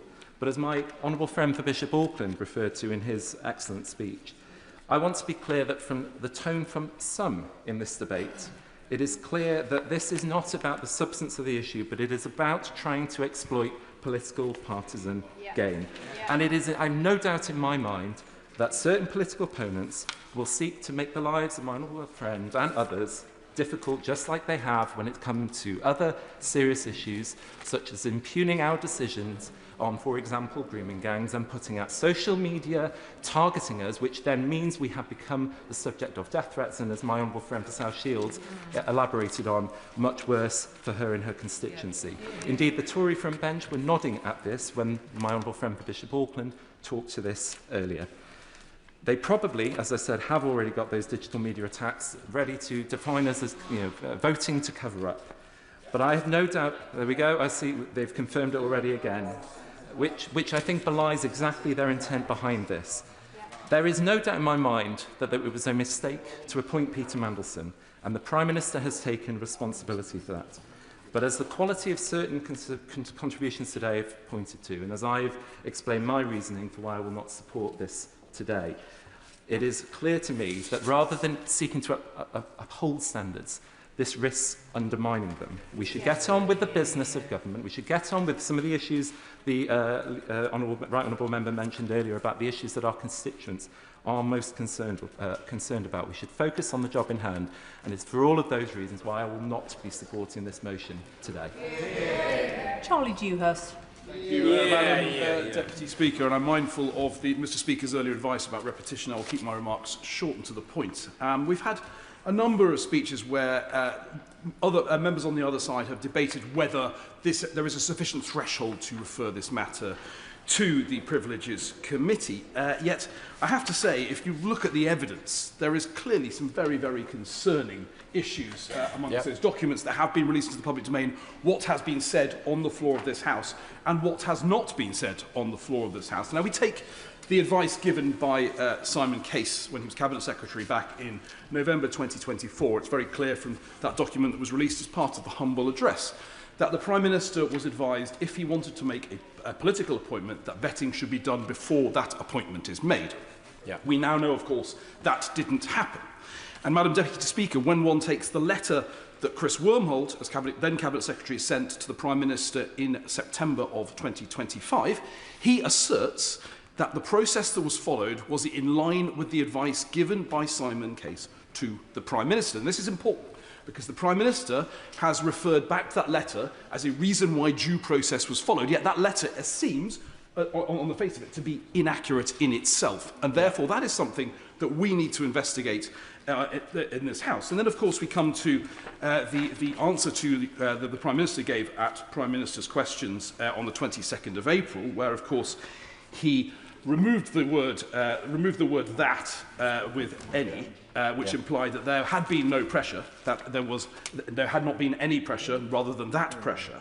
And when this was raised by my right honourable friend, the member for Brentwood and Ongar, at Cabinet Office Questions last Thursday, the Chancellor of the Duchy of Lancaster asserted on the floor of the House that he says, "I think the difference between the words that and any is not of any material relevance." Now, I think anyone with a basic grasp of English, and having heard the testimony of Ollie Robbins versus the answer the Prime Minister gave, would clearly say that he has tried, at least in my view, to misrepresent what Mr Robbins told the Foreign Affairs Select Committee. So I do believe that as well is an extremely, extremely powerful reason why this matter needs to be referred. And then I come to the case of the unanswered questions, the evidence that we don't have. And I refer back again to Simon Case's advice to the Prime Minister back in 2024, because what was released as part of the humble address is just Mr Case's evidence. the box for the Prime Minister's comments remains blank. Now, are we expected to believe that the Prime Minister did not respond to the advice given him by the Cabinet Secretary, or has that advice been withheld from this House? A question I think that does need to be answered. And then there are other matters. There are the evidence that the Prime Minister did see regarding Peter Mandelson, some of which he has confirmed to this House of Prime Minister's questions in relation to Jeffrey Epstein. But he has refused to answer whether he was aware of Mr Mandelson's business links, particularly those connected in Russia and his directorship of Sistema, even after Russia invaded Ukraine. And then there's the matter of documents which the government is unwilling to even confirm even exist. For example, Mr Mandelson's declaration of interest, Madam Deputy Speaker. We've asked repeatedly whether that document simply exists, not whether it's going to be published in full at this point, and we do not get answers. And then we find today Morgan McSweeney giving evidence to the Foreign Affairs Select Committee and confirming that a meeting took place in December regarding the first meeting that took place regarding the potential appointment of Mr Mandelson as ambassador to the United States, and the Cabinet Office have said they have no record of this meeting. So were there no minutes taken of this meeting? If not, why not? Or have those minutes somehow vanished? All of these, I think, are very, very good reasons why this matter needs to be referred to. Honourable friend, I mean, the Prime Minister has told the House, and this is about the allegation that the Prime Minister may have misled this House, that all due process was followed.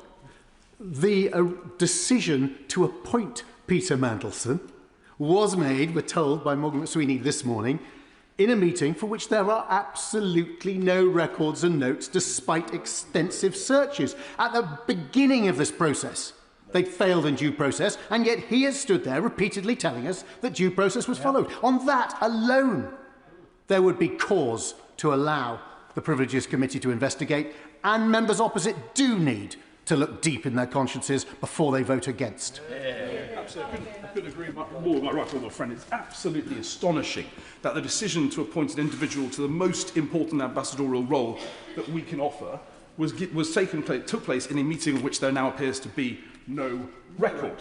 So we have three clear issues here. We have a discrepancy in documents that have been published. We have inaccurate recollection of events in response to questions in this House, whether inadvertent or deliberate, and we have a failure to provide full transparency in relation to this very, very sorry saga.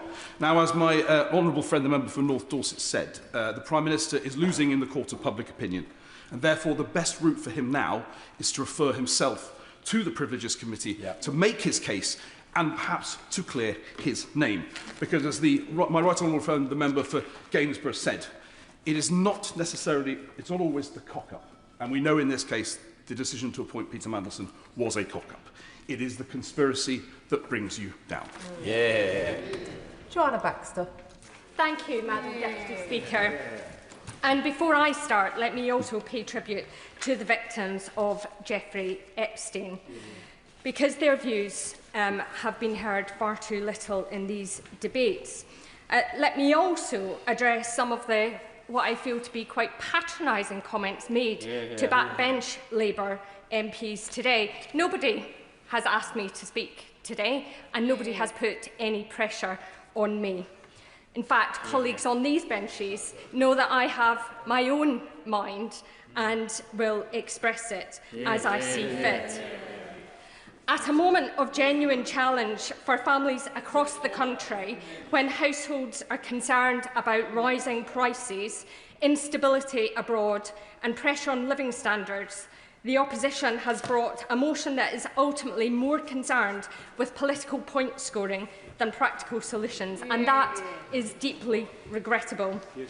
Because the British public expect and deserve better than Westminster at its most performative. They expect seriousness and rightly expect scrutiny where scrutiny is due, but also expect Parliament to focus on the issues that shape their daily lives. The bills landing on their doormats, the cost of food in the supermarkets, the price of fuel at the pumps, and the strength of the economy in uncertain times. On Peter Mandelson, let me be absolutely clear. He should never have been appointed as our ambassador. The Prime Minister recognised that. He's apologised for that. He did so properly, repeatedly, with transparency and accountability and with respect to the victims of Jeffrey Epstein. That was the right course of action, and I would not have expected anything less from the Prime Minister, because I too have known him for many years. I have worked with him as he sought to rid our party of the stain of anti-Semitism, which has now infected others. I've seen him stand up to Putin when others have taken bribes from his allies. Madam Deputy Speaker, given those processes of transparency are in place and underway, which they are, why, it has to be asked, are the parties opposite working to ride roughshod over investigation processes they all agreed to? Well, we've heard it here earlier in the debate. Social media clicks and cheap headlines ahead of significant elections. Yep. The fact is that the government has agreed to and is complying with the humble address to allow scrutiny of the Mandelson appointment in this place, to see the facts, the advice that was available to the Prime Minister at the time Mandelson was appointed. And my right honourable friend, the member for Islington and Islington South and Finsbury, is chairing a select committee inquiry to which key figures involved in the Mandelson appointment have rightly been summoned. And the Prime Minister has come to this House repeatedly to answer questions about that appointment. As has been already expressed, politically motivated use of the Privileges Committee procedures risks undermining those procedures. What is clear, the circumstances the opposition hoped would come to light, which they hoped might bring down a successful Labour government, have been nothing more than conspiracy. First, they said that the Prime Minister must have known that UK security vetting recommendation was to reject the vetting for Peter Mandelson. Yet, Ollie Robbins confirmed to the Select Committee last week that he had chosen not to share that crucial information with the Prime Minister. They were wrong. They said that the Prime Minister was wrong to say that due process was followed, yet Chris Wormold has confirmed in a letter to the Prime Minister that the process was followed. In his own words, the evidence I have reviewed leads me to conclude that appropriate processes were followed in both the appointment and the withdrawal of the former ambassador to Washington. Again, they were wrong. How could the Prime Minister have taken any other assessment than due process was followed when it was spelled out to him in black and white from his own officials? Those are not rumours, they are not talking points, they are facts, and facts matter in this place. Many good colleagues on these benches, and indeed I'm sure some on the others, know deep down that the #1 issue facing our constituents is the cost of living fallout from Trump's war in Iran, a war aped on by parties opposite. They know that because when we've been out on the doors in the lead up to the elections in May, that's what voters are telling every one of us. They're worried about their bills, the prices at the pumps and the prices in their supermarkets. And while some in this House want to engage in political stunts, this very afternoon the Prime Minister is convening a committee on the response to the conflict in the Middle East, on how we support the British economy, our services and, most importantly, our constituents. What is clear is that there is only one party focused on the job of delivering for the British people, and it is the one that the country voted for in the last election. The Conservative Party, after 14 years of chaos, scandal and economic recklessness, now wants to lecture anyone else on standards in public life is galling. From the party that gave us Partygate, revolving door Prime Ministers, cronyism, collapsing public services, Liz Truss's catastrophic experiment that sent mortgages soaring and punished working families for Conservative failures. Meanwhile, they collude with the SNP who asked voters... I've made the point previously. Please will members confine themselves to debating the issue at hand and not into fighting the local election campaign, perhaps. Joanna Baxter. Thank you, Madam Deputy Speaker. Those are the issues we could have been debating today, but instead we are debating a political stunt.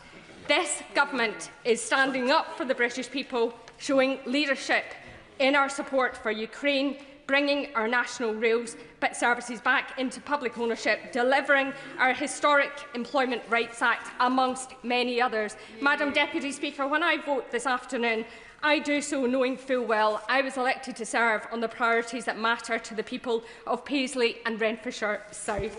Their bills, their security, their welfare, and I will vote to ensure that we have a government that continues to focus on those priorities. Richard Tice. Thank you, Madam Deputy Speaker. Well, the motion to refer the Prime Minister to the Privileged Committee revolves around two words, Madam Deputy Speaker. Pressure. That's the first word, and it's absolutely vital.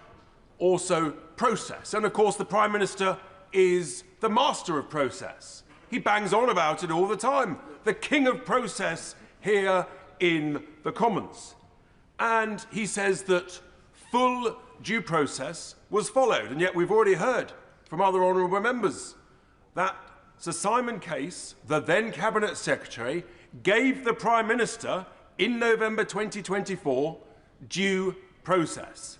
He said that actually the vetting and the due diligence should be carried out before confirming the choice of ambassador.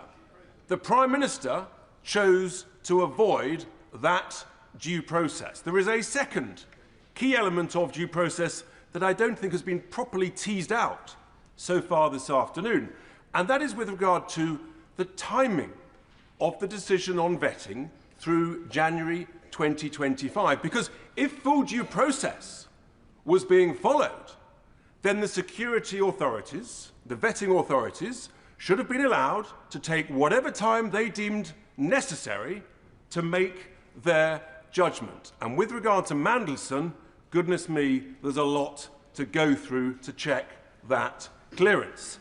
Clearly, we've heard from a number of senior civil servants that actually they were not allowed to carry out full due process and to take as long as they determined was necessary, even if that took them beyond the inauguration of the President of the United States.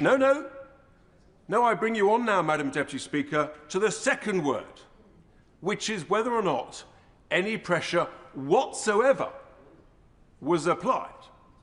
And we've heard from not one, not two, but from three separate senior civil servants that actually the pressure was not on the decision itself, the pressure was indeed on the speed of the decision, because the decision had already been taken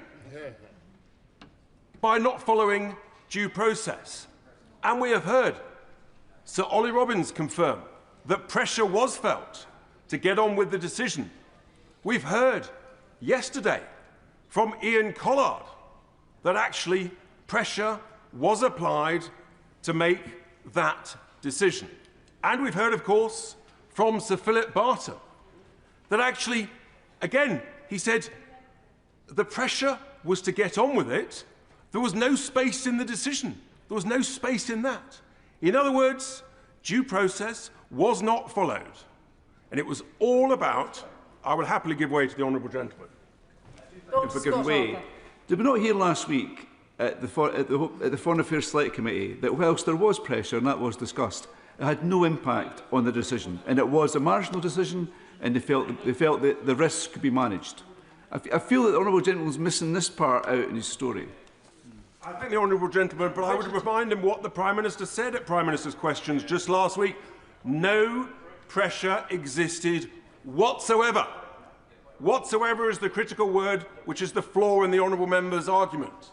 So we now know, Madam Deputy Speaker, that not only actually did the Prime Minister inadvertently mislead the House with regard to full due process, but he has misled the House for a second time with regard to whether or not any pressure existed whatsoever.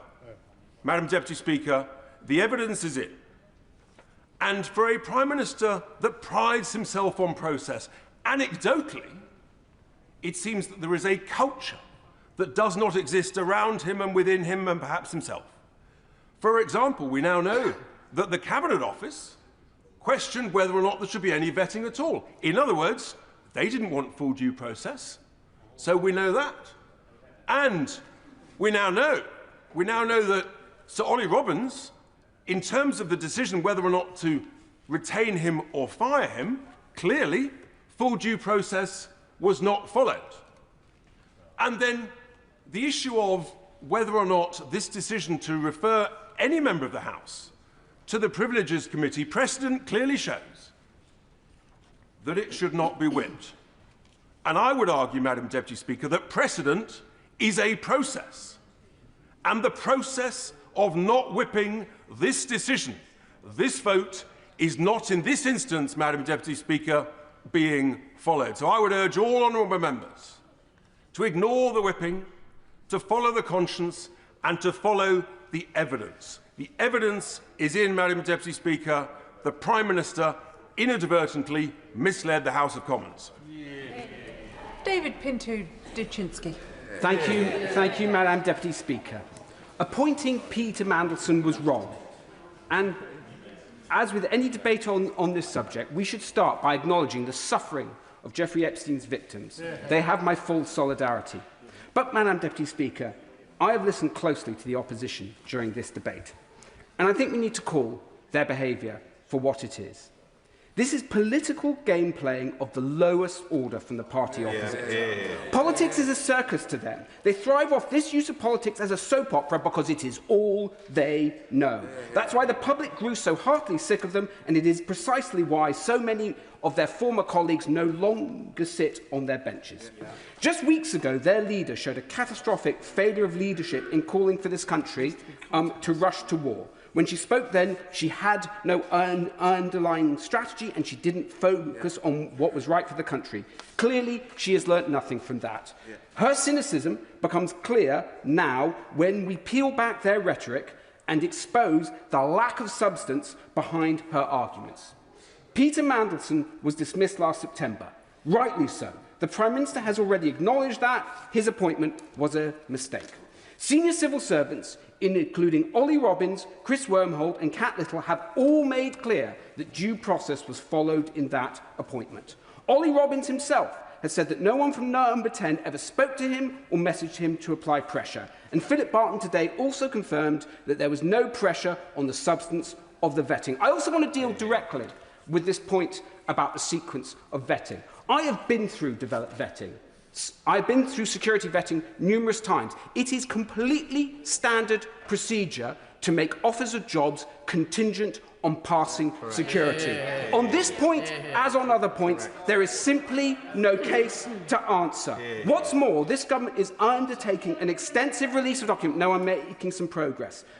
In the interest of transparency and respect for this House, ministers have updated us on that progress with the humble address. And on top of that, the Foreign Affairs Select Committee is holding hearings. What's more, alongside that, the government has strengthened already the processes around national security vetting and senior appointments. So I ask again, what's the real substance here? We are not uncovering new facts. In fact, the opposition's argument has changed time and time again, as the member for Cardiff West so eloquently pointed out. What we are seeing is lots of throwing mud in the hope that some of it will stick. The party opposite is not speaking in the public interest, but in service of political opportunism. It is demeaning and diminishing an important parliamentary process. Our disciplinary processes are serious. They should not be used for political point scoring. A privileges investigation would not bring further clarity. It would only create a long, costly and wholly unnecessary duplication of processes that are either completed or already underway. It is a distraction, and I'm guessing that's why the party opposite wants it, a stunt, and that's why I will be voting against it. But, Madam Deputy Speaker, under the previous government, this House was treated with contempt. Standards were bent and procedures were torn apart to protect those in power, with the support of many members now sitting opposite. So we are entitled to ask, why do they raise this now? Well, it's for one reason only. Of course it's because there's an election in a few days' time, but it's also because fundamentally they cannot accept the change this government is delivering. Yep. They cannot accept that we are investing in public services that they ran to the ground. Yep. I'm going to make the point again. We're debating privilege. We're not debating the government's record and its actions. David Pinto-Jaczynski. And Deputy Speaker. So with that, I will then wind up.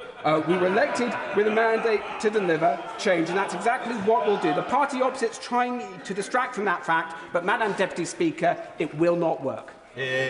Joy Morrissey. Thank you, Madam Deputy Speaker. And may I echo the voices of other MPs across this House, particularly the member for South Shields, when asking why doesn't the Prime Minister refer himself to privileges? And if the Prime Minister has nothing to hide, why is he whipping his MPs against a House motion? Now, we have the Privileges Committee, as Madam Deputy Speaker, you know full well. The Privileges Committee, the Standards Committee, is there to judge us and our conduct in this House, to judge members. We sign a MP Code of Conduct when we become MPs, and these two committees are the select committees that judge our conduct in the House. The select committees, the Foreign Affairs select committees, all of these committees are to judge the government, to hold the government to account. Those two committees are the only committees that hold us as MPs to account. Therefore, why hasn't the Prime Minister taken the leadership that he has demanded of others time and time again and not refer himself to privileges? He has demanded others resign for far less trivial matters. He has referred and demanded that others be referred to privileges and standards. But why have the rules changed for him? Now, we could spend another afternoon laboriously analyzing who did what and when. Another week of the Prime Minister telling us what he didn't know and wasn't responsible for. That the buck stops anywhere but here. This is from the man who has made a career of standing on the moral high ground, damning others for behavior he is now demonstrating, demanding others do the honorable thing, something we now see he is clearly incapable of doing himself. Instead, choosing this painful spectacle, clinging on until inevitably those sitting behind him or beside him dispense with his tarnished services, which we all know they will do soon. And I note, Madam Deputy Speaker, many are absent from the front bench, perhaps on full-time leadership maneuvers as we speak. But I do not wish to further condemn the Prime Minister, only offer my genuine sympathy on a basic human level for the embarrassment and shame he must be feeling underneath the veneer of virtue he has spent decades cultivating that is now crumbling to dust with his every word, his every defection, every desperate excuse. What goes around comes around. And for the Prime Minister, it has come around, right here, right now. It is an intensely sad and embarrassing sight. And for that, he does not deserve my condemnation, only pity. Andrew Lewin. Thank you, Madam Deputy Speaker. In advocating for the motion today, the Leader of the Opposition, who I see is just returning to her place, I know she was waiting for me, her essential argument, I believe, is that we in this House have not spent enough time debating this issue and that perhaps just one more committee would be the answer. Madam Deputy Speaker, before we began our debate today, 5 statements, 2 debates and more than 13 hours of debate here in the House of Commons. That's my count of how long we've been discussing the Mandelson issue. That's a small c Conservative estimate because it cannot account for PMQs, all the other ministerial questions, and it is of course distinct from the hearings, the very important hearings, being held by the Foreign Affairs Committee and the Intelligence and Security Committee, as it forensically carries out its work in compliance with the humble address and the release of all papers relating to Lord Mandelson's appointment as the Ambassador to the United States. Madam Deputy Speaker, I do not believe that the British public believe that just one more committee is the answer, but I do want to set out why I think we are at an important juncture and look at three actions that have been taken by the government. The apology from the Prime Minister, the action taken across government departments, and the ongoing scrutiny that is still being applied to this case. The apology. The Prime Minister has offered repeated and unconditional apologies from that dispatch box, from when he's been asked questions by the media and to the victims of Epstein. He's made clear that this was an error of judgment. There has been a message of contrition that I believe that has been heard by people in this House and across the country. We all make mistakes. That is not in dispute. So let's turn next to the action that has been taken and continues to take place across government. More than 300 documents have already been released to the Intelligence and Security Committee in full compliance with the humble address.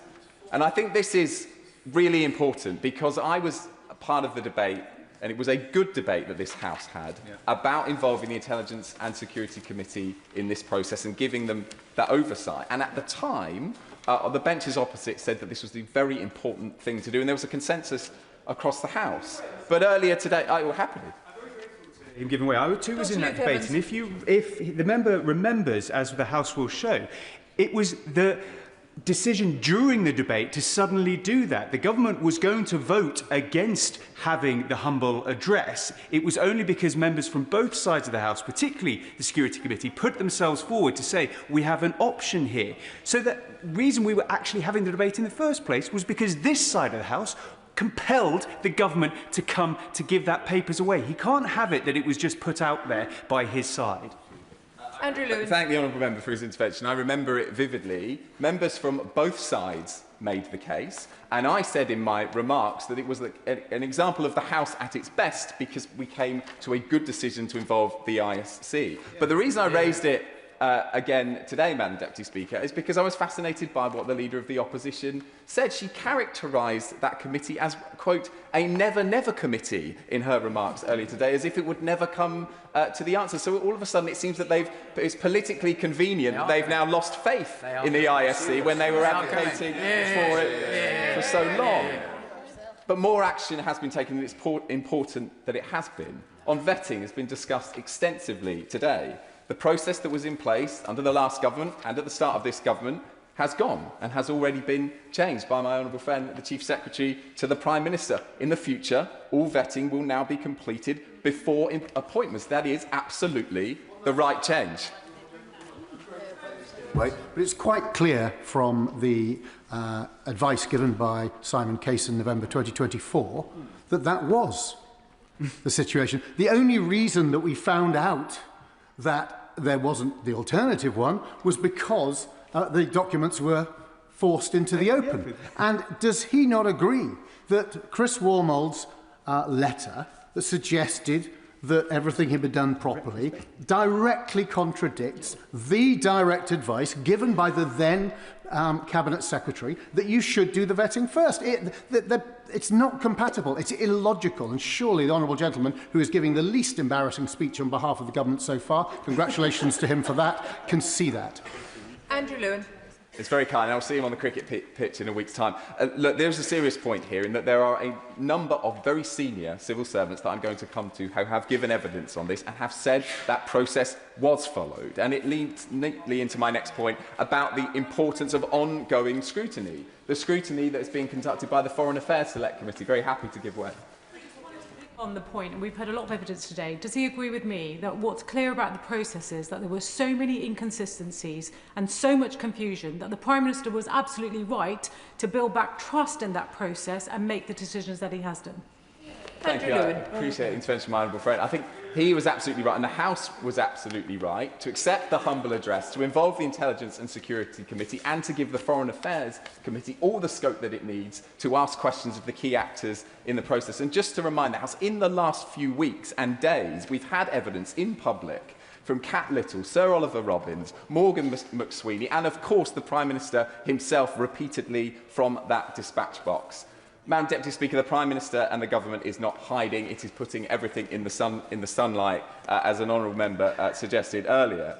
But this is a deeply serious issue for the House and for the country. And I want to again associate myself with everyone who has spoken today about the pain that must continually be felt by the victims of Jeffrey Epstein every time this issue is raised, and our thoughts are with all of them. But the Prime Minister has apologised unconditionally.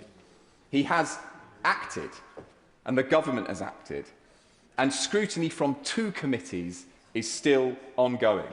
So the judgment before us today is not whether scrutiny should happen, because it most clearly and evidently is. It's whether we should support a conveniently timed motion from the Leader of the Opposition to refer the issue to one more committee. I'm afraid, Madam Deputy Speaker, I do not believe that is the answer. And I would trust the judgment of this Prime Minister over the Leader of the Opposition every day of the week. Saoirse Eastwood. Thank you, Madam Deputy Speaker. I just want to put 2 things on record here before I commence my remarks. So the Labour Party don't stand for election in Northern Ireland. We do not have elections next week or the week after. So everything I'm about to say has got absolutely nothing to do with a so-called political stunt, but everything to do with the integrity of this House. And by the way, I find patronising the context that we shouldn't be discussing these things because the government of the day want to get on with the cost of living. I have had 2 car bombs at the edges of my constituency in the last 5 weeks, so believe me, there are much bigger things that I would prefer to be talking about at this time. However, it is incumbent upon everybody in this House to make sure that everything we're doing is completely above board. Now, last week, I posed the question. I don't know why Mandelson was appointed. Prime Minister then said it was a mistake. But here's what I don't understand. Everything that was out there about Mandelson that would have been cause for concern was open source material. It was out there. Peter Mandelson wouldn't have survived the vetting for a kids' football club, and rightly so. And yet we're expected to believe from those benches that it's nothing to see here, we're going to do some process here and there, it's a bit of a hoo-ha, as if there's been a bit of opprobrium around an appointment of a local Rotary club. This is the government of the United Kingdom and Northern Ireland. And we need to make sure that everything that is done here has the trust and confidence of the people that we are sent to represent. One of the things that I'm really passionate about is people being able to get on in life. But if you look at the social mobility figures for the UK, they are declining steeply. And that should be a concern for us all. But don't worry about that. It seems to be jobs for the boys going great guns over the road there. Instead of a meritocracy, it's a chumocracy. And that is at the nub of this. We cannot get answers as to why this was done. So what I'm asking today, will the real Prime Minister please stand up? Please stand up. Is it the man who wanted to tread lightly on our lives? Is it the man who promised a decade of national renewal? Is it the man who said that he was going to do things by the book and better? Because in my nearly 2 years here, I have not seen that. So I would ask people from across the way, and I want to commend the member for South Shields for her heartfelt words, because this should not be about party politics. This should be about doing the right thing. And I'm here as one member of my party, so I'm aware that I'm speaking from a place of privilege myself. But believe you me, there's a stink here, and the public smell it. And if we're serious about getting better in terms of making our constituents' lives better, in terms of proving that this place can deliver, well, every single person here today has a choice. Make the right one. Phil Brickell.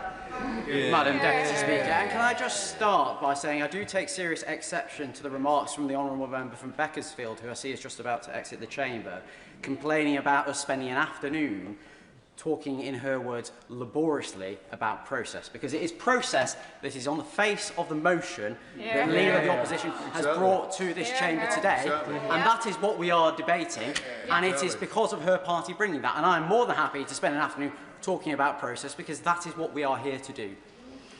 I speak today in this debate on privileges with a unique perspective, one garnered from almost 15 years of experience working in a highly regulated sector, with responsibility for managing financial crime and reputational risk at 2 FTSE 100 firms, accountable for decisions made in managing conflicts of interest, for promoting ethical codes of practice, for training staff on when to do the right thing, for testing the effectiveness of whistleblowing regimes, and for completing enhanced due diligence on individuals who pose heightened risk. That is an experience gathered in the UK, in the US, India, the UAE, and elsewhere.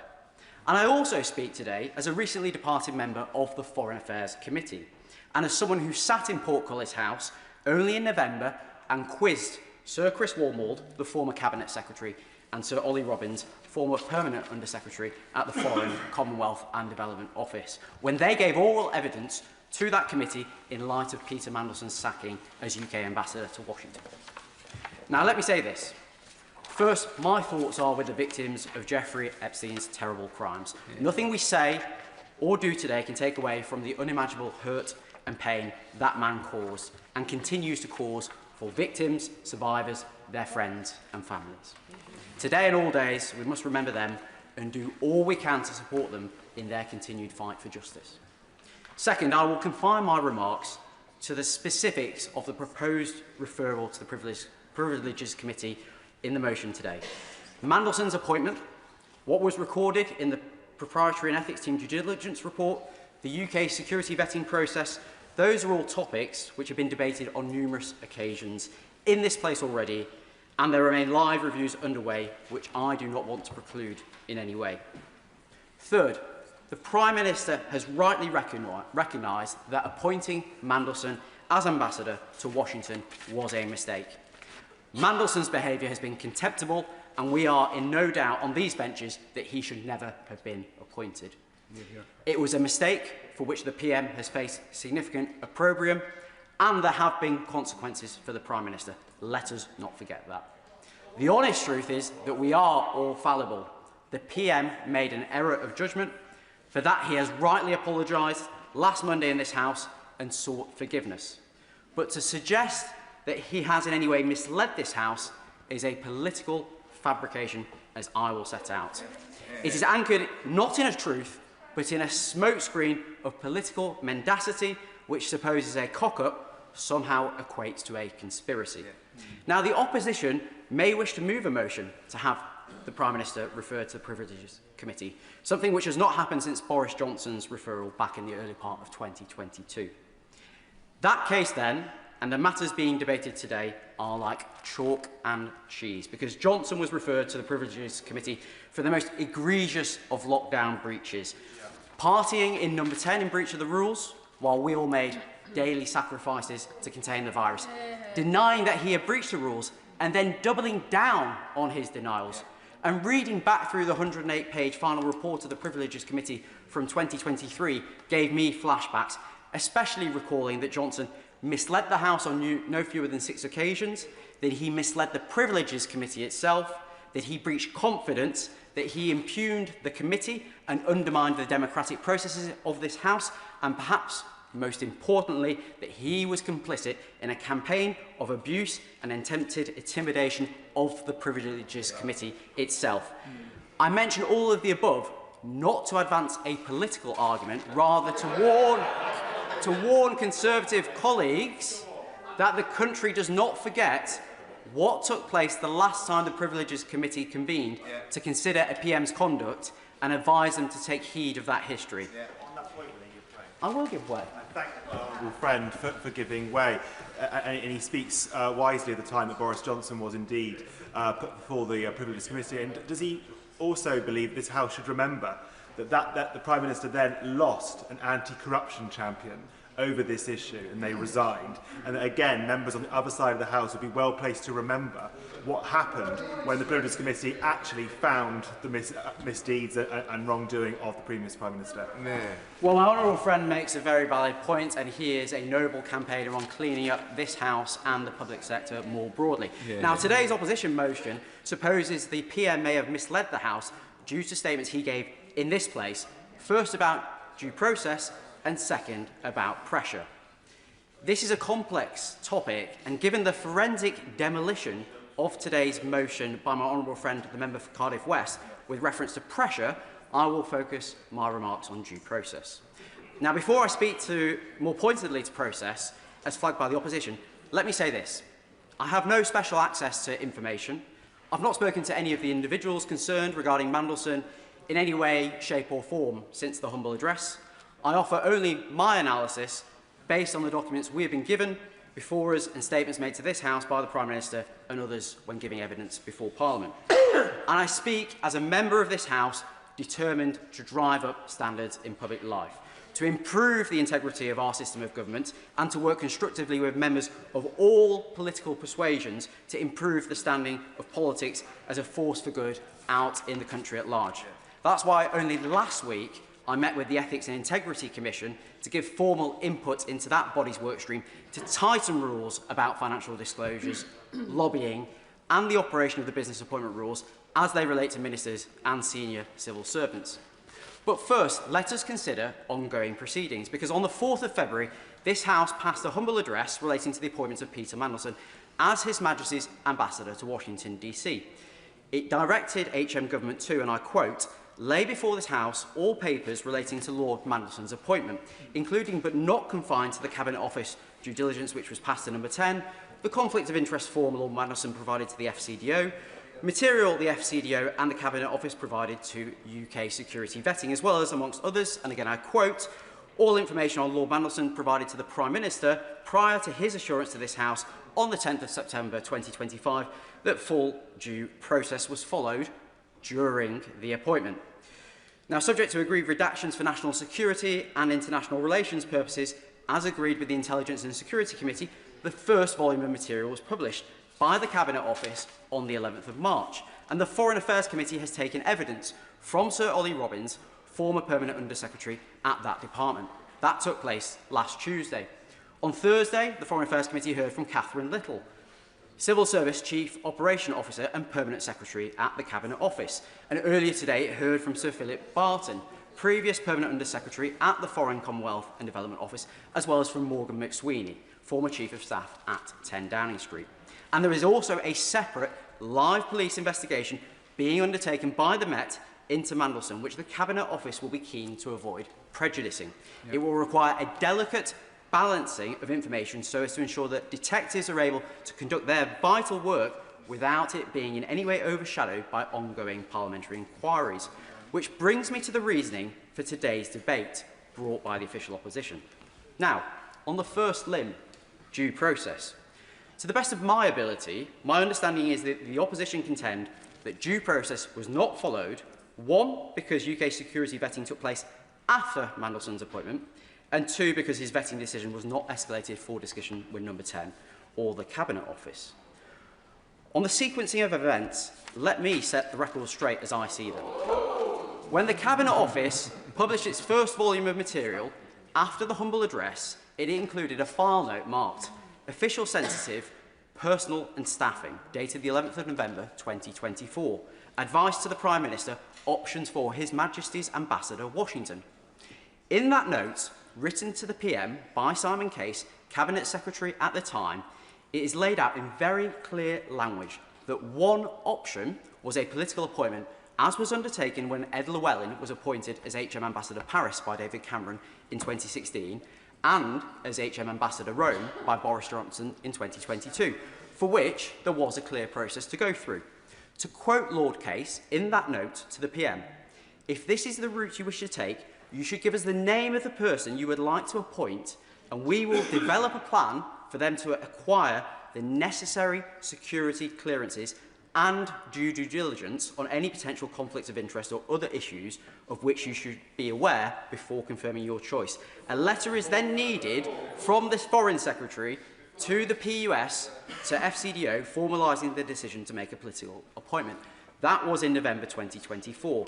Simon Case's note was followed up by another note dated the 11th of December 2024 from the PM's Principal Private Secretary, Nin Pandit, noting due diligence had been sought from the Propriety and Ethics team in the Cabinet Office on Mandelson, checks which were conducted by PET on the 4th of December 2024.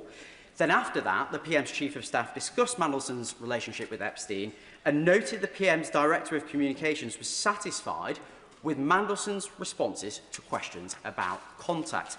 Importantly, this was before further information came to light in September of last year, when it was identified that those responses were not truthful. The PM's PPS, I'm going to make some progress if that's okay, because I want to make sure that I just don't like I'm in the flow of things, and I want to make sure. Well, I'm not halfway through yet, so I've got a long way to go. The PM's PPS flagged that the relationship between Mandelson and Epstein would be gone over with the Prime Minister by his private office, and the Principal Private Secretary noted that after a decision to proceed was made, only then would a decision be made as to when to make any appointments and announce it, and when the new ambassador would take up post, subject to a letter from the Foreign Secretary to the Permanent Under-Secretary at the Foreign, Commonwealth and Development Office, followed by approval by the King, and then agreement being obtained from the US administration. Correspondence from number 10 to the Permanent Under-Secretary at the FCDO, and from the FCDO PUS at the time, Sir Philip Barton to the King's Private Secretary, was disclosed in the first volume of material published following the humble address, which testifies to this sequence of events taking place.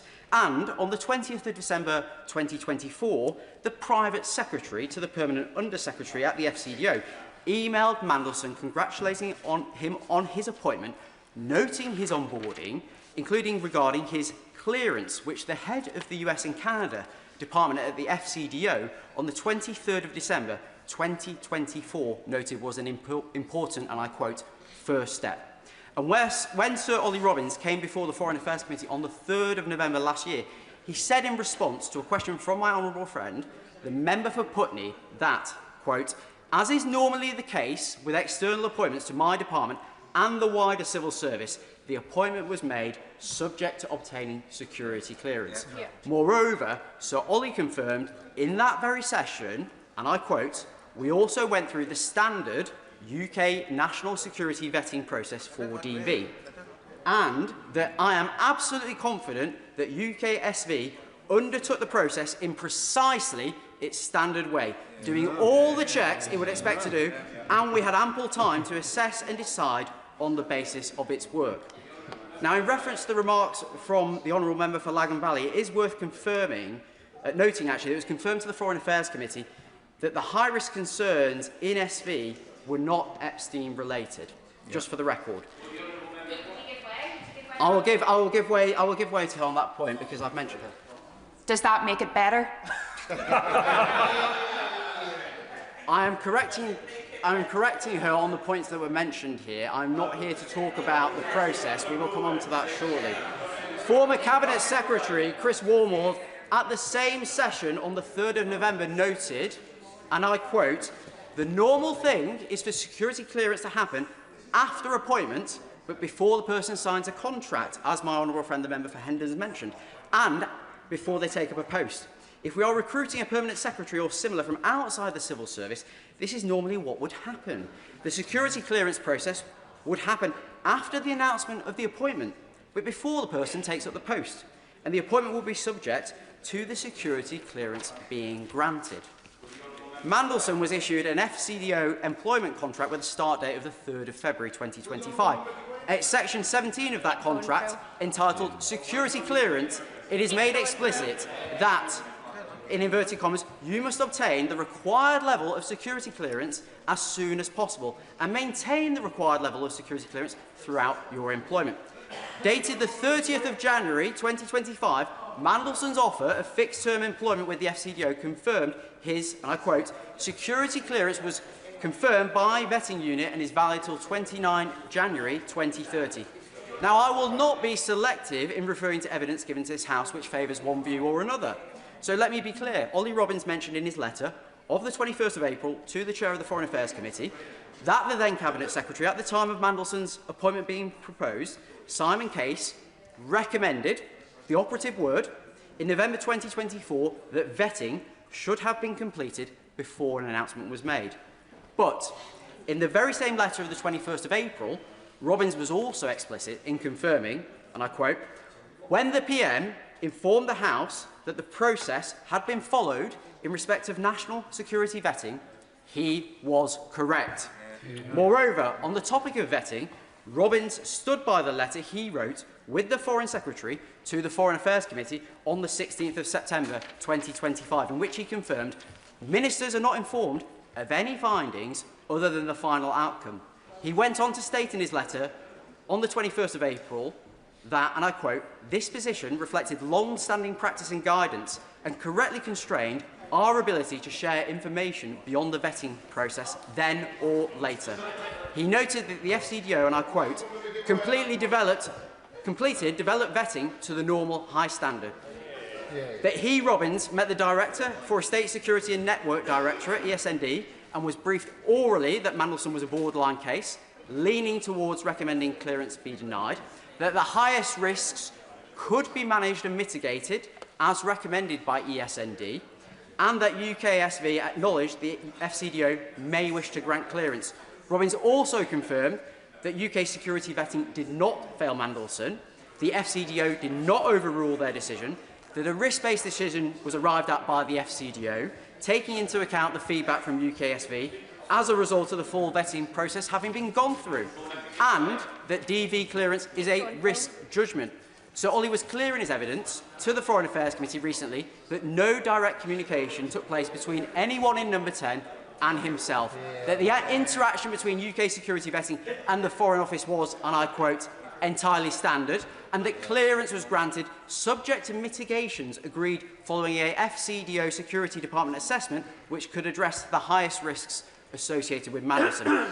And take remarks from Kat Little, Civil Service Chief Operation Officer and Permanent Secretary to the Cabinet Office, in her oral evidence to the Foreign Affairs Committee, which was clear in her remarks last week, which I quote, "My view is that due process was followed, and if I might explain why, I believe that is because the process, as I have outlined to the committee, is that UKSV makes a recommendation and the Foreign Office makes a decision as to whether to grant DV.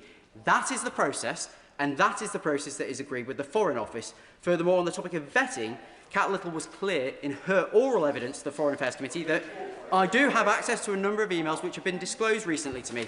What I can see is that there is a senior official from the Government Security Group who goes back to the Foreign Office security team and advises two things. One, that is a decision for the Foreign Office, and two, that they would advise that developed vetting is sought. And that, and I quote, the Prime Minister did not know about the UKSV conclusion and that he did not know which specific risks were identified at the time of appointment. Only this morning, former Foreign Office Permanent Secretary Sir Philip Barton said in front of the Foreign Affairs Committee he was very confident the appropriate process was carried out. So there we have it. Not my comments, but those of senior civil servants, a former Cabinet Secretary, two former Permanent Under-Secretaries at the FCDO, the current Permanent Under-Secretary at the Cabinet Office, all in direct contrast to the motion laid before the House by the Leader of the Opposition. All of the view that proper process was followed. Madam Deputy Speaker, I know whose words I would rather believe, and this chimes with the remarks the PM has made previously that, for a direct ministerial appointment, it was usual for security vetting to happen after the appointment but before the individual starting in post. Members on the opposition benches might take objection to the process. They would be right to do so. But it was a process set out at the time of the appointment, and it was the process which was followed by the Cabinet Office, by the FCDO, by UKSV, and ultimately by the Prime Minister, as the Minister ultimately accountable for the decision. The PM has rightly changed the process so that appointments can only be confirmed once vetting has been completed. And he's rightly appointed Sir Adrian Fulford to lead a review into security vetting to make sure that there is consistency across government into the means by which decision makers are informed of any concerns ahead of appointment. The PM has rightly set up the Ethics and Integrity Commission and tasked it with improving processes around lobbying, the revolving door between government and the private sector, and financial transparency. I commend him on those steps and his commitment to bring forward legislation as soon as possible to allow for the removal of disgraced peers. That is the right thing to do, and I trust that legislation will obtain support right across this House. Now, only yesterday, the Chief Secretary to the Prime Minister confirmed that the Cabinet Office has passed to the Intelligence and Security Committee all the material it has processed as part of the humble address and judged to be prejudicial to national security or international relations. Over 300 individual documents. It includes a number that are relevant to the processes of Peter Mandelson's security vetting too. And we expect the second tranche of documents under the ambit of the humble address to be published after Parliament returns following prorogation. Now, as was mentioned in yesterday's ministerial statement on progress around the humble address, outstanding documents are either with the government awaiting publication, with the ISC, or with the Metropolitan Police, given the ongoing criminal investigation into Mandelson. The last time a referral was made to the Privileges Committee on a PM's conduct was during the COVID pandemic, and Boris Johnson was under an investigation by the Metropolitan Police for repeatedly partying in Number 10 during lockdown, and then misleading the House by saying that rules had been followed when they had not. And the police had issued fixed penalty notices for breach of COVID-19 regulations. I have mentioned the vital ongoing work within the Cabinet Office to view documents within the remit of the humble address, of the Intelligence and Security Committee's work reviewing proposed redactions, of the public evidence sessions held by the Foreign Affairs Committee, and the wholly separate police investigation. The question to therefore ask the Leader of the House is why bring this motion to the House now? Why bring this motion when we have not had the full disclosure of the documents within the ambit of the humble address, including the private messages, the WhatsApps, the additional minutes and file notes which were not included within Volume 1, published back in March? Why duplicate the work already being undertaken by the Cabinet Office and the ISC under the humble address? Why not wait until after prorogation, when the full documentary evidence is available, to then determine whether a Privileges Committee referral is warranted? Why not wait until all relevant witnesses have been able to give evidence to the Foreign Affairs Committee, including remarks given today, which we're only just in the process of digesting? The Leader of the Opposition makes much of due process in her motion. My retort is simple. Due process will also be followed in getting to the truth. Let all the documents be released, and then let this House determine the facts of the matter. And so the cynic in me would say that today's privileges motion is nothing but a barefaced political stunt designed by the party opposite, clutching at straws with just over a week to go until the local elections, to politicise a very important review process currently underway across government and Westminster, which hard-working and dedicated civil servants are working on, alongside ministers, to ensure the humble address is fulfilled as quickly as possible. My obligation, Madam Deputy Speaker, it is to this country first and above all else. I owe it to my constituents to outline my rationale and my way of thinking. I have done so, and that is why I will be voting with the government today. John Lamont. Madam Deputy Speaker, I'm not quite sure how to follow that, but I do hope the whips are listening to that job application for a promotion. In the history of opposition leaders in this place, no one was quicker to demand investigations. No one was more willing to take a pious, high and mighty view. No one was faster to demand resignations. No one talked more about accountability than the current Prime Minister. The Prime Minister claimed to the whole country that he was a man of morals and principles and high character. In opposition, he portrayed himself as the moral arbiter, the font of all things just. Now that he is in power, with the threat of an investigation hanging over him, his true self has been revealed.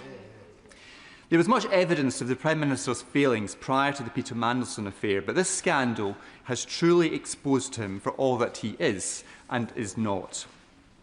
In the Prime Minister's efforts to reject and suppress an investigation into this torrid affair, he has renounced all those claims he made to be a man of morals, principles, conviction, honour, and all the other similar words he lifted from the dictionary without really understanding their meaning. In opposition, it was apparent the Prime Minister said what he thought he needed to say, not what he meant.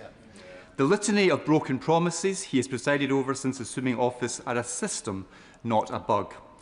Because this Prime Minister did not come into office with a plan or a vision or anything he would stick by. He told the country what he thought they wanted to hear, with no intention of keeping his word or delivering. In the Peter Mandelson scandal, he is showing who he really is. A Prime Minister with no substance.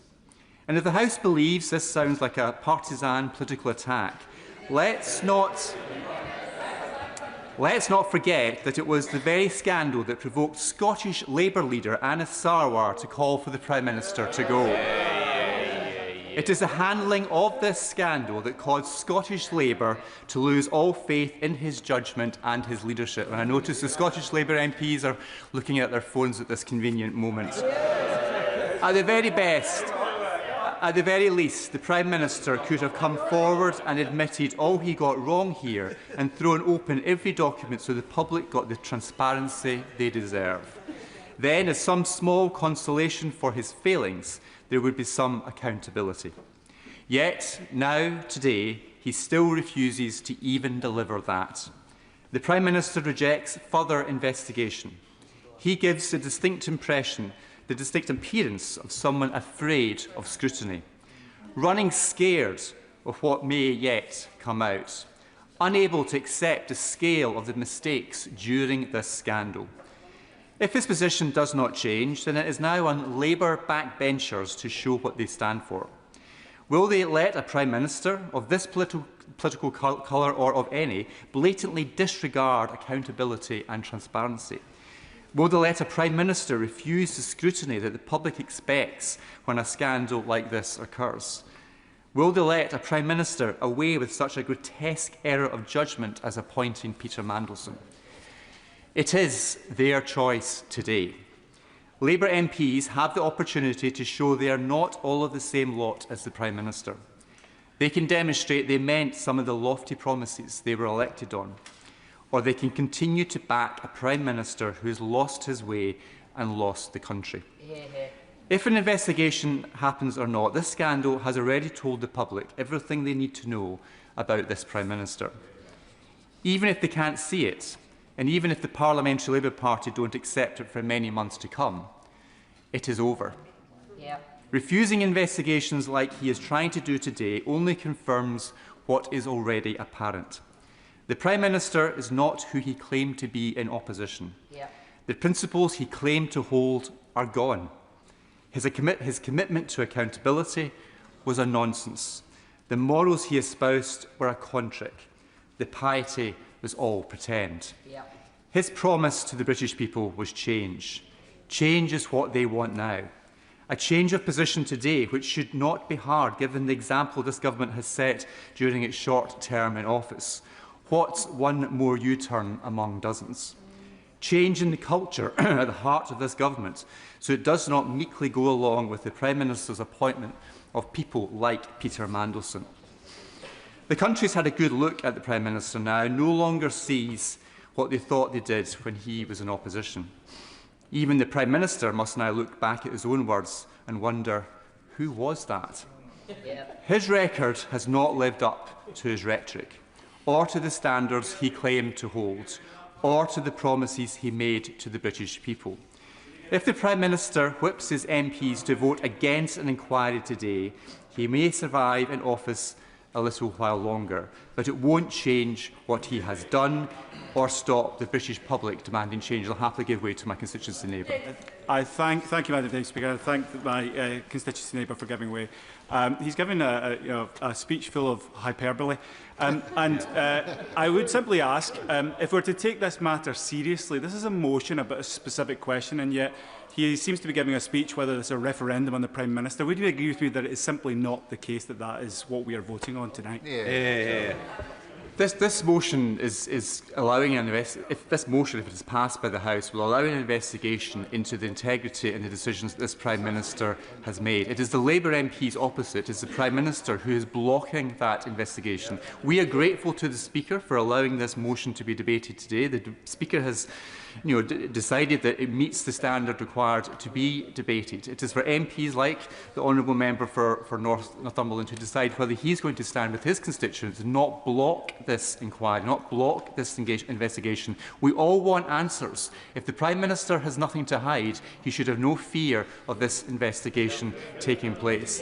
I will be happily supporting the motion to allow this investigation to proceed, but I would just reflect on and congratulate the members for North Shields, Nottingham East, South Shields, apologies, South Shields, Nottingham East and Kingston upon Hull South East for their very brave decision to break the Labour whip and to support this motion. Now, I remember sitting over there in that far corner as a government MP, having just voted for the Owen Paterson motion. I've never felt so dirty and disappointed in myself, having made that decision to vote in that way, following the whip at the time, following party colleagues, which we thought was the right thing to do. It was the wrong thing to do, but my gut told me that, but I just wasn't brave enough, perhaps, to make that decision. A few months later, when the same moment arose and I had to decide, do I follow my whip and follow my conscience, I followed my conscience and I resigned. I did the right thing,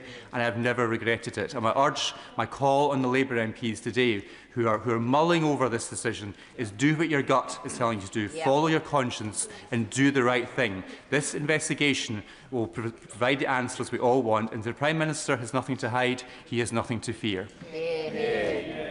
Chris Vince. Thank you, Madam Deputy Speaker. And before I start, I apologise to you, Madam Deputy Speaker. I can't promise as learned and long a speech as my humble friend from Bolton West. However, even in such a heated and highly controversial debate as this, I've managed to gain cross-party consensus. So my day has not been wasted. I am pleased to get the opportunity to speak in this debate.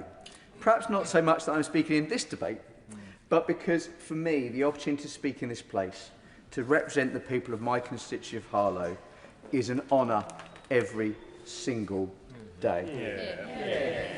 And I hope that members across the House will recognise I do my best to avoid being too party political. In fact, I gave a whole speech in which the member for Beverley and Holmes wasn't able to intervene on me because I avoided being party political. I know, the challenge is on again, I appreciate that. Except when it comes to education policy, but I do declare an interest on that one. Also, Madam Deputy Speaker, that I've actively engaged in this matter, contributed when the Chief Secretary of the Prime Minister has attended this House, as he has a number of... He's not there, okay. He's slipped out and I've got a speech. But the number of times he's been in the House, in his place, to respond to the humble address, and represented my genuine concerns about the vetting process, which I'm glad, if he was here, I'd ask him to make further reference to in his wind-ups, but also express my genuine concern about the impact of the appointment of Peter Mandelson on the victims of Jeffrey Epstein. I also, Madam Deputy Speaker, want to express my deepest respect to the Speaker's office and to you personally.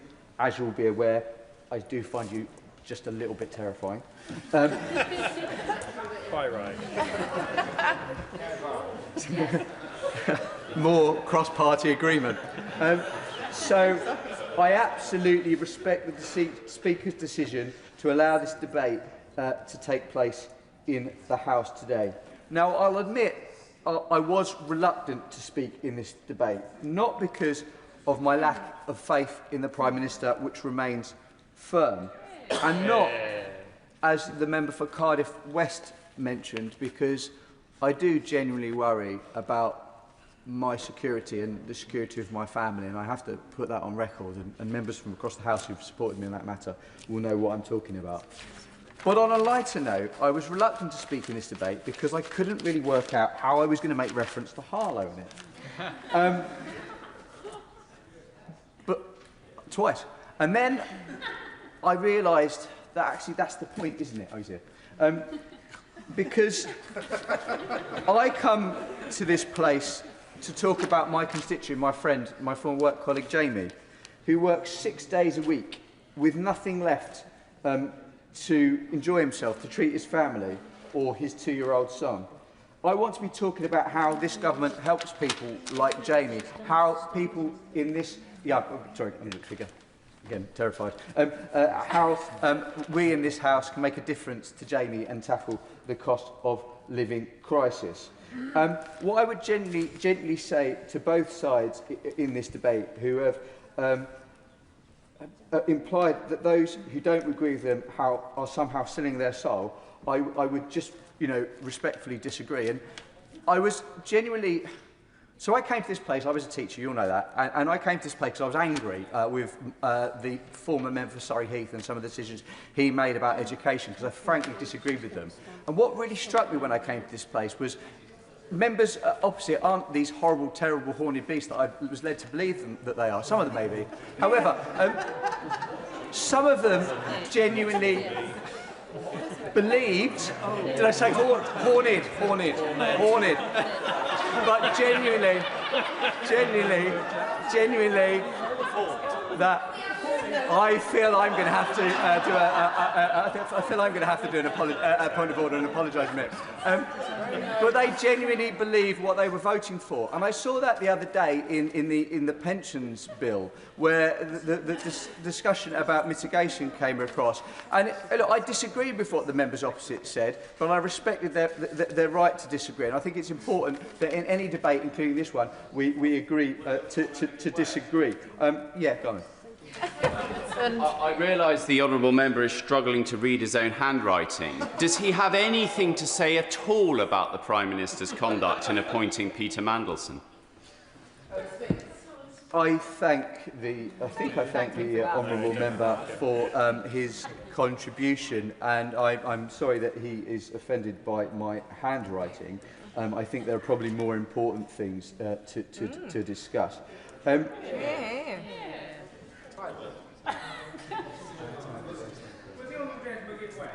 I will.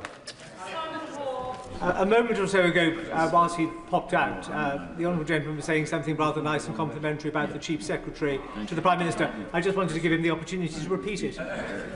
Now he's back. I thank the honourable gentleman for a far better intervention. My comments I made for the Chief Secretary of the Prime Minister while he popped out was just that he will be aware that throughout this process I've contributed to his many contributions to the humble address and asked a number of questions to him about the vetting process and also about the impact that obviously this ongoing issue has on trade invoice to Harlow, did you say? Has on the victims of Jeffrey Epstein. I think that's really important that we recognise that, and I'd ask him to comment on that in his wind-ups. Madam Deputy Speaker, the point that I wish to make, and I hope that it's taken on its merits, is that I absolutely appreciate members on the benches behind me who have spoken in support of this motion and are doing so because they believe it is right. However, don't assume that those of us on these benches that aren't doing that aren't doing the same thing. The majority of people in this House, whatever political party they represent, vote in these lobbies because they genuinely believe it's the right thing to do, for whatever reason. So I reject the concept that that's not the case. And I say to members opposite, I say politely to members opposite, trust me when I say it will be far easier for me to join them in the lobbies this afternoon, but I don't believe it is the right thing to do. Harriet Cross. Thank you, Madam Deputy Speaker. And listening to the debate today, I fear Labour backbenchers who are not going to support this motion are being too pessimistic. They see a referral to privileges as a threat or something to fear. That's the wrong way to approach this. This vote and a referral to the Privileges Committee should be seen by Labour MPs as an opportunity. An opportunity for the Prime Minister to prove, as he says he believes, that he has done nothing wrong, that he has not misled the House. An opportunity for the government, who have summoned all their backbenchers here today, to demand and to expect them to give the Prime Minister their confidence, to instead show them that the loyalty the Prime Minister expects from them is justified. Because Labour backbenchers should be in no doubt, and as we've heard multiple times today, the manner in which this vote will be managed by the Labour whips is not usual for a motion to privileges. In whipping them to vote to save the Prime Minister from appearing before privileges, from having to explain himself, the Prime Minister is once again not following normal process. We have already heard many speeches from these benches of what the allegations are, that we believe the Prime Minister has misled the House, that due process, normal process, has not been followed, as the Prime Minister has repeatedly said it has. And Labour members must not forget that at the heart of this saga is the catastrophic lack of judgment shown by the Prime Minister when he hired the twice-fired known friend of a convicted paedophile to whom the Prime Minister knew he had retained, even after the annexation of Crimea, an exec role at Sistema, a company with Russian defence interests. That's the level of judgment and calibre of decision-making the Prime Minister has been trying to justify. And in trying to justify that, that is what has led to claims that he has been misleading the House, and which we are discussing today. The issue that Labour MPs have to face today is in deciding whether or not to support the Prime Minister's version of events, and is that too many times we have seen throughout this saga that it has been the Prime Minister's version of events versus that of others. By asserting that he has not misled the House, the Prime Minister is effectively saying that Sir Ollie Robbins and Sir Philip Barton have misled the Foreign Affairs Committee. And is that really what Labour MPs are comfortable supporting? Sir Ollie Robbins said that Number 10 put pressure on the Foreign Office to expedite Mandelson's vetting. The Prime Minister insists this didn't happen. Sir Philip Barton said today at the Foreign Affairs Committee that usual process for appointing an ambassador would be vetting first and then the announcement. Not the announcement and then the vetting, as has happened in the case of Mandelson's appointment. Yeah. This, yes. I think she may be inadvertently misquoting the Prime Minister, but if I'm wrong, I want to invite her to quote the Prime Minister exactly where he talked about pressure to expedite the process.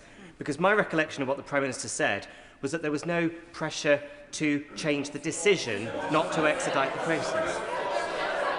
It's a very welcome intervention, and my recollection and that of most people on these benches is that the Prime Minister said there was no pressure whatsoever, and that is not what was said at the Foreign Affairs Committee, so both those things can't be right. Are Labour MPs saying that the Prime Minister is right, or are the Labour MPs saying that Sir Ollie Robbins misled the Foreign Affairs Committee? Both those things can't be right. Exactly. So they need to choose who they agree with. They need to choose which of those is correct. They both can't be correct. Yeah.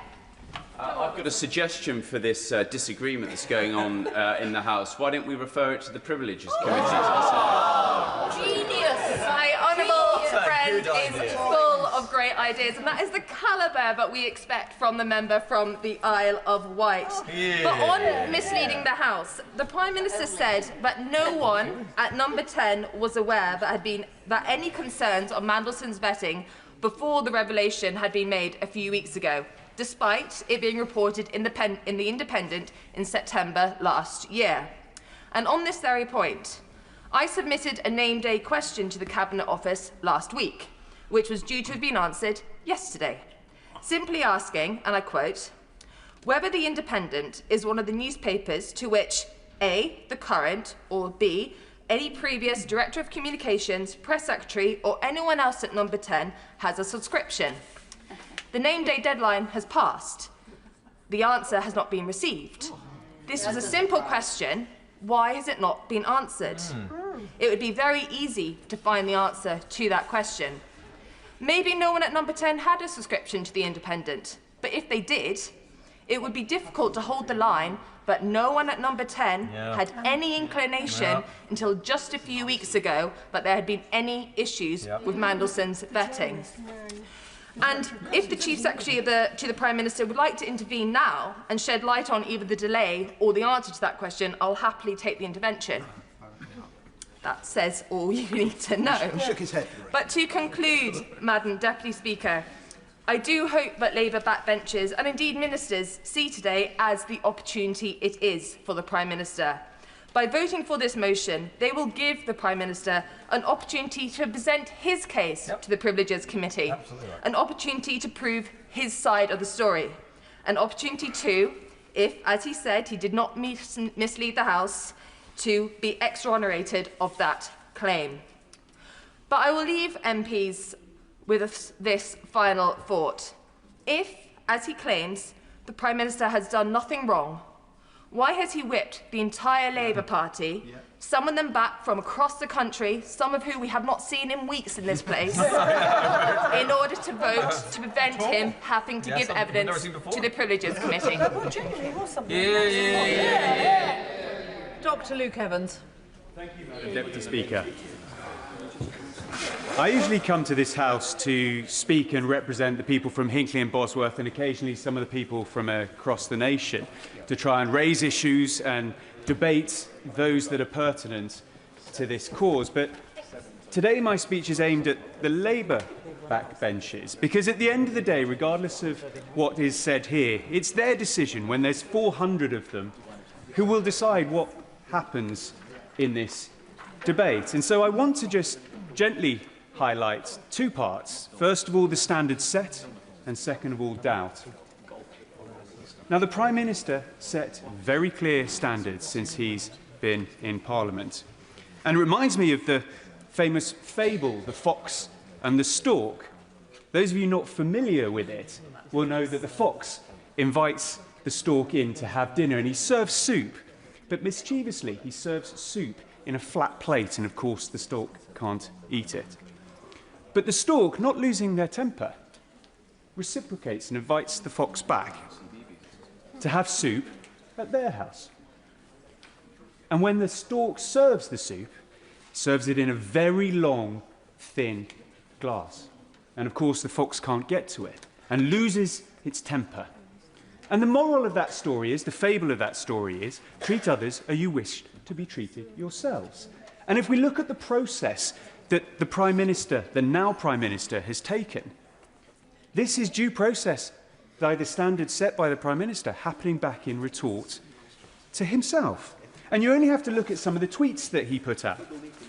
The first one was back on January the 22nd. I quote, "The Prime Minister is a national distraction. Millions of people are struggling to pay the bills, but Boris Johnson and his government are spending the whole time mopping up their own rule-breaching, sleaze and deceit. He must go. He's got to go." But then he follows it up from this dispatch box to the Prime Minister stating, "There are only two possible explanations. Either he's trashing the ministerial code, or he's claiming he was repeatedly lied to by his own advisers and that he didn't know what was going on in his own office. Come off it." So this is the standard that the Prime Minister set himself before he became Prime Minister. And so is he following that standard? No. Well, we only have to see from other examples since the Prime Minister has been elected to see that he isn't. He gave passes to a donor to number 10. He took suits. He took glasses. He appointed a donor to the football regulator. And of course, when it came to freebies, he is the MP in the last Parliament that took the most freebies above and beyond, even the 3 or 4 below him. So he set his own standard, but doesn't seem to meet it. And that fits with the way in which he came into Parliament as well, because he said change, but he changed his promises. He said, "I would do things differently." And this is where I will agree, because when it came to a standards debate, as we've heard here, the last government said it was house business and didn't whip it. This government has made a change, and they're whipping it. The question is why. Which leads me on to my next point, We've talked about the standards. Now we need to talk about the doubt. I've heard today that some Labour MPs have no doubt in their mind about the Prime Minister. But I've equally heard other Labour MPs on that bench who do. And that's really, really important here. Because if you have no doubt, that's fine, vote against this motion. You're going to have to explain to your constituents exactly the decision you made and why, and live with that. That's what an MP does, and that's what an MP should do. But the Prime Minister himself clearly has doubt in his backbenchers. Because, as we've heard, he's going to whip this. Why? If he's so confident that so many people would come to the conclusion that there was nothing to see here, he wouldn't need to whip it in the first place. But we know the real reason. Running scared. There are so many unanswered questions. A Labour MP is saying there's no chink of doubt. There's no question unanswered. They can explain the inconsistencies from the civil servant. Why it's taken months to get this sorted. Why it required humble addresses, emergency debates, and still, 9 months on, we're having these debates. Why were comments in the PM's box notes left empty? You see, I don't believe Labour MPs are going to show the same lack of curiosity that the Prime Minister showed when appointing Peter Mandelson, because they have a duty and they know that to their constituents to make sure they get it right. How do I know all this, though? Well, because our side have been here before. Many of us on these benches are the remnants of what we had to go through. We've seen it. And the sort of hypocrisy I've talked about does cut both ways. And what did we learn last time? Well, it's the infection that gets you. And here we are 9 months on since I made that speech, and the infection is turning into sepsis. The patient is in real trouble. Which leads me towards the end, because at the end of the day,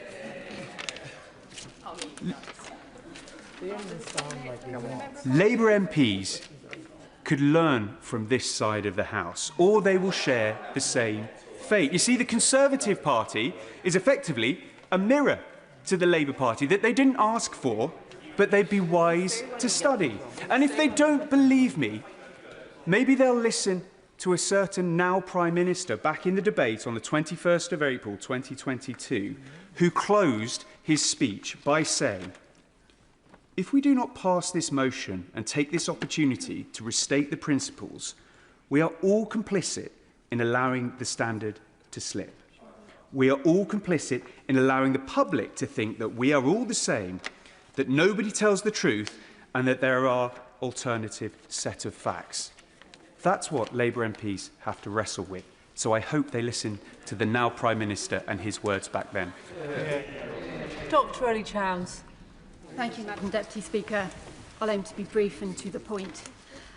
Before I start, I'd like to pay tribute to the very moving, powerful and thoughtful speech by the Honourable Member for South Shields back at the beginning of this debate. I do not underestimate the bravery that it takes to stand up and speak out, and to all Labour colleagues who resist the whip with courage today, I recognise that and really welcome it and value it. Because what's at stake today is trust, honesty and integrity, issues that go to the core of what our politics should be about. And the behaviour of a Prime Minister who promised to restore honesty and integrity to government. And I agree with the Honourable Member for Nottingham East, who said, again very powerfully, that our constituents do care about honesty, truth, trust, integrity. Now, it's well known that I have many criticisms of the Prime Minister and this government, as do constituents across the country. Yes, he has repeatedly shown very poor judgment.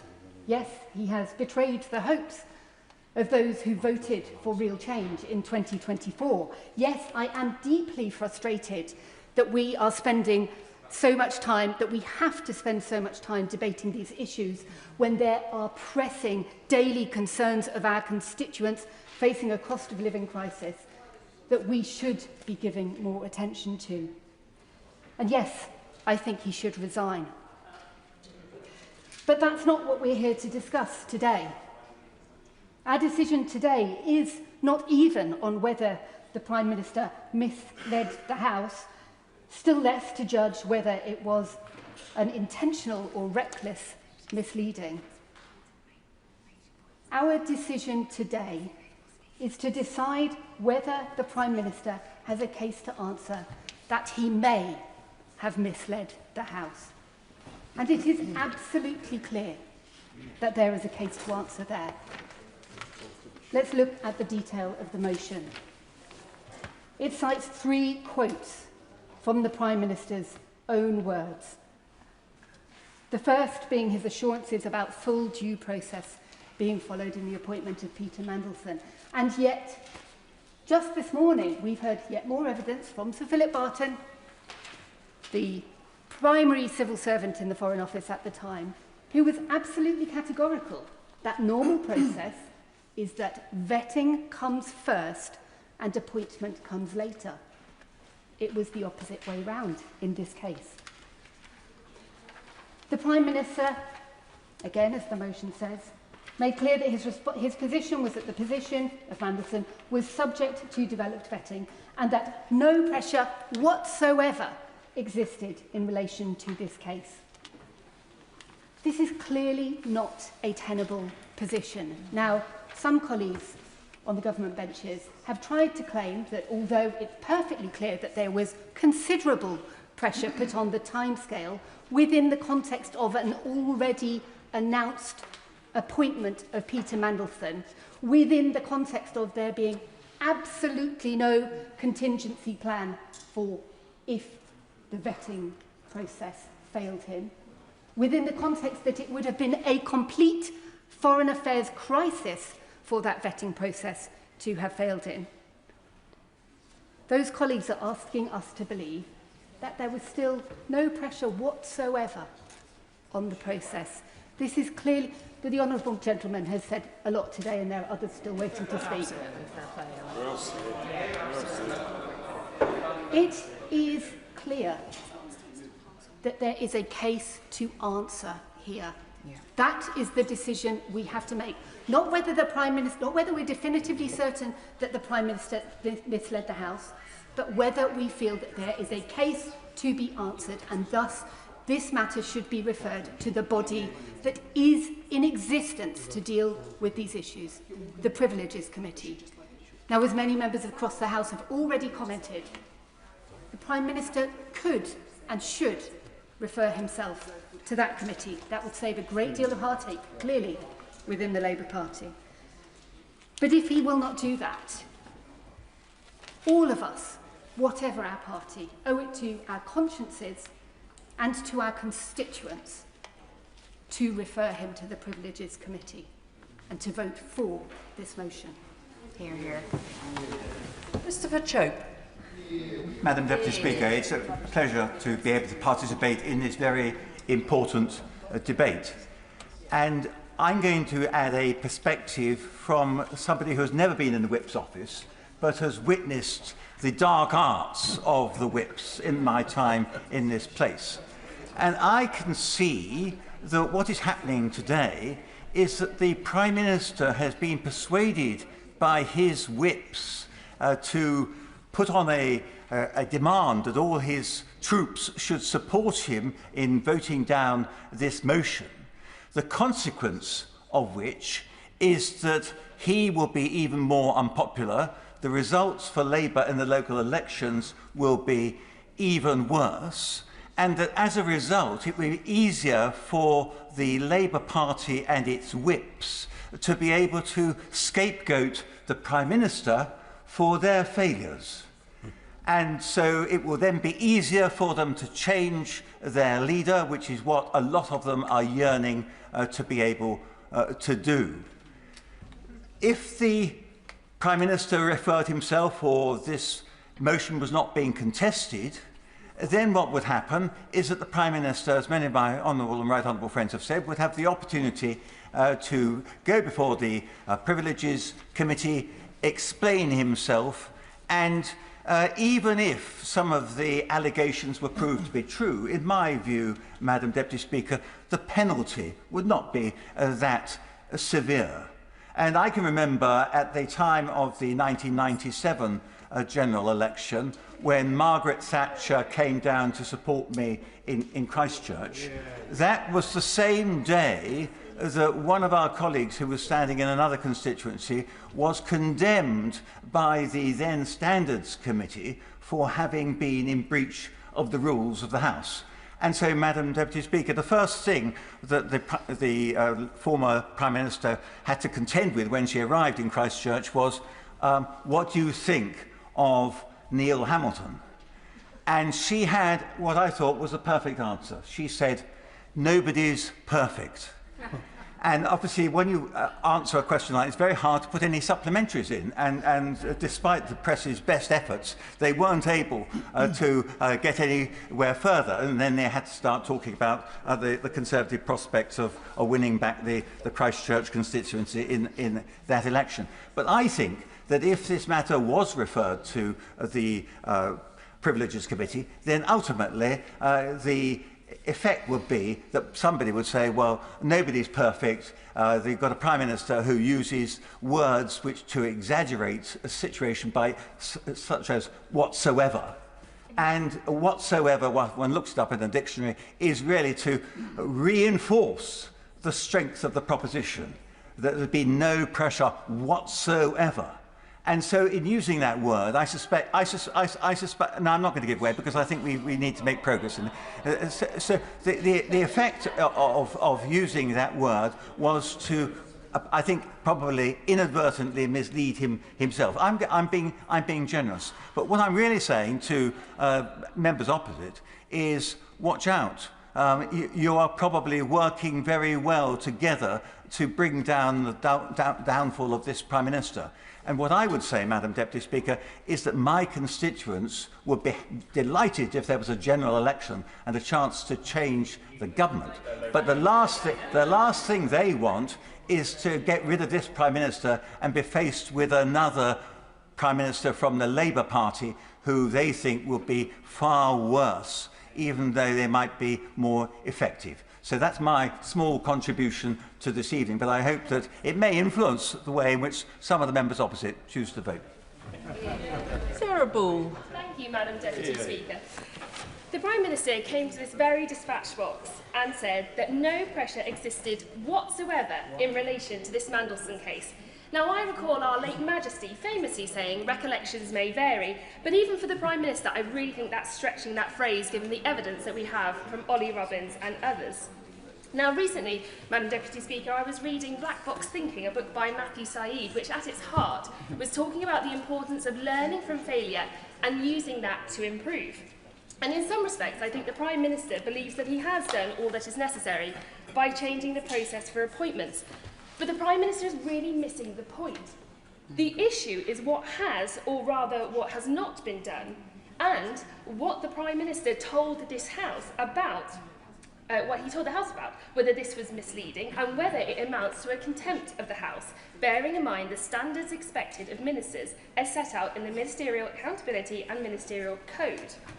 So this is not just an innocent mistake. The phrase, "the cover-up is worse than the crime," is really resonating with me at this moment, although I think the crime is equally heinous. And on the cover-up, now despite the member for Bolton's protestations, I notice he's not in his place, so I think he's probably tired himself out, to which I'd say brevity is the soul of wit. I simply say due process was not followed, despite the Prime Minister stating otherwise to the House. The security vetting was not carried out before Mandelson's appointment. The Foreign Office had to act at pace to confirm the appointment. Pressure was applied so that there would be an appointment before the inauguration. And as the member for Bridlington and the Walls has said in the House earlier, no minutes or records are kept of a key meeting from December 2024. This is a drip feed of constant information, and eventually, like dams, it will burst. And we're waiting for this to come out. Now, on the crime itself, this is really a question of judgment. Alarm bells should have been ringing.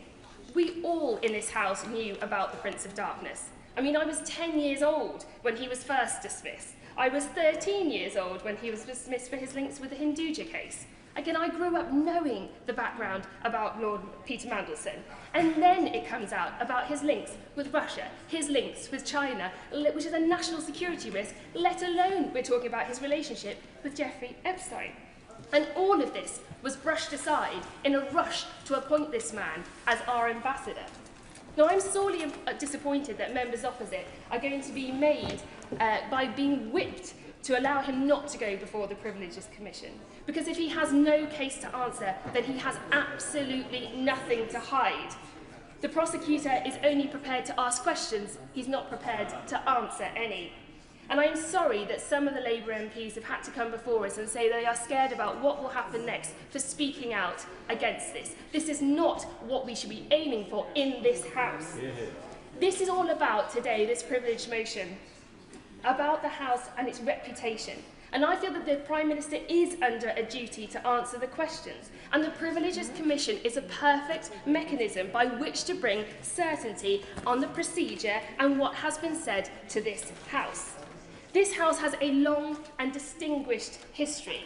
And this, using the Privileges Committee, is all part of preserving that history and the respect that people have for the mother of all parliaments. And it is above party allegiances.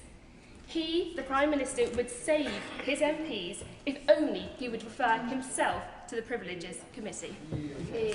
Graham Stewart. Thank you, Madam Deputy Speaker. And it's a pleasure to take part in this debate. And I do, as many colleagues on this side of the House have referenced, it brings back deja vu, rather kind of horrible chill up my spine, remembering being on that side of the House and being pushed by the whips in certain directions to vote for certain things. And here we have a Prime Minister, and it's would have been said, but who promised to do things differently, to promise change, promised higher standards, promised transparency, and is the ultimate arbiter and keeper of the ministerial code.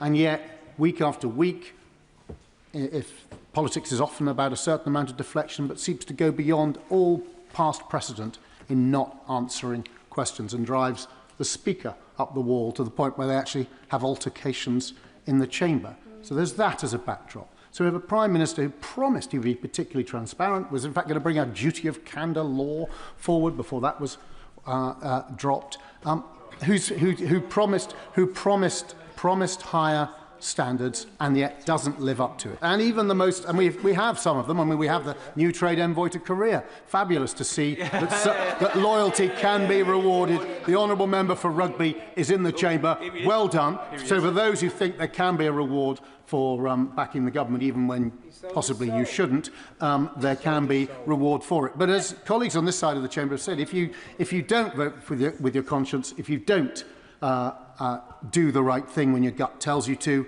you will regret it. And there's a particular change in today, because on this matter, which is a House matter, I'll give way to the honourable gentleman in a moment, on a House matter, to have a three-line whip on this. Yeah. When the members who've spoken on behalf of the government line, one in his seat said he didn't think the three-line whip was a good idea, the others didn't want to answer on it. But who was the three-line whip for? Perhaps the Prime Minister's Chief Secretary can tell us, because the members opposite are telling us they would always vote with a conscience and they would always do the right thing. And yet, after the whips had phoned round, it was decided that they must impose a three-line whip. Now, it could be my honourable friend, who's never been a whip and hasn't much fondness for them, has put the ghastly deed at their door. Well, as a former whip myself, I tend to think it's more likely the whips did their job. They gave a nuanced but properly informed answer. And then number 10, sitting there in their bunker, panicking, their only job to keep the Prime Minister in place, make sure he's not replaced. They said, no, unless you can give us 100%. Well, there's no such thing as 100%, the Chief Whip would reply. No, I insist that there be a three-line whip imposed, and that happened. But the honourable lady, who's a brilliant tennis player and great partner, will forgive me if I give way to the honourable gentleman who I referenced, and I therefore should allow to come in. Thank the honourable gentleman. I like the honourable gentleman a great deal, and I thank him for his kind words. The moment's somewhat past, but he was implying that the Prime Minister is avoiding answering questions. But this is the Prime... But this is, if you listen, this is the Prime Minister who came before the House last Monday and answered questions from honourable and right honourable members for 2.5 hours. And the honourable gentleman spoke about transparency. This is the Prime Minister who led a government that is releasing all of the documents before this House and the public. So you can talk all you like about transparency. The right honourable gentleman can talk all he likes about transparency and answering questions. I've just demonstrated that both of those things have been achieved already. Well, the honourable gentleman, as so often, does two things brilliantly. One, he reinforces his merit in terms of the whips and future position on that side, and yet makes our case for us. Yeah, dragged before the House. It's not me. The Speaker was falling out with him, and the Speaker is formerly a Labour MP. It's just the frustration of a whole nation at a man who promised he'd be open and transparent, who can't ever just give a straightforward answer. It's got to the point if he was asked whether he'd like mash or new potatoes, he'd say to his wife, he'd start talking about pork chops. He just can't answer the question. And when he is dragged here, I'd say to the honourable member for Rugby, and that's what the issue today, he misled this House. And we've gone over it, I won't go over it all over again, you'll be deeply relieved, but he said that due process had been followed. We know that, and we had evidence today, didn't we? Morgan McSweeney said, oh, he interviewed. He's an old pal of Mandelson's. He was he was the man pushing for Mandelson's appointment, and he's the guy who asked Mandelson the questions, and then, whoa, let's review the answers that he got. Oh, let's get now Lord Doyle, another pal of both of them, to provide the independent review. That is what the Prime Minister presided over, all in order to deliver what McSweeney also made very clear today was absolutely the Prime Minister's decision. He made the decision. He got his mates in this crony boys club to sit around and review each other and then put Mandelson into place. And then he came here, and that's the point, and said that due process was followed. Due process was not followed. We know only because, and again the government had to give way halfway through the debate because it could see the direction it was going, only because of the humble address have we found out that the official advice to the Prime Minister, the official advice from the Cabinet Secretary was that you must, if you're going to have a political appointee, you must do the vetting before you announce it. That was there. And this effort, and that wasn't in the public domain when Chris Wormald, who will have to answer for his own judgments himself, came out and said, oh, well, due process was followed. But quite clearly, to anyone who could read that advice and see what happened, it wasn't followed. So Chris Wormald's letter was false and wrong, and claiming it as the great defence of the Prime Minister, I don't see how you square it. And we've had no answers to that. So we've got so many questions. That's even before we get to last week, as the honourable gentleman says the Prime Minister was here. But under that questioning, he, and from my right honourable friend who does a brilliant job of keeping her temper while he evades and seeks not to answer, he said there was no pressure whatsoever. Now, quite clearly that's not true when Ollie Robbins repeatedly said how much pressure there was. So there are plenty of reasons to believe that the Prime Minister, who said he was going to set a higher standard, has misled this House. That's all we need. As the Speaker said, we're not judge and jury today whether he did mislead the House. That's why we have this a Privileges Committee to look at it. It's dominated by Labour MPs. And such is the lack of confidence in Number 10, perhaps in the Whip's office, certainly in the Cabinet, for this Prime Minister, that not only does this Prime Minister not trust the Labour MPs on that committee, it doesn't even trust all the members opposite who are being dragooned into voting for something with a three-line whip when no such whip should ever be applied. Dave Dugan. Thank you, Madam Deputy Speaker.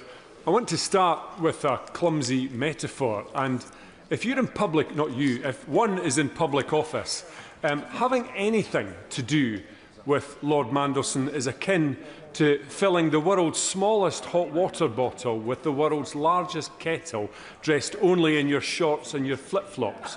The question isn't whether you'll get burned. The question is how badly you'll get burned, and potentially how fatally one could get burned having anything to do with Peter Mandelson. And one of the falsehoods that the Prime Minister has sought repeatedly to advance is that this was a mistake.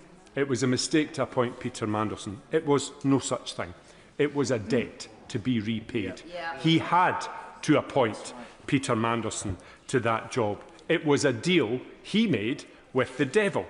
It was a high-stakes political game of Russian roulette, and the Prime Minister pulled the trigger when the bullet was in the chamber, and it's went off at the heart of his government. And now they've got, through the noise of the bang, they're all suffering from some sort of collective cognitive dissonance where they can't see what a preposterous defence the Prime Minister and the Labour Party have mounted. I'll frame the rest of what I've got to say around honesty, integrity and respect. On honesty, the PM's version of events is inconsistent with the evidence in its greater or lesser part than that which has been proffered by officials. That much is clear. That in itself is enough to seek recourse to the Privileges Committee. The Prime Minister's evidence consistently sought to omit that this was a catastrophe of his own making for the reasons that I've set out insofar as it was political payback. These are the detriments and demerits against the Prime Minister on the honesty front, but I can't be the arbiter of that.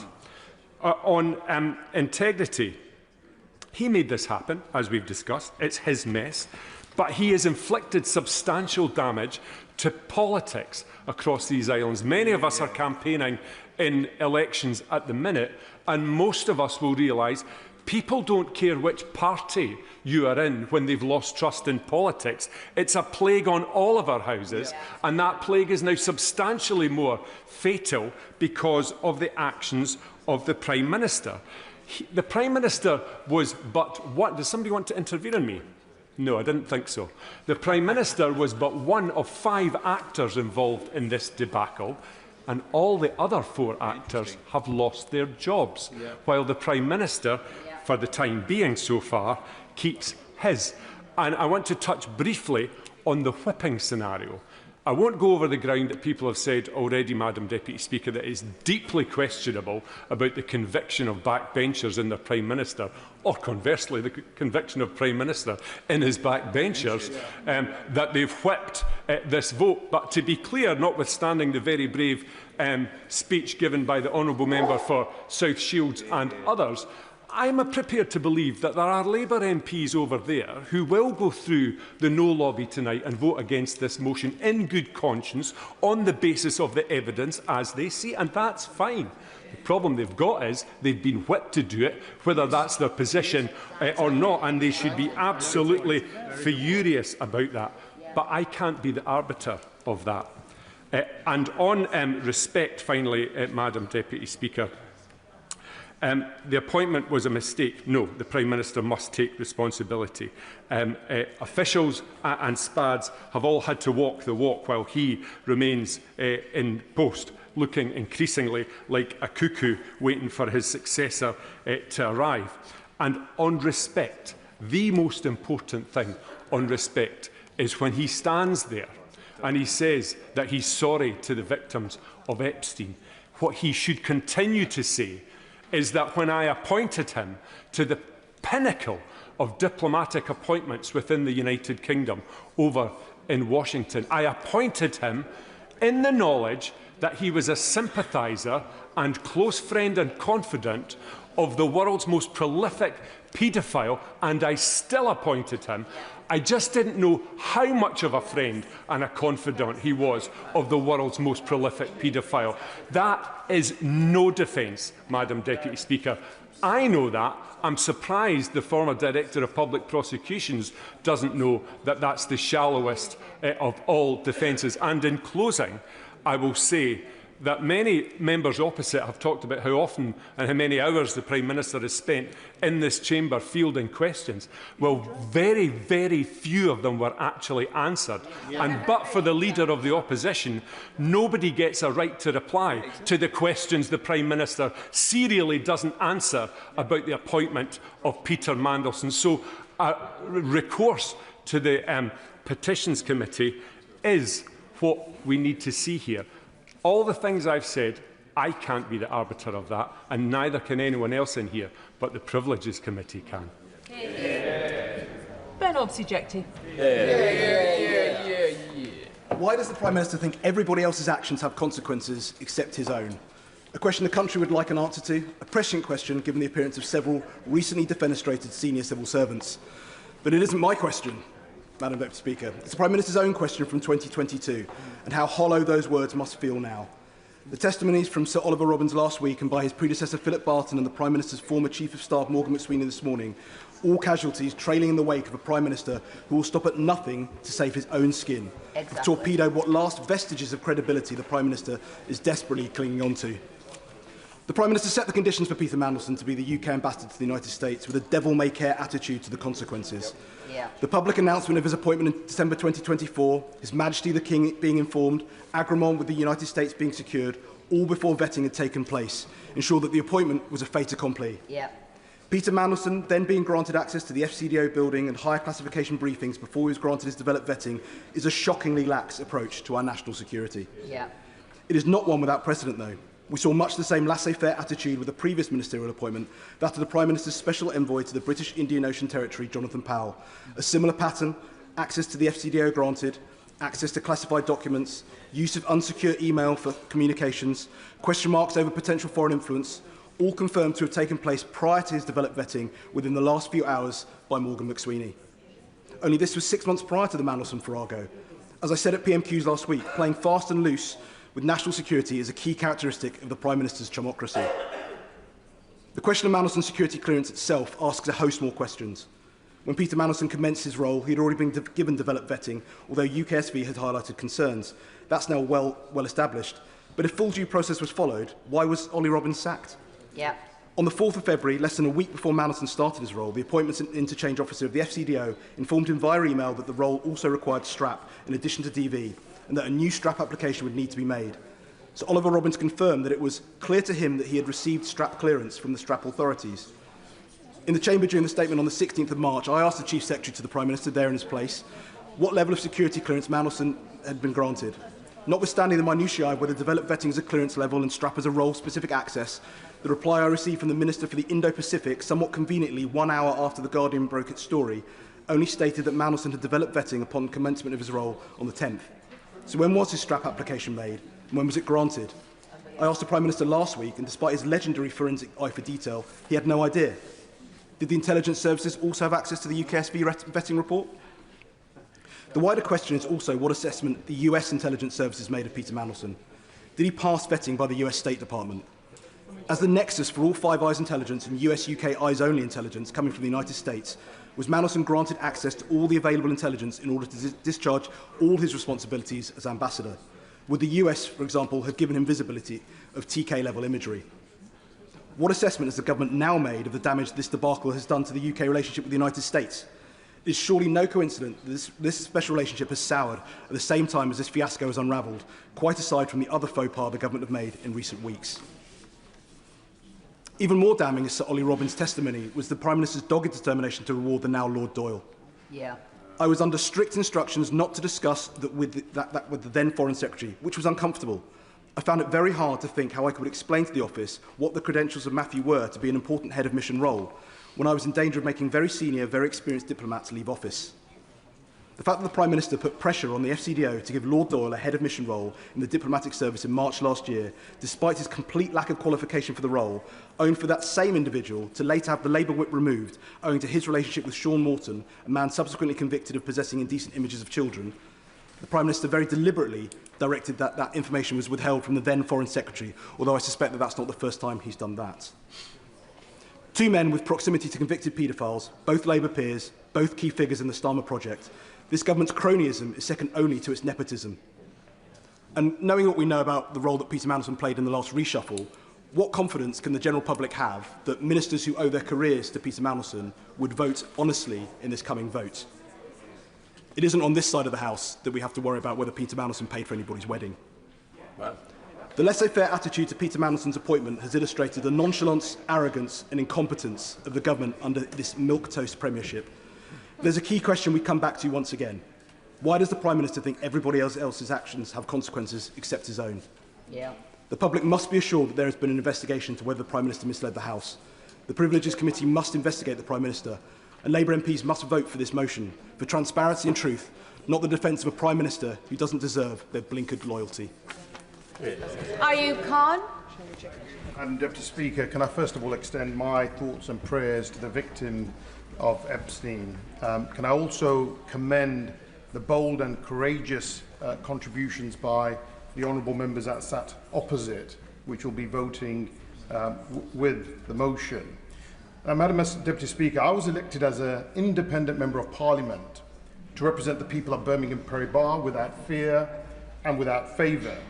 I was sent here without a party whip, without shackles, controls, or indeed hidden notes given to me behind closed doors.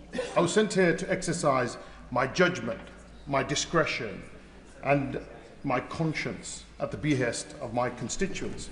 And that is exactly what I do each and every day. Because the truth is, the British public feel deeply, profoundly disenfranchised. Too many people no longer trust politicians. Too many believe that we say one thing and do another. Too many people feel that there is one rule for those in power and another rule for everyone else. And we cannot simply dismiss this sentiment. We must confront it. Honesty matters, integrity matters, credibility matters, and above all, transparency matters. Because without these fundamental elements, public confidence does not just weaken, it disappears. And once it's gone, it's incredibly difficult to rebuild. So I ask colleagues across this House, especially those colleagues that sit opposite, what message do we send today if we refuse even to allow a committee to examine the facts? What are we saying to the public if we block scrutiny before it has even begun? This motion is not a verdict. It's not a judgment. It's not a declaration of guilt. It's a process, a fair, established parliamentary process to examine evidence, to determine the facts and to allow the truth to emerge. And yet we are told that members on the Labour benches are under a three-line whip.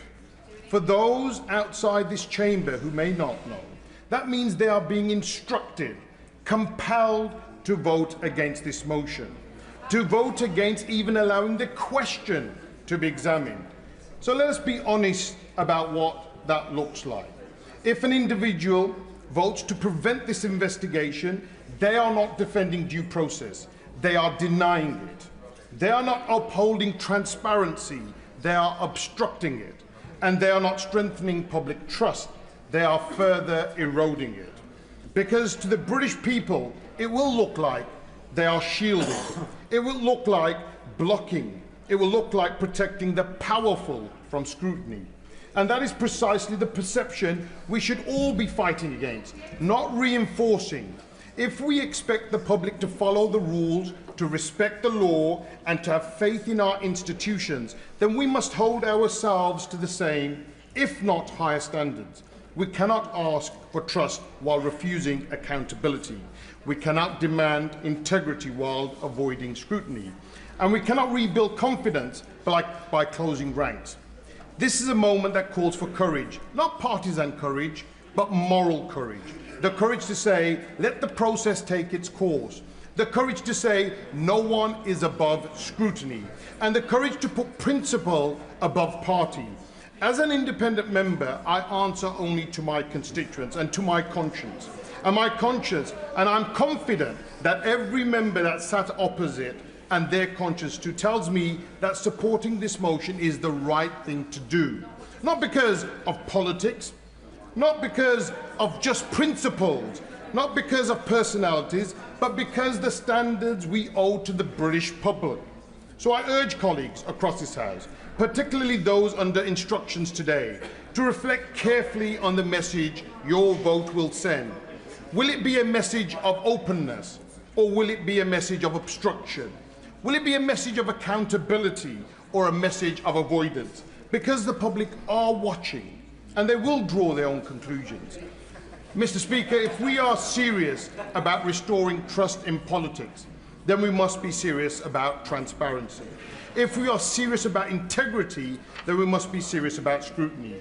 And if we are serious about public confidence, then we must allow the truth to be examined, wherever that truth leads. And for that reason, I support this motion. And finally, can I say this?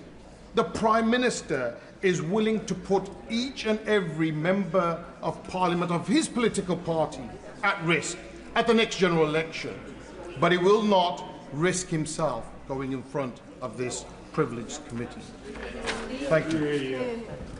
Shadow Secretary of State Alex Burkhardt.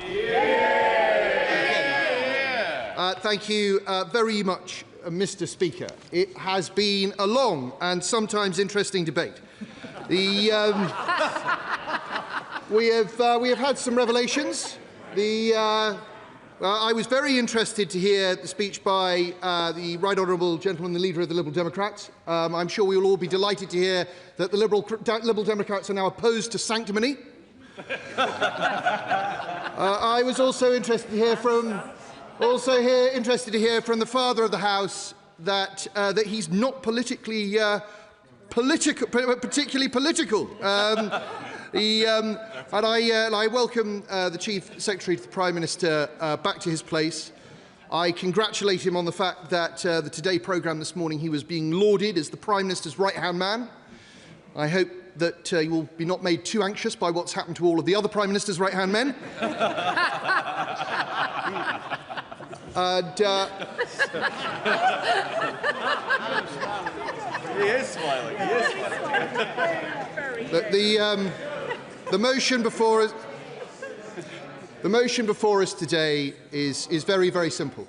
The motion before us today is about starting a process which will take what is being discussed in this House and put it in the hands of a group, a committee of our peers who will get to adjudicate because there is no agreement on these points. This is the process that has long existed in this House to resolve issues such as these.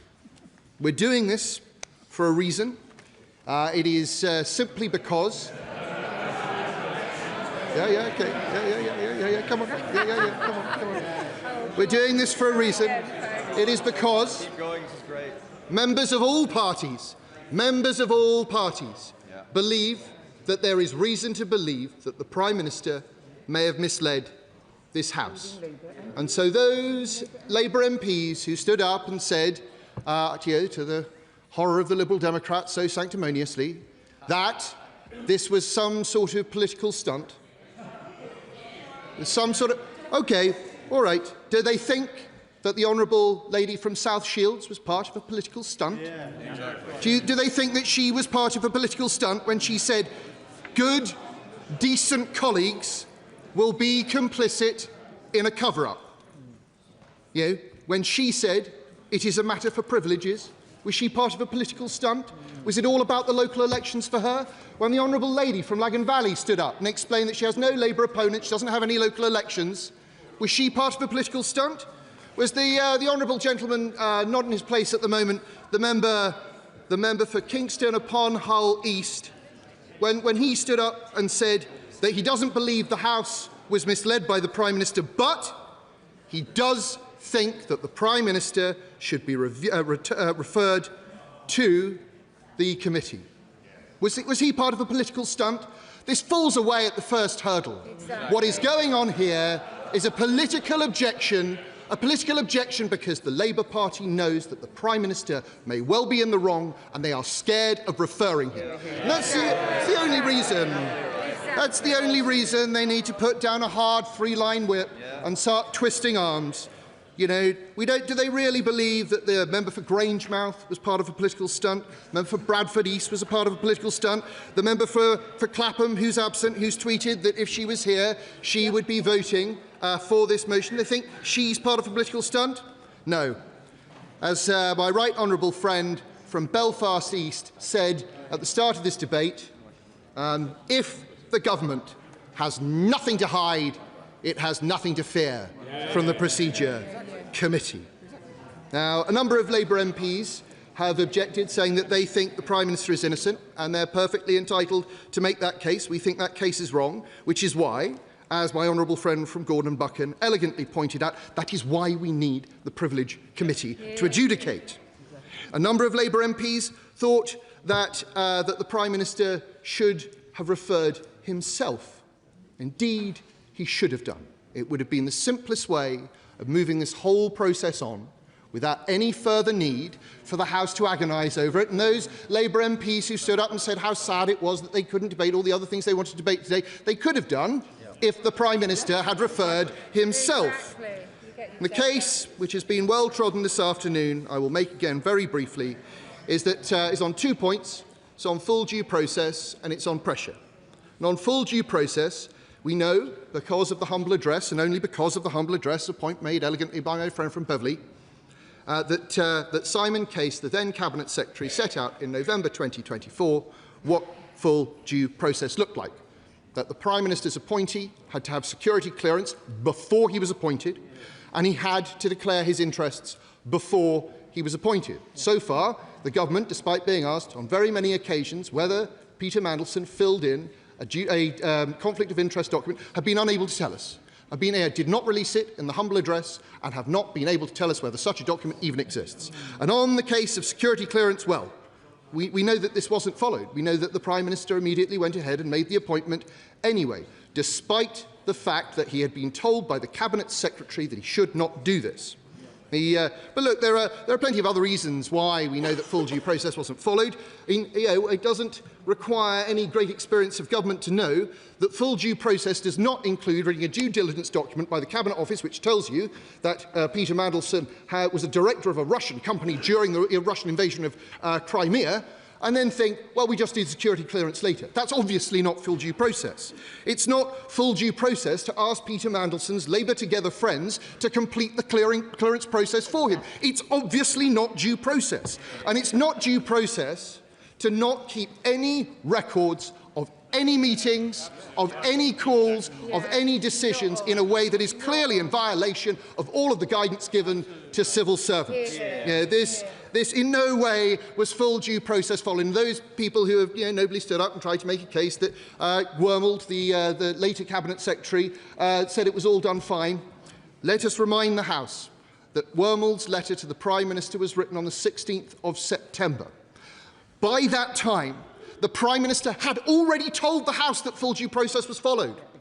The system was trying to defend a position that the Prime Minister had already made very clear in the House repeatedly. And at that point, at that moment in time, on the 10th of December, when he told my right honourable friend, the Leader of the Opposition, that full due process had been followed, the last piece of advice given to him by a Cabinet Secretary was from Simon Case.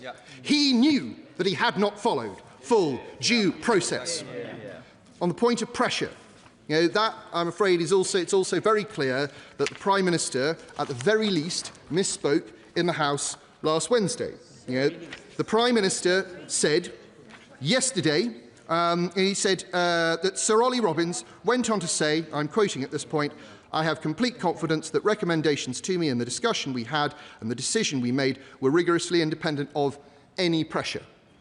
But what Sir Ollie actually said to the Foreign Affairs Select Committee was, I also have complete confidence that their recommendations to me and the discussion we had and the decision we made were rigorously independent of that pressure.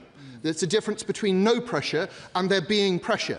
Sir Ollie, as he made very clear throughout his whole testimony, was put under pressure. He and his office were put under pressure. And when the Prime Minister said, and I quote again, Sir Ollie was absolutely clear that nobody put pressure on him to make this appointment, that is manifestly false, because what he actually said was throughout January, honestly, my office and the Foreign Secretary's office were under constant pressure. Again, he said, while I think the department felt under pressure, we were proud of the fact that we had not bowed to that pressure. And he also said that he was very clear that he found an atmosphere where this was not just, please get this done quickly, but get it done.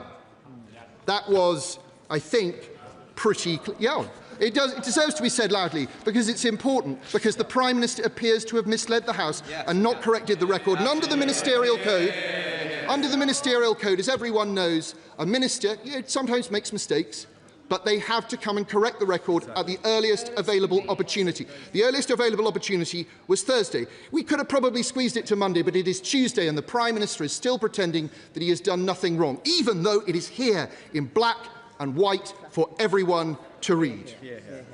There is clearly a case to answer. There is clearly a case to answer, Mr. Speaker. And I have sympathy for all those Labour MPs who have spoken in this debate, who have deep concerns and grievances about this. And I also have a very great deal of sympathy with those who feel the same way but haven't spoken. The Prime Minister's failure to self-refer, as several Labour MPs have suggested, has put them in this position. And they are being whipped to support something that they know is wrong. They are being whipped to support something they know their constituents will hate. They are being whipped to defend the Labour Together machine, which has brought such shame on the Labour Party. You've all taken money from them, so you can get angry. You've all taken money from them. Well, not all of you, to be fair. There are some honourable members opposite who are calling for an investigation into Labour Together, and quite rightly so. And they are being whipped by a Prime Minister who will lead them over the edge of the cliff if they let him. As my right honourable friend from Herne Bay said very powerfully, it is important in politics, at the end of the day, to be able to look yourself in the eye. And I know that there will be many Labour MPs who are going through the lobbies tonight who will struggle to do that. They don't need to. They all know how this ends. Where this ends is with the Prime Minister not fighting the next general election. They all know where this ends. It ends with them having then to justify what they've done. They then are left only with what is left of their reputations. Yeah. Secretary Jones. Thank you very much, Mr. Speaker. Can I just begin by saying that the comments from the honourable member in his final speech, not least at the beginning where he visibly enjoyed his jokes more than the rest of us in this House, shows that for them on that side of the House, this is purely a joking matter. But we take this seriously, Mr. Speaker, and so I will speak to the substance and the motivations of the motion that's before the House today. Before I do so, can I thank all right honourable and honourable members for their contributions to the debate. I would particularly like to thank honourable friends and other members who reminded us, as they should, that the victims of Jeffrey Epstein suffered the most hideous abuse and will be reminded of that every single time this matter is debated. The Prime Minister has apologised to them and expressed his ongoing regret for having appointed Peter Mandelson in the first place, which he knows is at the heart of this matter. Mr. Speaker, the Prime Minister and indeed the whole government recognise the importance of transparency in respect of Peter Mandelson's appointment and dismissal as ambassador. This is why this is my 8th appearance at the dispatch box to provide updates on these issues, and why the government welcomes the opportunity today to debate the substance of the motion before us. Can I also recognise the diligence of this House's select committees to pay tribute to the work of my right honourable friend, the member for Islington South, and the members of her committee for the important work that she is leading on the Foreign Affairs Select Committee. Members from across the House will have heard the evidence from a number of officials and the Prime Minister's former Chief of Staff as part of that ongoing work in this Parliament. I would also like to thank the honourable member for North Dorset as Chair of the Public Administration Committee and the members of the Intelligence and Security Committee for their support in providing additional layers of transparency and accountability as the government complies with the humble address. Mr. Speaker, moving to today's motion from the Leader of the Opposition. I won't. In recent weeks,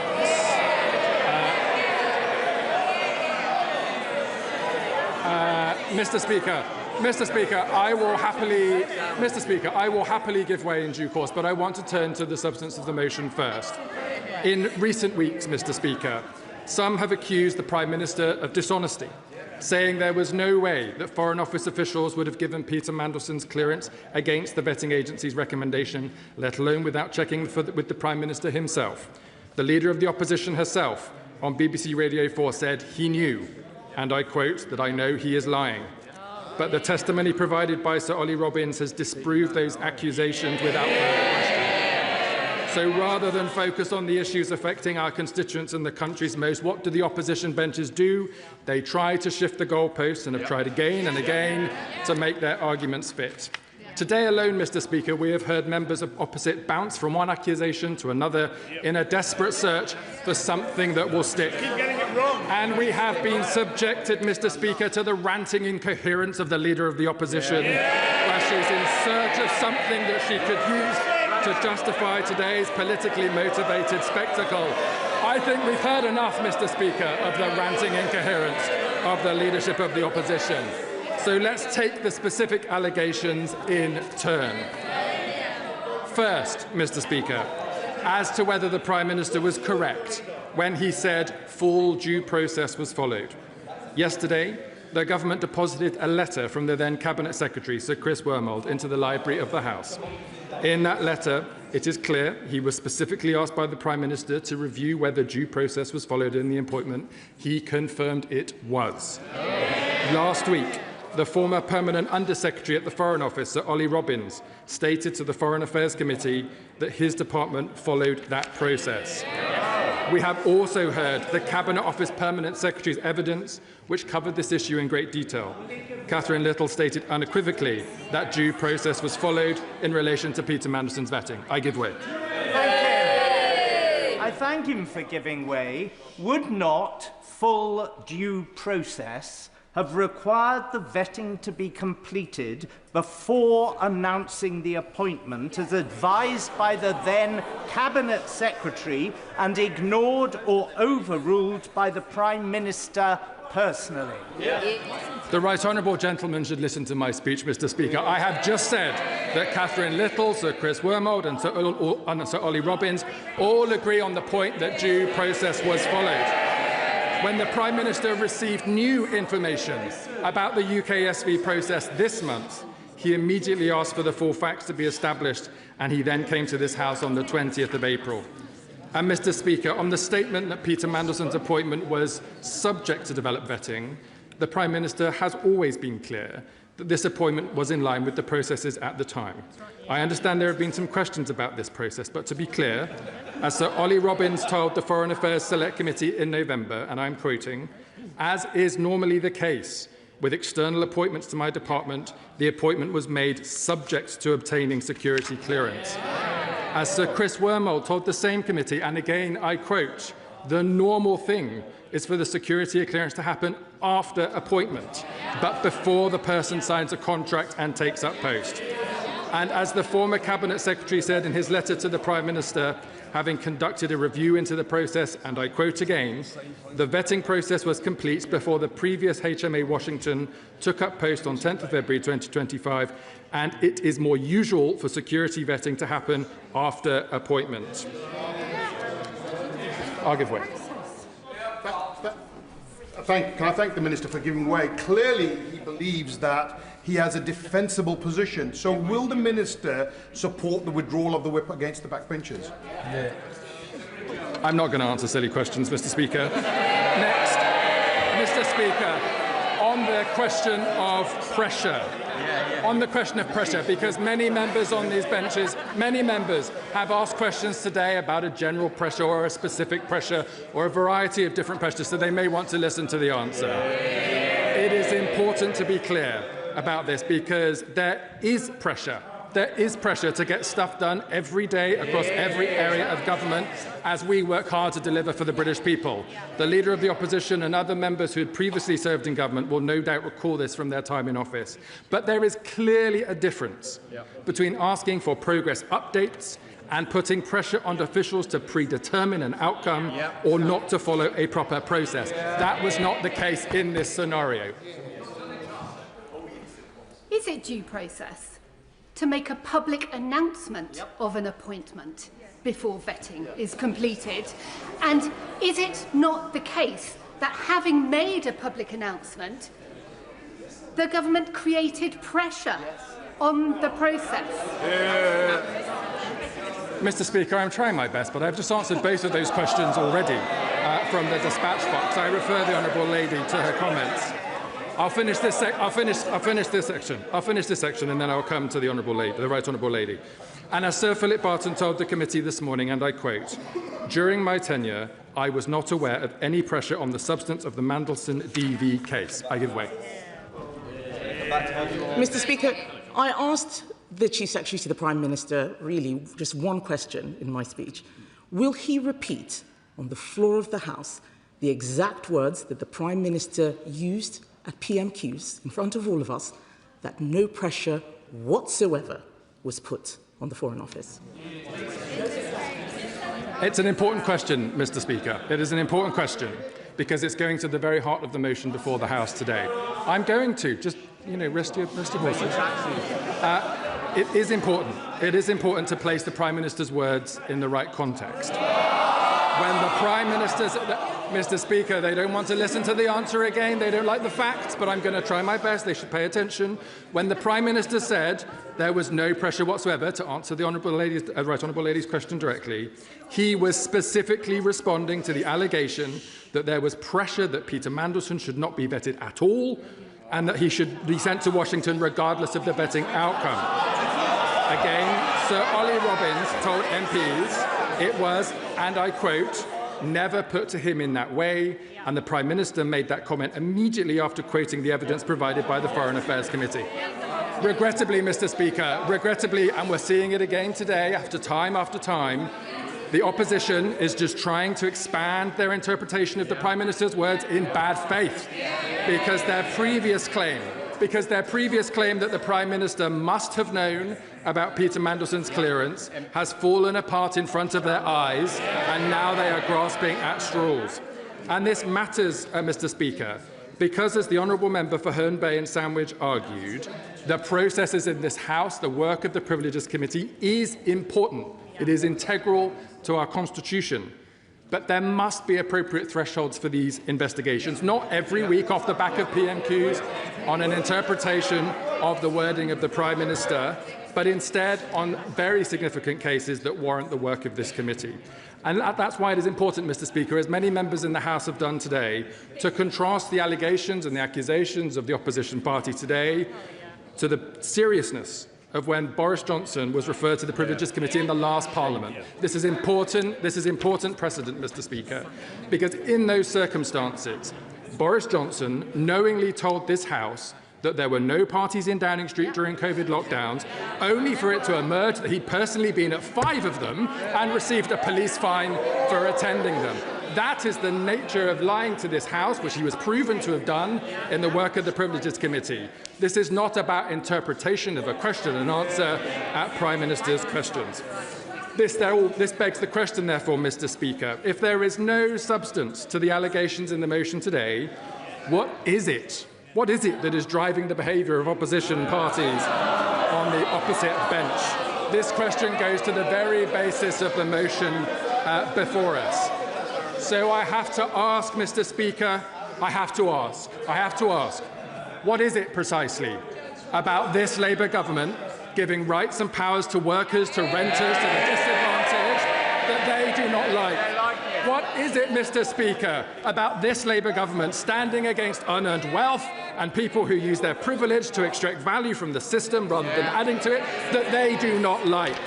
What is it, Mr. Speaker, about a Labour government raising taxes on private jets and non-doms to raise money for our state schools, our NHS, our police, to lift children out of poverty after years of neglect from the Conservative Party opposite that they do not want to hear? We all know why, Mr. Speaker, because they are on the side of the vested interests and we are on the side of the British people. But Mr. Speaker, to be fair to the House, this is not just an accusation I'm levelling at the Conservative Party, Mr. Speaker. because they are not the only ones playing games with this motion today. The SNP too. They're desperate to distract from their record in power. 10,000 kids in Scotland without a home to call their own, a Scottish NHS in decline, and the shameful ferries fiasco. What is it that they're trying to distract from today? I thank him for belatedly giving way. I don't know if he's noticed, but this afternoon polling was released which outlines that 61% of people on these aisles believe that there should be an inquiry in the terms laid out in the vote tonight. Just 20% of the public agree with his position. Why is he once again on the wrong side of public opinion? I notice, Mr. Speaker, he has nothing to say to those kids, those patients waiting in the NHS line, or the people waiting for his government to perform. And the so-called Green Party, Mr. Speaker, just for me to complete going round the House, a party desperate to distract from Labour's mission for clean energy, from their opposition to clean nuclear power, to quibbling over new solar farms, which, and I literally couldn't make this up, Mr. Speaker, they think are too big. Get real. We are in an energy bills crisis and a climate emergency, and this Labour Party is going to pull out the stops to serve the British people. Mr. Speaker, whilst the parties opposite play... Order. Please, if he's going to give way, in fairness to John Jones, he's given way once already. You can't stand while the member's speaking. You can indicate, but you can't continue to hang loose like you're trying to summon a taxi. Come on, Secretary.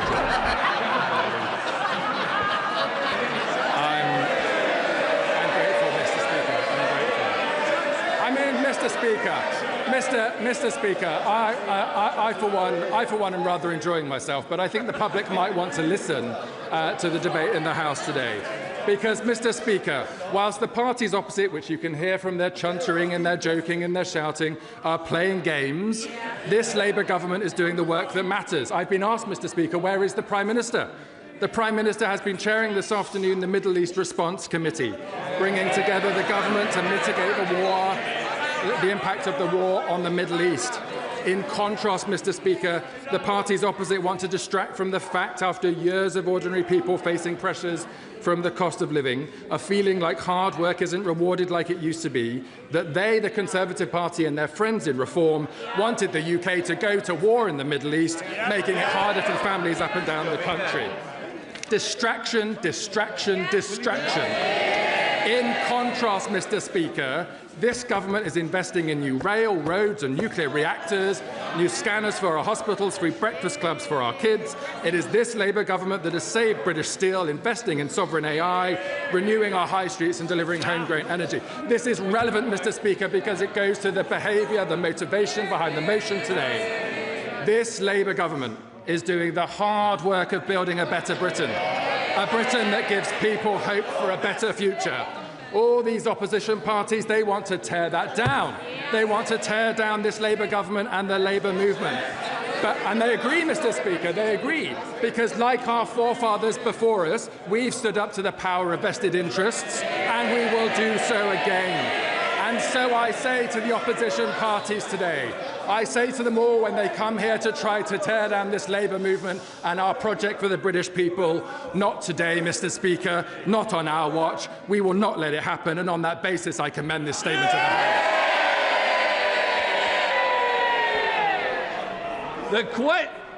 The question is, as on the order paper, as many of that opinion say aye. Aye!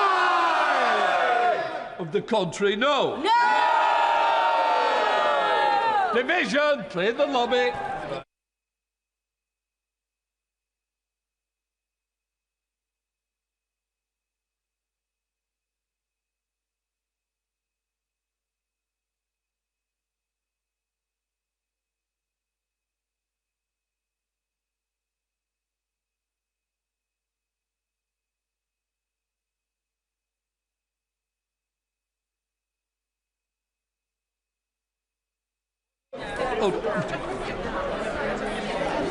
The question is, as on the order paper, as many of that opinion say aye. Aye! Of the contrary, no. No! The tellers for the ayes, Eric Cross and Gregory Stafford. For the noes, Deirdre Costigan and Nestle Callascan.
Order.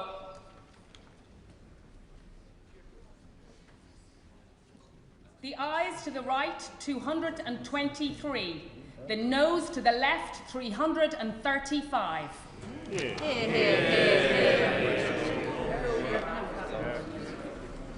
Thank you. The ayes to the right, 223. The noes to the left, 335. The noes have it, the noes have it. Unlocked. Can I just say, a member of Parliament's been to complain to me and another member. When other members are shouting shame when they're voting, it is not acceptable and it will not be tolerated. So I hope that the people concerned will apologise to those members that they shouted at. Point of order, Sir Julian. Thank you, Mr. Speaker. Out of 190 questions for written answer that I've put down this session, which is coming to its close, all but one have been answered. The one exception is one that I mentioned on the floor of the House yesterday during the Chief Secretary's statement. And he responded that he always ensures that he honours parliamentary questions in a timely fashion. The last day for answering this question is today, and it so far hasn't been answered. So I wonder if I might give the Chief Secretary the opportunity to answer it now. And it is this: to ask who first suggested to the Prime Minister that Peter Mandelson should be appointed as ambassador to the United States. Just to say, we're not going to carry on the debate, but Secretary Jones is desperate to answer. Whilst I'm here, Mr. Speaker, first can I apologise to the right honourable gentleman? I would have cleared parliamentary questions, but I've been in the House all afternoon. To answer his specific question, I will refer him to the evidence given today to the Foreign Affairs Select Committee from Mr. Morgan McSweeney, who confirmed that the first person to recommend Peter Mandelson to become ambassador was Peter Mandelson.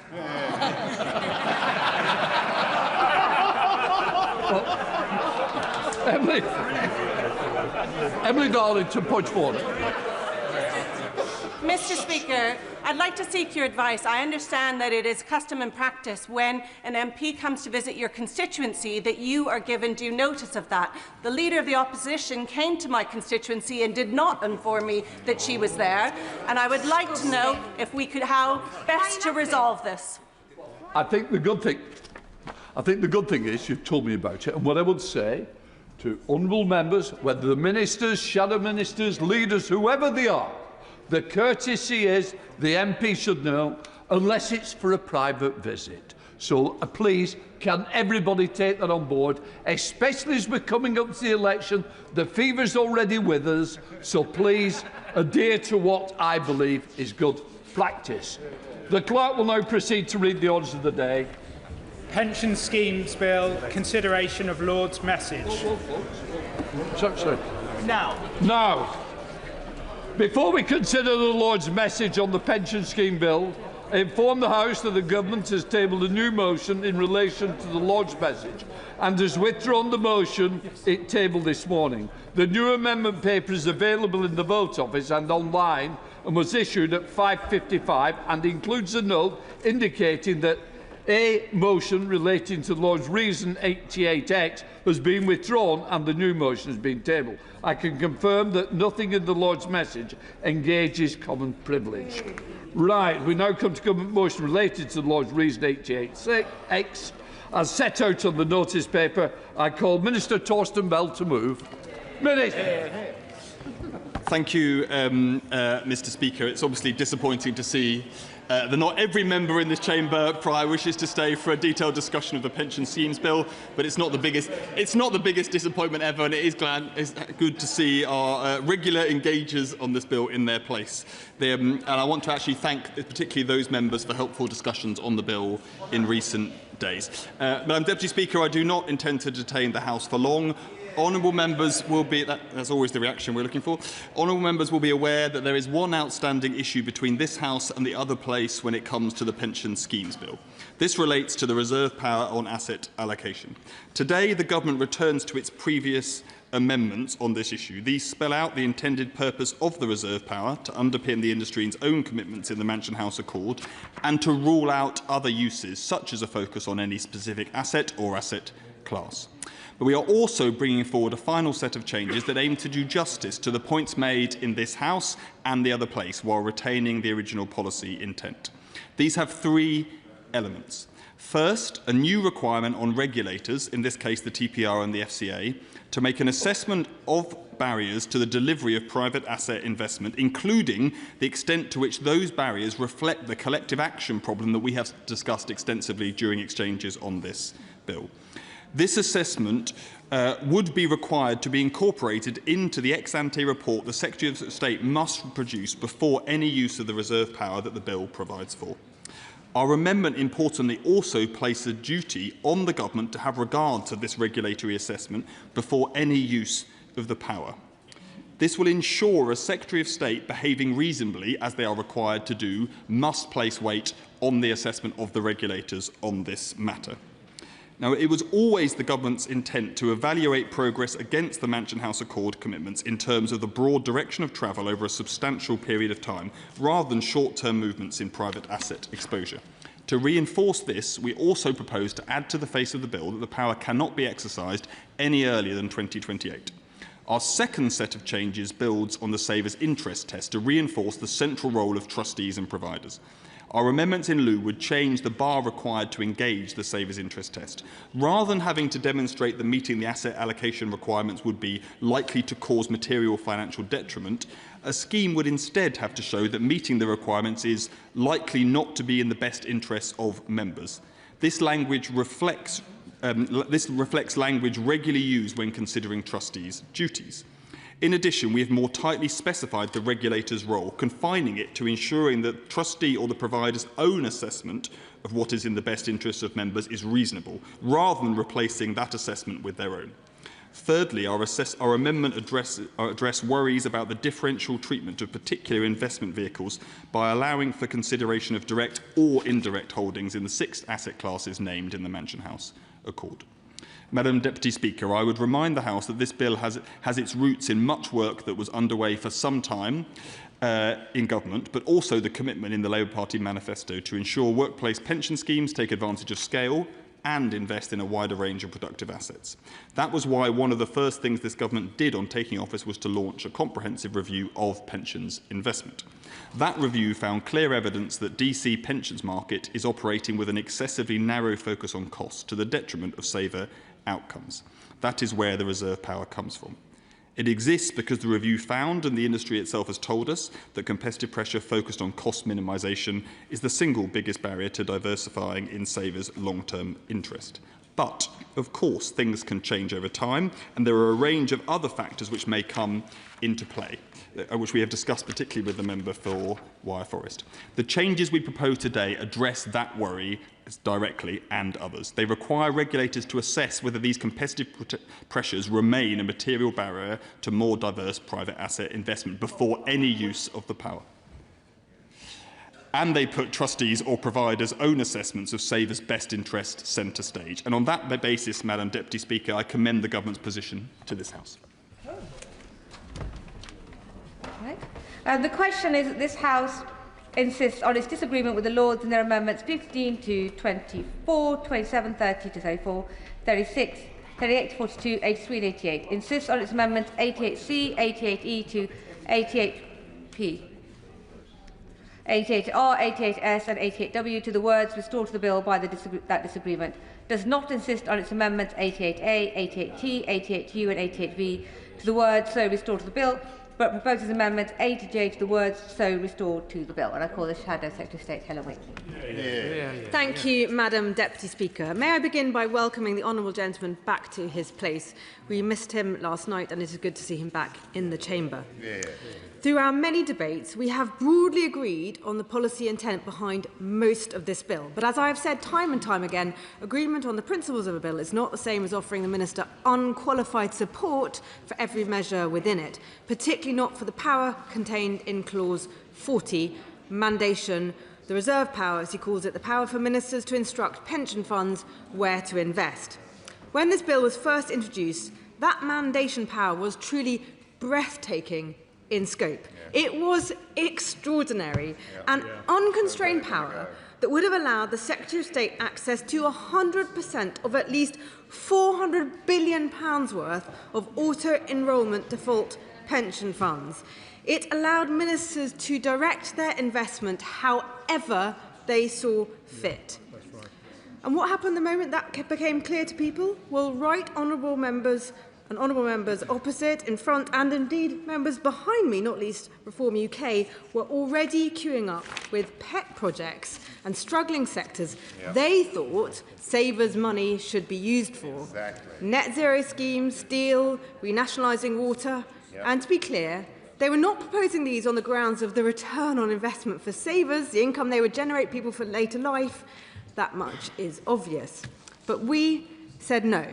No to politicians having that power. No to ministers directing pension savings into their pet projects. And no to overriding the interests of savers in favour of politicians desperate for access to capital.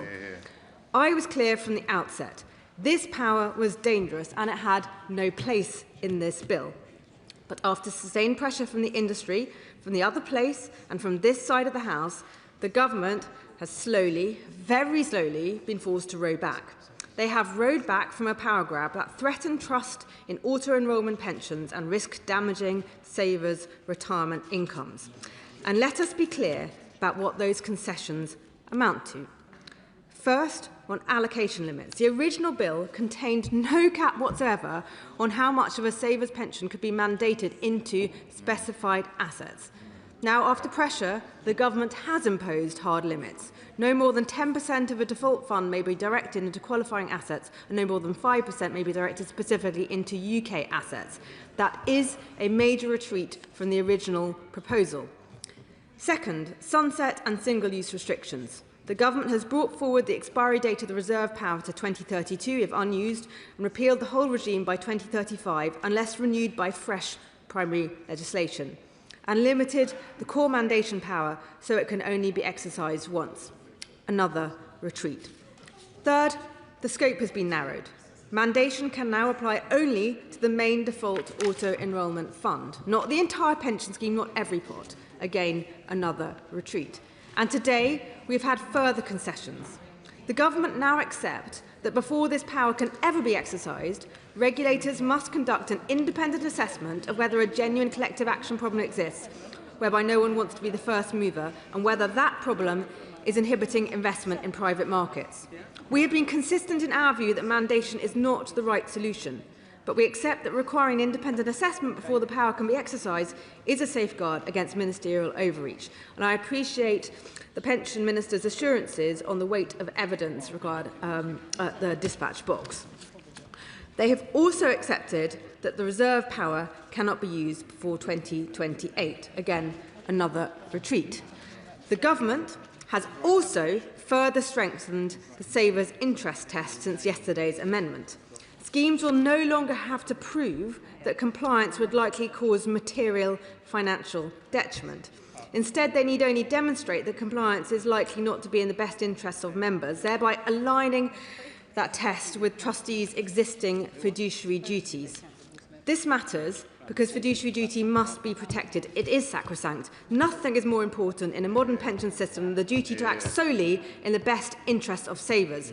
That duty is the foundation upon which trust in our pension system rests. This amendment means that in a conflict between mandation and fiduciary duty wins. Again, another important retreat. Finally, the government has agreed to remove discrimination between investment vehicles by clarifying that both direct and indirect holdings in the relevant asset classes count towards compliance. The final retreat. Madam Deputy Speaker, every one of those changes tells the same story.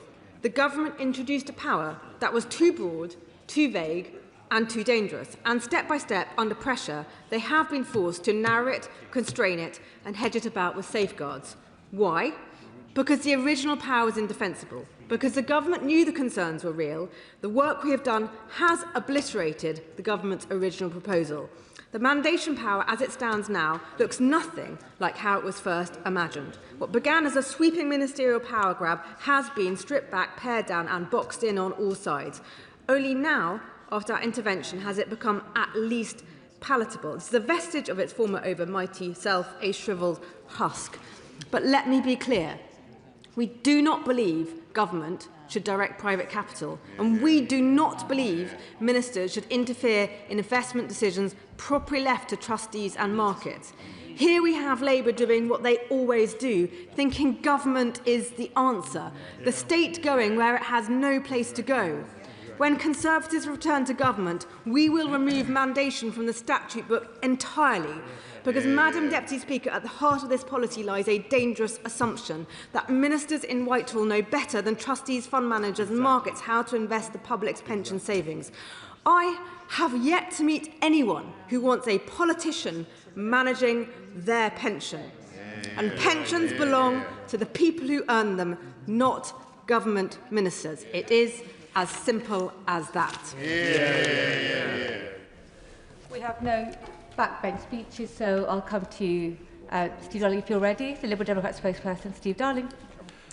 Thank you, Madam Deputy Speaker.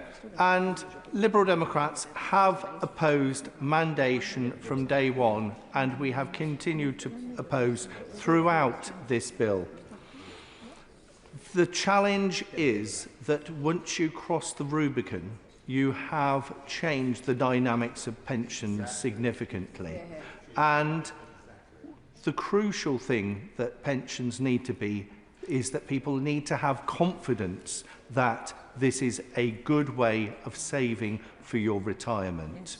And if we undermine that by government interference, then that will reduce people's confidence in actually saving for their pension.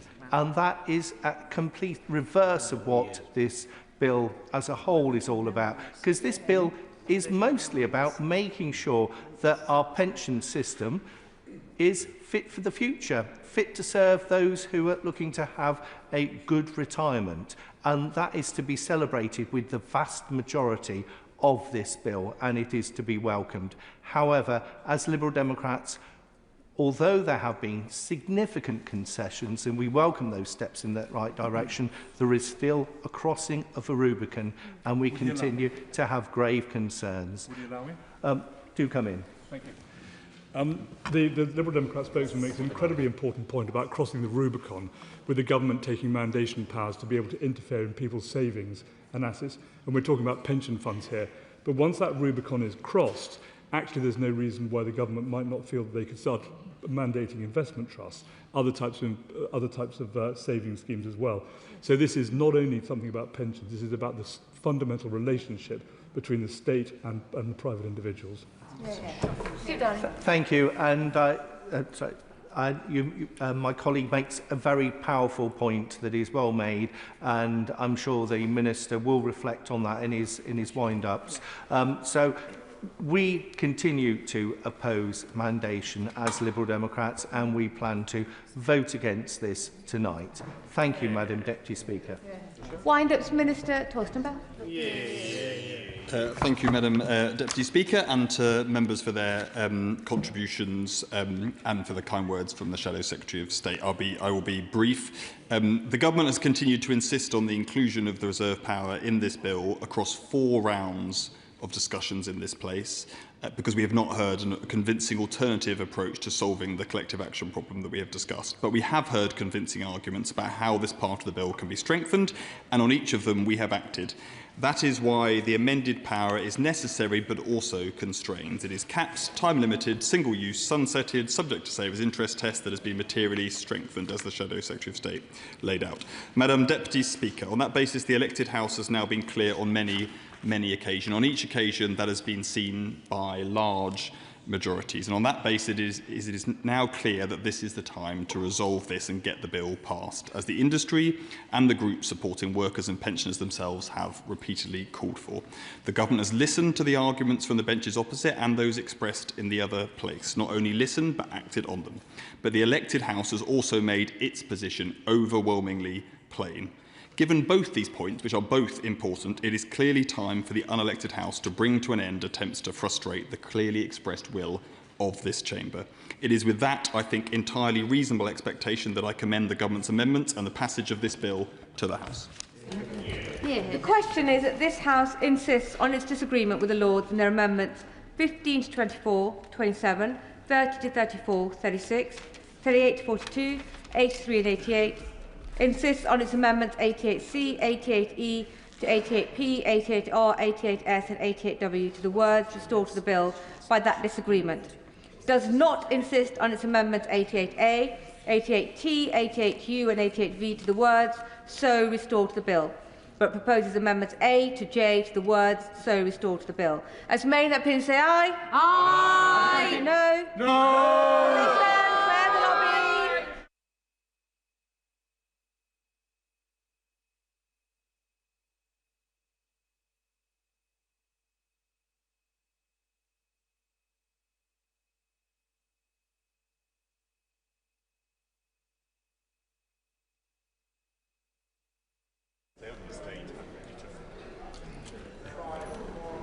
Miss Waitley, are you exiting the chamber? Mr. Darling, wonderful. The question is, as on the order papers, may that opinion say aye? Aye. On the contrary, no. No. Tell us for the ayes are Deirdre Castigan and Nessel Caliscan, and tell us for the noes are Katie Lamb and Gregory Stafford.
Order, order.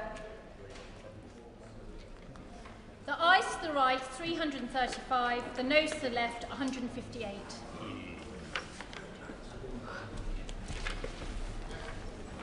The ayes to the right, 335.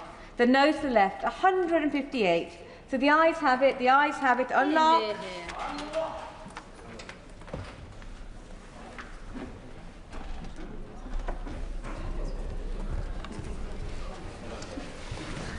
That concludes consideration of the Lord's message on the pension schemes bill. 7 o'clock motion. I beg to move. The question is as on the order paper. As many in their opinion say aye. Aye. Contrary no. The ayes have it. The ayes have it. Do the front bench wish to shuffle over?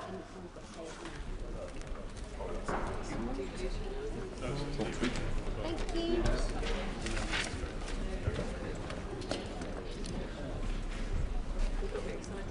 Order, order. English Devolution and Community Empowerment Bill, consideration of Lord's message. Now. Before we consider the Lord's message to the English Devolution and Community Empowerment Bill, I inform the House that the Government has tabled a new motion in relation to the Lord's Reason 123J and has withdrawn the motions it tabled this morning relating to those motions.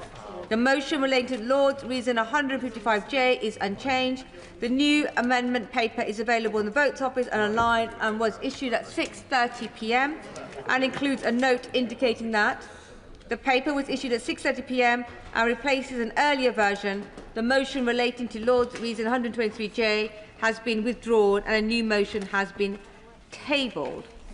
We will begin with the Government motion relating to Lord's Reason 89F as set out on the notice paper, with which it will be convenient to consider all other Lord's amendments, Government motions and amendments. I call the Minister to move the motion. Minister, Thank you, Madam Deputy Speaker. I am pleased to speak once again on the English Devolution and Community Empowerment Bill.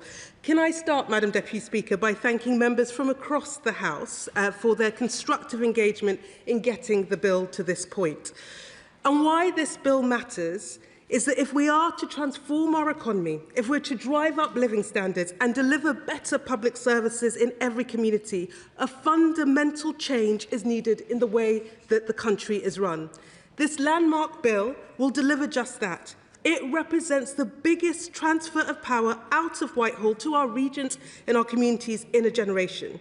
And so I am glad that we have found a way forward on several of the issues we most recently discussed, namely the role of strategic authorities and mayors in rural affairs, agents of change in the planning system, and the role of town and parish councils in neighbourhood governance. We have listened carefully to the concerns raised in both Houses on remaining issues: the ministerial power of direction in Schedule 1 of the bill, prioritising development on brownfield land, and the models of governance in local authorities. This is why the Government has today tabled 3 amendments that I will now outline. On the question of ministerial power of direction in the bill, I remind the House that ensuring every part of England can benefit from devolution remains a key objective of this Government. I repeat for the record that we on this side of the House believe strongly that Government has a duty to drive economic growth, unlock investment and deliver better outcomes for our communities. To deny communities that opportunity would be to hold them back. This is why we originally put in place a backstop power of direction for the Secretary of State to use in exceptional circumstances. And I emphasise exceptional circumstances. But to be very clear, the approach that we are taking in practice is to work with local leaders to forge enduring local partnerships and strong local institutions with their consent.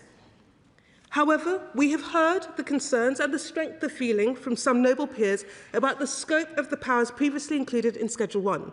To that end, and in the interest of not delaying the progress of this bill and of ensuring that communities can benefit from the powers that all of us wish to see enacted at the earliest opportunity, the Government is content to remove all powers in Schedule 1 that would allow the Secretary of State to direct the establishment of a strategic authority, whether mayoral or non-mayoral, or to provide directly for a mayor of an existing non-mayoral strategic authority. In addition, I am happy to commit that the government will not seek to use remaining power to direct the addition of a local government area to an existing strategic authority for a period of 4 years following royal consent. It will then remain subject to all the same safeguards that have been discussed at length. As I have said consistently throughout the passage of this bill, our policy and our practice is very, very clear. We are working with local leaders, and we will continue to work with local leaders to develop devolution proposals that command broad support across their area. That collaborative approach will always be our clear preference. The concessions I am making here today put that commitment beyond any doubt. Turning now to the issue of brownfield land. The government considers Lord's Amendment 89B and 89C to be unworkable. They would undermine effective plan making, constrain proper consideration of local circumstances, and introduce inconsistency between spatial development strategies prepared by mayors and strategic authorities and those prepared by other authorities. As I have previously said, national policy remains the most effective route through which planning reform should be pursued, and is the right place to set clear expectations about where development should take place. Where concerns have been expressed about the effectiveness of existing policy, it remains too early to assess the full impact of recent and proposed changes to national planning policy. However, in recognition of the strength of feeling expressed about inappropriately located development, and to further reinforce a brownfield-first approach, the government has tabled its own amendment.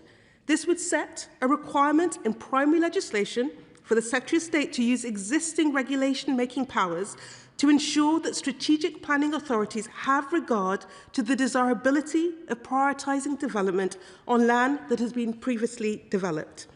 This will put consideration of brownfield land on the same legal footing as other highly important issues that are also on the face of legislation, such as promoting sustainable development and the impact on health and health inequalities. It will ensure that the prioritisation of brownfield land is front and centre when strategic planning authorities are producing a spatial development strategy and considering how to meet the growth needs of their area. The drafting of our amendment is consistent with national policy, making clear that prioritising development on brownfield land is an overall objective and clearly desirable. Enshrining this requirement in legislation will elevate its importance and will further solidify the government's clear commitment to a brownfield-first approach. I now turn to the matter of local authority governance. As honourable members will know, the government has set a clear default position. Councils currently operating the committee system and which are not otherwise protected should be required to move to the leader and cabinet model within 1 year of the relevant bill provisions coming into force. That remains the government's firm expectation. However, we have heard concerns from the other place and concerns expressed in this House that requiring a council to move to the leader and cabinet model within a year could potentially create challenges for some councils, their members and officers. For example, where authority has submitted a proposal for a boundary change or merger in response to the Secretary of State's new power to invite such proposals. The government amendment we are bringing forward today responds to those concerns. It allows the Secretary of State to extend the 1-year transition period for non-protected councils by a further year in certain circumstances. This provides flexibility where a council is already on a clear path to dissolution, so that it is not required to undertake a significant governance change that may have little practical benefit. This does not change the government's wider policy on local authority governance reform, but it does provide a proportionate and pragmatic safeguard in response to the points that have been raised over the pace of change. To conclude, Madam Deputy Speaker, the bill has undoubtedly been improved as a result of scrutiny in ping-pong so far, and I thank the noble lords and this place for their contribution in helping us with that. We are pleased to be able to offer concessions on brownfield land, local authority governance and the ministerial power of direction, and I urge the House to support the government's position and to accept these concessions. The question is that this House insists on its disagreement with the Lords with their amendments 89B and 89C, but proposes amendments A in lieu as on the notice paper. And I call the Shadow Minister, David Simmons. Well, thank you, Madam Deputy Speaker. May I start by expressing and putting on the record my thanks to the Minister and colleagues in her department for the constructive spirit in which they've approached the negotiations around this bill.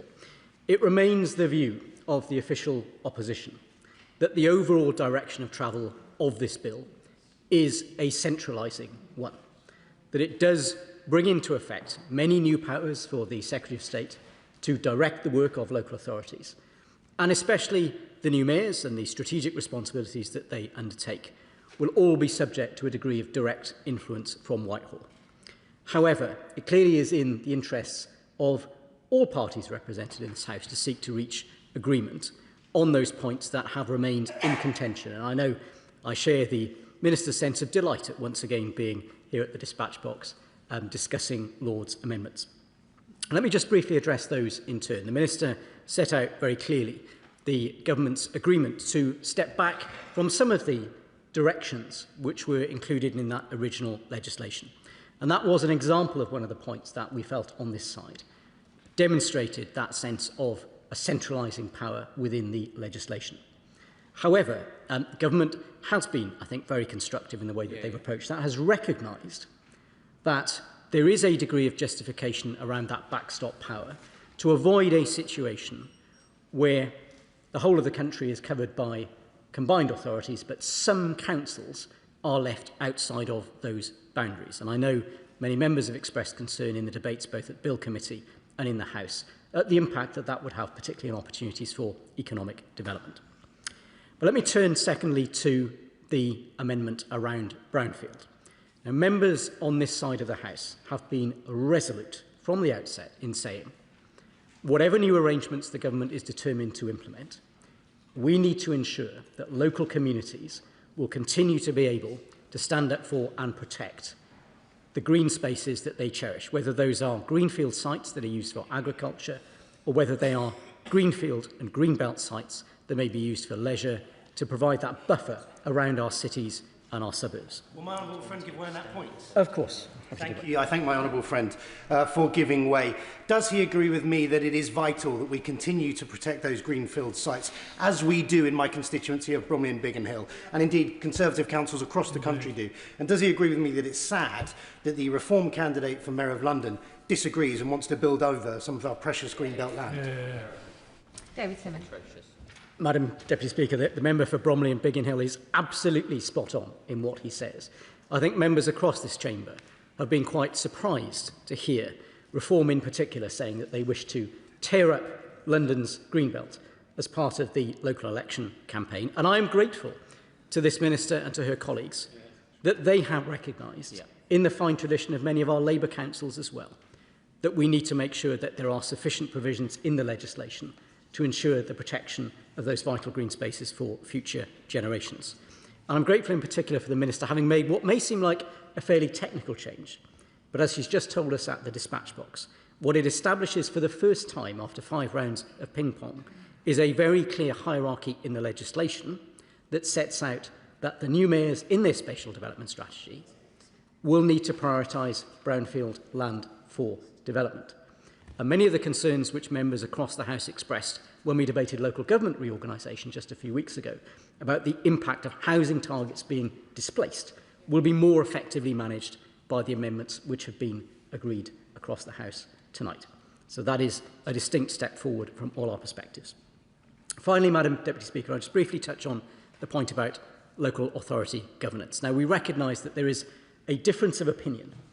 It is the view of the opposition that local authorities should be able to set up their structure of governance in a way that reflects their local circumstances. And whilst it is strongly our view that the Leader and Cabinet model is the most efficient and effective way to do that, it is the essence of local democracy that people may take decisions that we disagree with. But the government's agreement to pause the use of that requirement so that there will be a period in which local authorities can reflect on their governance arrangements, can consult if they wish to do so, in which the normal cycle of local elections can take place, and in which, of course, there will also be a parliamentary election. And I think we all know that the matter of local government reorganisation never entirely stops. It merely starts again at a different point in each parliamentary cycle. So there will be further opportunities in the future to reflect on that. But all of those do represent, in the context of a bill with which we do still have some significant concerns, progress in a direction that makes us much more comfortable. For those reasons, we do not propose to divide the House on these matters this evening. I call the Liberal Democrat spokesperson, Gideon Amos. Thank you, Madam Deputy Speaker. I'll be brief, as most of the arguments have already been well stated. We recognise the Minister's argument yesterday that this bill represents a step forward, not the final destination, and that some consistency is needed to make the system function. But in seeking that consistency, it's really important that we don't lose the very flexibility that makes devolution truly meaningful. We remain supportive of my Lib Dem colleagues in the Lords in their efforts to strengthen the bill. I want to place on record the Liberal Democrats' continued backing for a number of those amendments. On Lords Amendment 36, we return to the central point. It's not devolution to mandate a single model of governance from the centre. Local areas must retain the ability to choose what works for them. I'd like to thank the Minister for concessions she has made from the dispatch box in relation to the amendments Liberal Democrats have tabled. We're grateful the Government has taken note of those issues and the importance of the right of communities to choose their own governance and ensure that choice is better protected. We've already seen why flexibility for local authorities matters.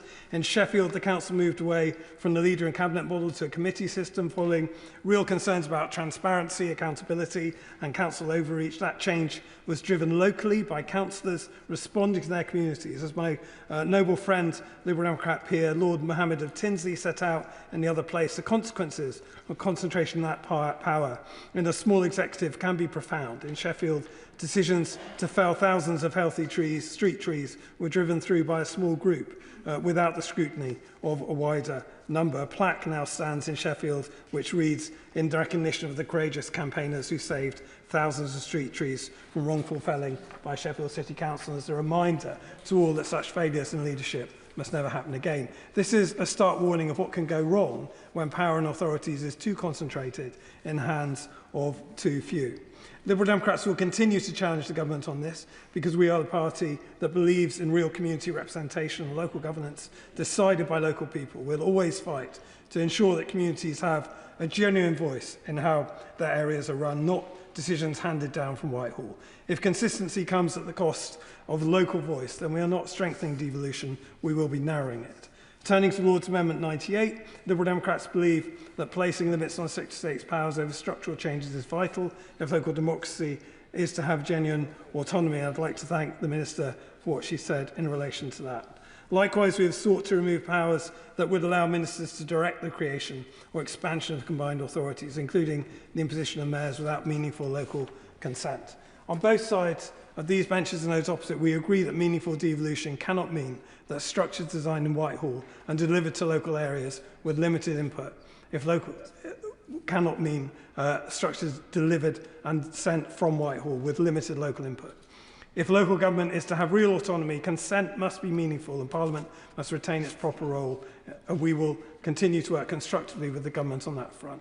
On Lord's Amendments 89B and 89C, we strongly support prioritisation of brownfield development. That is why Liberal Democrats are grateful to the government for listening to calls for better protection of greenfield land, and that they have taken steps in this bill to encourage prioritisation of brownfield. Going forward, this will help ensure that development is happening in the right places on land that needs to be developed on, and in consultation with communities that surround it. This is not about opposing growth. It's about delivering that growth sustainably and making best use of the land that has already been and previously been developed.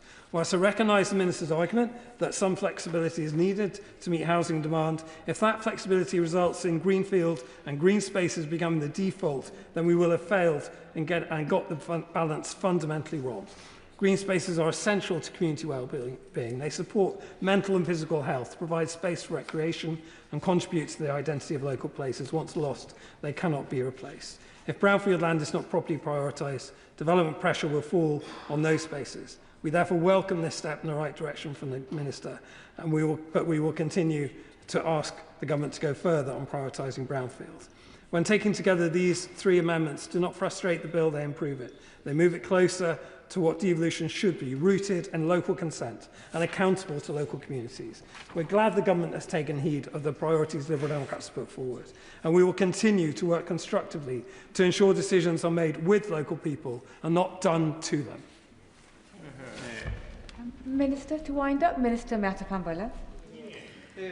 Thank you, Madam Deputy Speaker. And can I thank honourable members for their continued engagement and their insightful debate on these issues.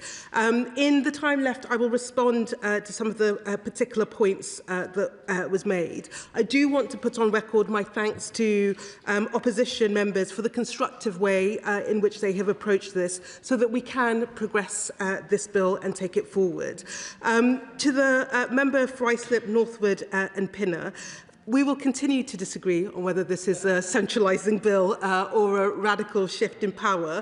I still fundamentally believe that this is a huge step in transferring power outside of Whitehall, but candidly, we will demonstrate this through our actions and through the impact of the bill. The thing that drives us is the impact that this will have in our communities, and I think we have got strong measures that will help us ensure that we are putting communities in the driving seat so that they can shape their place.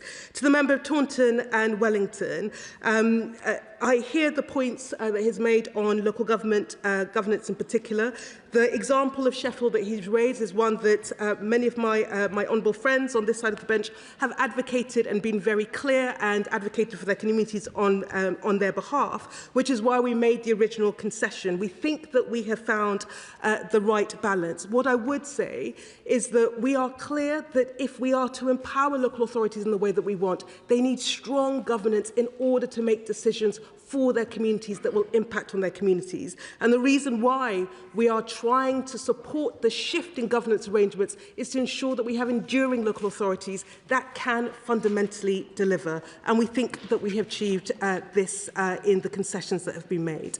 Madam Deputy Speaker, to conclude, look, the thing that I have found hugely heartening throughout the passage of this bill is that there is a clear point of consensus across the House that if we are to deliver change in our communities, we must push power out into our communities, into the hands of our local leaders, into our neighbourhoods, and to people who know their patch best. And I hope that this bill represents the start of a journey that will fundamentally change the way that government works and how we in this place serve the communities that we are here to represent, where the principle of devolution by default, underpinned by a clear framework, is locked in, where local leaders are empowered to drive economic change and improvements in living standards across their patch, where communities are put in the driving seat and given power to shape the places in which they live and work. I've been clear throughout the passage of this bill that this represents a floor, not the summit of our ambition for devolution. So I look forward to working with my honourable friends on this side of the House, but with honourable members across the House as we build on the provisions in this bill. Finally, I'd like to thank my brilliant team of officials that have worked on this bill. Hannah, Carrie, Guy, Jenna, Marie, Alice, John, Rachel, Wendy, as well as my private office, Molly, Simon and Lucy, who have all done an absolutely heroic job in taking through an absolutely mammoth bill through the House. And with that, Madam Deputy Speaker, I would like to commend the Government's amendment to this House. The question is, this House insists on its disagreement with the Lords with their amendments 89B and 89C, but proposes Amendment A in lieu as on the notice paper. As may in that opinion say aye. Aye. The contrary no. The ayes have it. The ayes have it. We now come to the motion that this House insists on its disagreement with the Lords' Amendment 36, 90 and 155, insists on its amendments 155A to 155F and 155H to the words so restored to the bill by that disagreement with Amendment 155 and proposes Amendment A to the words so restored to the bill as on the notice paper. Minister to move formally. The question is that this House insists on its disagreement with the Lords' Amendments 36, 90 and 155. Insists on its amendments 155A to 155F and 155H. To the words so restored to the bill by that disagreement with Amendment 155 and proposes Amendment A to the words so restored to the bill as on the notice paper. As may in the opinion say aye. Aye. The contrary no. Aye. The ayes have it. The ayes have it. We now come to the motion to insist on disagreement with the Lords in their amendments 85, 86, 97, 216, 120 and 121 and 123. It sits on its amendments to 123C, to 123H and 123J. to 123k in lieu, and to propose amendments A to E in lieu as on the notice paper. I call the Minister to move the motion formally. The question is that this House insists on disagreement with the Lords in their amendments 85, 86, 97 to 116, 120, 121 and 123. Insists on its amendments 123C to 123H and 123J to 123K in lieu, and proposes amendments A to E in lieu as on the notice paper. As many as that opinion say aye. Aye. No. The ayes have it. The ayes have it. That concludes consideration of the Lord's message on the English Devolution and Community Empowerment Bill. A point of order, Michael. Thank you, Madam Deputy Speaker. Last week I tabled a written question to the Foreign Secretary asking whether Jonathan Powell was subject to scrutiny vetting before or after he was appointed as the Prime Minister's Special Envoy on the Chagos negotiations. I have not yet received a response. Given that Morgan McSweeney appeared to tell the Foreign Affairs Select Committee this morning that the vetting process only began after Powell was later appointed as National Security Advisor, how can I secure an official answer from the Foreign Office to this basic question before Parliament prorogues?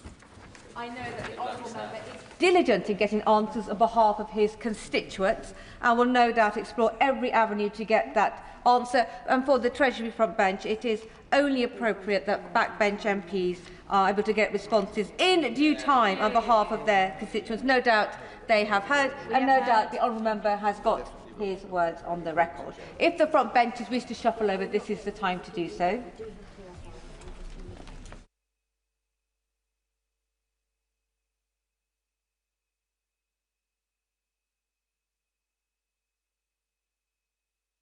I now come to motion number 5 on income tax, and it would leave the House to take them collectively. Motion number 5 on income tax, retained EU law reform. That's motion number 6, retained EU law reform. Motion number 7 on energy. Motion number 8 on financial services and markets, and motion number 9, services and markets. And motion number 10. Motion number 9 on financial services and markets. Minister to move. To move. The question is as on the order papers. May in that opinion say aye. Aye. Of the contrary, no. The ayes have it. The ayes have it. And now come to motion number 10 on retained EU law reform. Minister to move. I beg to move. The question is as on the order papers. May in that opinion say aye. Aye. Of the contrary, no. Aye. Division. Clear the lobby. Thank you.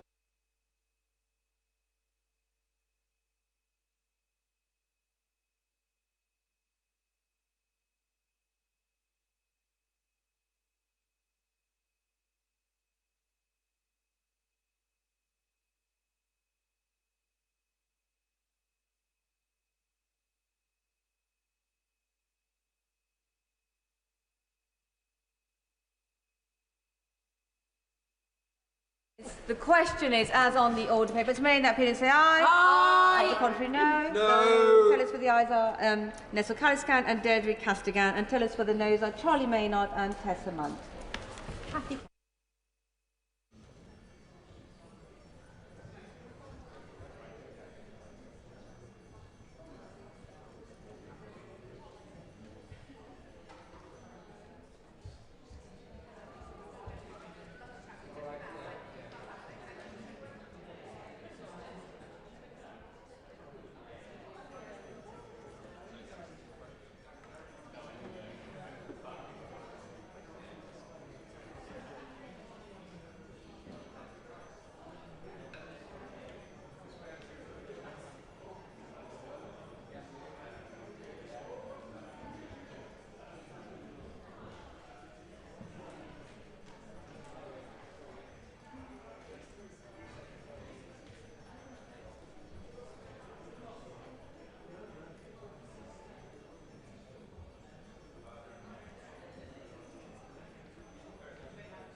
Order. The ayes to the right, 308. The noes to the left, 81.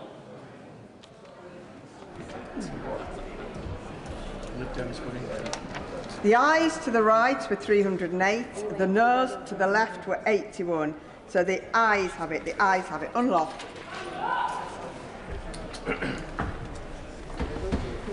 We now come to motion number 11 on immigration and asylum. Minister to move. I beg to move.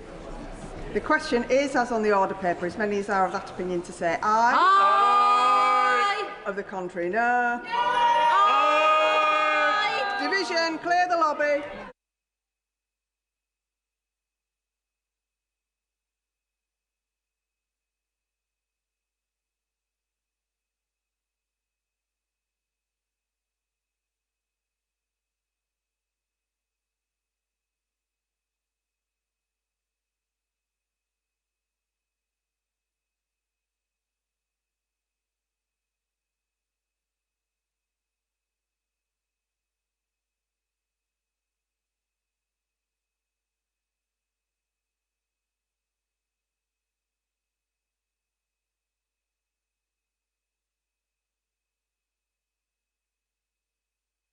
The question is, as on the order paper, as many as are of that opinion say aye. Aye. Of the contrary, no. No. Tellers for the ayes, Nezel Kaliskan, Deirdre Costigan. Tellers for the noes, Kirsty Blackman, Graham Ledbetter.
Order, order. The ayes to the right, 304. The noes to the left, 28.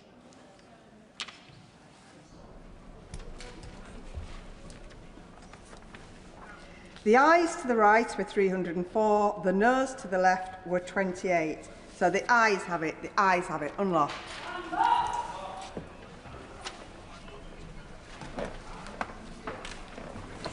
Motions number 12 on land, motion number 13 on electricity, motion number 14 on tribunals and inquiries, motion number 15 on excise. Minister to move. I beg to move. The question is, as on the order paper, as many as are of that opinion say aye. Aye. Of the contrary, no. I think the ayes have it. The ayes have it. We now come to motion number 16 on business of the House today. Minister to move. The question is the business of the House today motion as on the order paper. As many as of that opinion say aye. Aye. Of the contrary, no. I think the ayes have it. The ayes have it. We now come to motion number 17 on select committee statements, with which it will be convenient to consider motions 18 to 21 on the backbench business committee and select committee chair elections. I call the Minister to move. Shadow Leader of the House. Thank you, Madam Deputy Speaker. I brought forward a number of motions today in order to facilitate recent recommendations of both the backbench business committee and the procedure committee. I thank both committees for their recent reports on these matters, and I will briefly address each motion.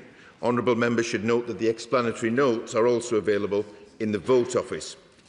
First, Select Committee statements. Currently, for a Select Committee statement to be made, it must be made within 5 sitting days of publication of the report or announcement of the inquiry. The Backbench Business Committee recommended in its 15th anniversary report that the Select Committee statements under Standing Order number 22D should instead be allowed to take place 10 sitting days after publication of the report or announcement of an inquiry. Select Committee statements have increased in popularity in recent years, and the Government agreed with the Committee in their recommendation, and therefore the motion asks the House to amend the Standing Order to enact this change. Madam Deputy Speaker, turning to the motions relating to the operation of the Backbench Business Committee, both the Backbench Business Committee in its 15th anniversary report and the Procedure Committee in its report on elections in the House of Commons proposed that members and chair of the Backbench Business Committee should be elected in line with all other elected select committees, that is, for the whole Parliament rather than each session. While the Backbench Business Committee does have unique powers in scheduling business on the floor of the House, the Government recognises that the operation of the committee is well established and that the reappointment of the committee at the beginning of each session can cause delays to the scheduling of backbench business. The Government therefore has accepted this recommendation, and the relevant motions bring forward proposals to make this change ahead of the next session with a few consequential changes. The Government proposes, as far as possible, alignment of nomination periods and ballot timings for the Backbench Business Committee to that of other Select Committee chairs. No other arrangements relating to the election of the Backbench Committee chair, for example, signature required for candidates or parties eligible to stand for chair, have been amended. However, as the current chair and members have only been appointed on a sessional basis, the committee is still required to be re-elected at the beginning of the next session to allow the chair and members to be appointed for the remainder of this Parliament. As ever, the Government will endeavour to ensure that the committee can be re-established in good time in the new parliamentary session. A further motion has been tabled which sets out the arrangements for the election of the chair and the appointment of committee members at the beginning of the next session to ensure clarity of the arrangements for setting up the committee in the transition session. Madam Deputy Speaker, the final motion in this group relates to Select Committee chair elections and follows the recent report from the Procedure Committee. Their inquiry recommended that rules be adopted for Select Committee chair elections to limit campaigning activity and the time that campaigning can take place. Paragraphs 109 to 111 and 114 to 115 of the committee's report set out how the rules should be adhered to. The Government accepts the committee's recommendation, and the motion asks the House to endorse these rules.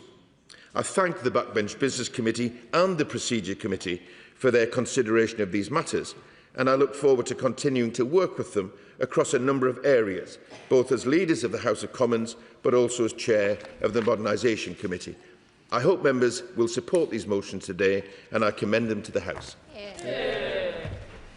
The question is motion number 17 on Select Committee statements as on the order paper. And I call Shadow Minister Joy Morrissey. Thank you. And may I echo the words of our Leader of the House, and to thank the Backbench Business Committee and the Procedure Committee for contributing to these motions today. And they're widely very sensible.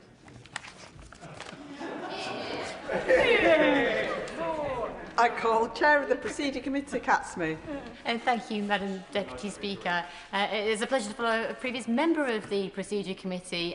Thank the Honourable Lady for all her work that she did in contributing to the work of this committee, which came to a very clear view, very consensual view across the committee, that the elections that we saw in the House for Select Committee chairs at the beginning of this session of Parliament did somewhat resemble a silly season with excessive campaigning, and for newer members of the House who perhaps maybe didn't even expect to be in this House, they found it very overwhelming, and we were able to take that information and put together a very sensible set of rules that create a level playing field for all candidates, whilst respecting the right for members to have be able to open their office door without falling over a pile of leaflets, frankly, Madam Deputy Speaker, which was one of the things that was fed to us as a committee as one of the problems last time. And I hope that the change to the election of the chair of the Backbench Business Committee to be in line with other Select Committee chairs will be able to bring that in line, and shows the Backbench Business Committee is a Select Committee in the same way as other Select Committees are in this House. So I'd like to thank the Leader of the House for bringing this forward and accepting the committee's findings in full, and I look forward to supporting them. Thank you. I call the Chair of the Backbench Business Committee.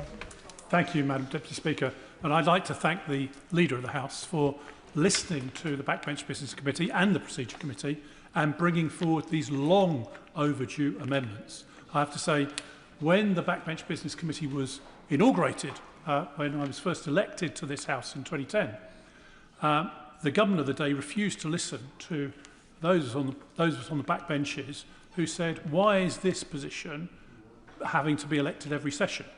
Unfortunately, what had happened, of course, was, if I can put it politely, members of the awkward squad managed to get elected to the committee and cause the government of the day immense problems. However, I suspect that the government now sees that their power within the Parliamentary Labour Party to control their members who sit on the Backbench Business Committee and elect them appropriately. And of course, I regard him as my honourable friend who sits on the committee. Thank the Chair of the Backbench Business Committee for giving way, and I just want to generally just put on record my thanks to his able chairing of that committee throughout my time on it, and I think he would agree with me that we've had some really good and useful debates in this place and also Westminster Hall because of the work of the Backbench Business Committee. The honourable member for that intervention, and clearly I'd like to thank all the members of the Backbench Business Committee for the excellent work they've done over the last year and a half, effectively, in bringing forward debates, ensuring that members on all sides get the opportunity to debate the issues that they want to debate rather than what the government wants to debate, which sometimes can be embarrassing for the government. We know that. However, that is the will of the committee. And indeed, it has been a pleasure to oversee that work. We've reformed things as well, so that members that come in front of our committee now will be face questioning from all members of the committee, not just one or two, which was the case in previous years. So that, I think, has been an important reform.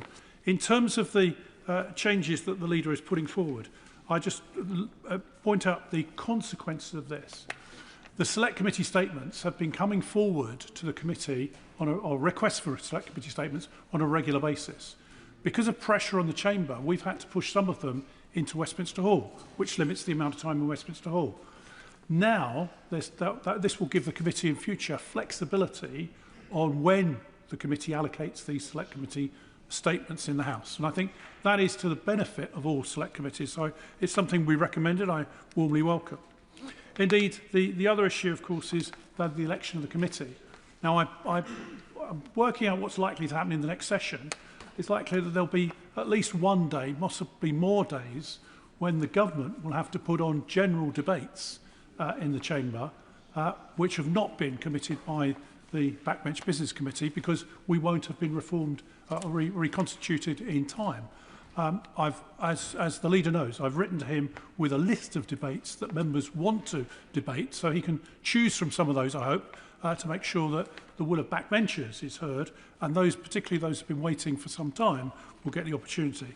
It does mean that it brings the Backbench Business Committee in line with other select committees, and so the chairman and the committee will be elected at the beginning of Parliament and serve for the duration of Parliament unless the parties decide to remove members of the committee. And indeed the chairman, of course, will serve for the duration of Parliament, which is, once again, I think, sensible and a good move. I hope, of course, that members will see the wisdom of re-electing me as chairman of the Backbench Committee when we return after state opening. But that's for another day, Madam Deputy Speaker. Equally, I think it's extremely welcome the change of rules, which obviously came from the Procedure Committee on how the lobbying and process of elections will take place for Select Committee Chairman at the beginning of Parliament. We all are used to the fact of being fighting each other in the election, suddenly arriving back in Parliament to be greeted as long-lost friends when somebody's standing for election as, for a Select Committee chairmanship, which I think that's reasonable. But what has not been reasonable has been the literal deluge of papers and other lobbying that's taken place, and particularly use of the email system on behalf of candidates. I think most of us got fed up with it a long time ago. So this is a very sensible reform. So in closing, Madam Deputy Speaker, I'd like to thank the leader for listening to what we had to say and acting upon it as we asked him to do, and bring forward these motions, albeit literally at the last minute before we prorogate, but nevertheless, it's welcome nonetheless. House. Indeed, Madam Deputy Speaker. Firstly, can I thank all members for their contribution to today's debate, and thank the Shadow Minister for her kind words, and I agree with her that these changes are, as she said, eminently sensible. The Chair of Procedure Committee, Madam Deputy Speaker, does a fantastic job, and we work very closely together with her and with her committee and our Modernisation Committee. And I thank her and all of the members for all of the important work that they do. In welcoming the changes to campaigning, I think that it will be to the relief of members to know that once we're into the campaigning season, there is campaigning, but there are limits as to what they can do. So I thank you for that. Again, that is eminently sensible. The Chair of the Backbench Business Committee posed the question, why are there different rules? And suggested it might be because of the awkward squad on his side. I couldn't possibly comment on that, but I do remember those days. And I have to say, in the good job that he does, it's less awkward and more respected. I did say to him that I would bring forward these motions, and I have done. And as for his final remarks, better late than never, I suppose, in that sense. But I do thank him and his committee for the important work that they do. And again, they work closely with modernisation. And we will be taking forward a piece of work on how we spend our time in this particular chamber. And I think that there are lessons that we can learn from people like the Honourable Gentleman and the experience that he brings. But let me finish on this point. I am clear in the changes that we make, including if they need to be made to backbench business time or indeed petitions, that I want to be seen as a champion of the rights of backbenchers in this place. It is really important that they have the opportunity to have their voices heard, and long may that continue. So I hope that members will support these motions today, and I commend them to the House. The question is motion number 17 on select committee statements as on the order paper. As many as are of that opinion say aye. Aye. Of the contrary, no. I think the ayes have it. The ayes have it. We now come to motion number 18 on the Backbench Business Committee. I call the Minister to move formally. The question is motion number 18 on the Backbench Business Committee as on the order paper. As many as are of that opinion say aye. Aye. Of the contrary, no. I think the ayes have it. The ayes have it. We now come to motion number 19 on consequential amendments arising from the Backbench Business Committee motion. I call the Minister to move formally. Move formally. The question is motion number 19 on consequential amendments arising from the Backbench Business Committee motion. As many as are of, as on the order paper, as many as are of that opinion say aye. Aye. Of the contrary, no. I think the ayes have it. The ayes have it. We now come to motion number 20 on Backbench Business Committee election of chair and nomination of members in the 2026 to 2027 session. I call the Minister to move formally. Move formally. The question is motion number 20 on Backbench Business Committee election of chair and nomination of members in the 2026 to 2027 session as on the order paper. As many as are of that opinion say aye. Aye. The contrary, no. I think the ayes have it. The ayes have it. We now come to motion number 21 on Select Committee Chair elections. I call the Minister to move formally. Move formally. The question is motion number 21 on Select Committee Chair elections as on the order paper. As many as are of that opinion say aye. Aye. Of the contrary, no. I think the ayes have it. The ayes have it. The House will now suspend pending the arrival of Lord's messages. I will cause the division bells to ring 5 minutes before the sitting resumes.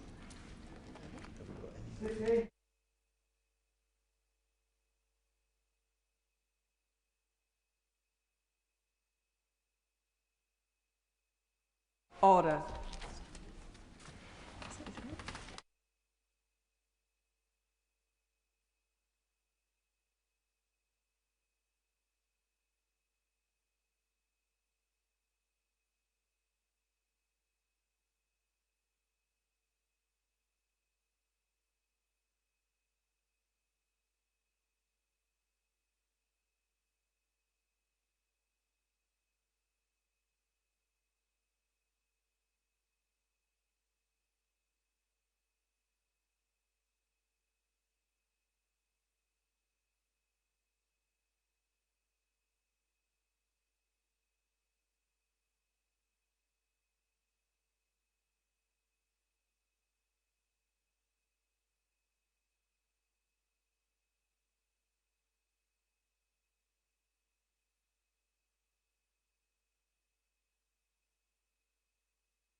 Order, order. The sitting is resumed. Point of order, Emily Darlington. Thank you, Madam Deputy Speaker. Following my point of order earlier today, I received an email from Conservative Party headquarters having a picture of an email they said they sent to me ahead of the Leader of the Opposition's email. While I have never seen this email and we cannot find any evidence of it in my inbox, I do feel that I should give the benefit of the doubt that the email was sent and have suggested that you use parliamentary email addresses to ensure that it gets through to the correct people at the correct time. Can I thank the Honourable Lady for her point of order? She will know that that is not a matter for the Chair, but she has put that correction on the record. Petition. Bambos, Cheryl Ambos. Thank you, Madam Deputy Speaker. I present a petition on behalf of the residents of my constituency of Southgate and Wood Green who are concerned about illegal activities in shops on local high streets. It has been well documented in both national and local media that shops, including in my constituency, are being used for illegal activities which are causing harm to the local community. Residents have expressed their concerns to me that the local authority has limited power to tackle the illegality and that efforts to do so are not always coordinated with the police. The petitioners therefore request that the House of Commons urge the government to provide greater enforcement powers for local authorities to crack down on shops being used for illegal activities, to support the work of trading standards officers and specialist financial investigators, and to enable a framework for greater communications between trading standards officers and the police, and the petitioners remain, etc.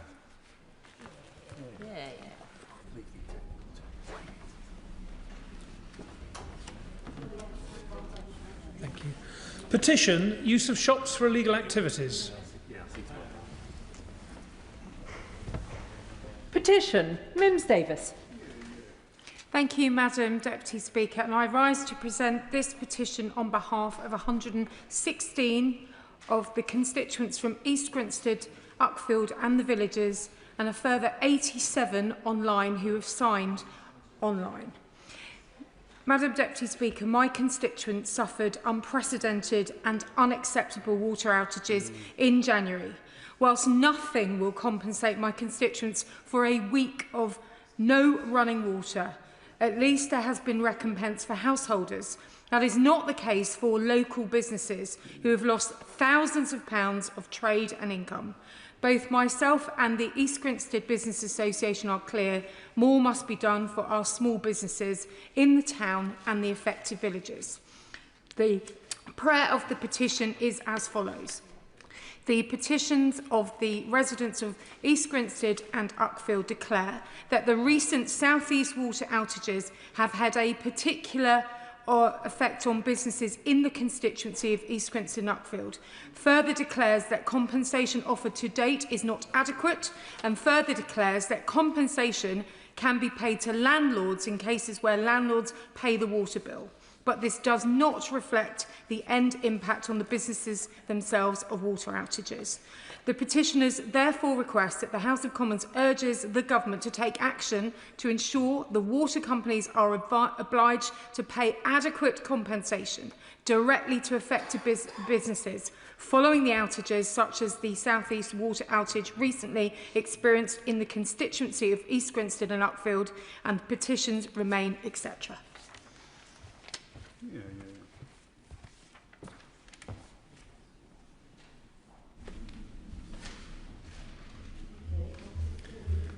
Thank you. Petition, compensation following South East water outages.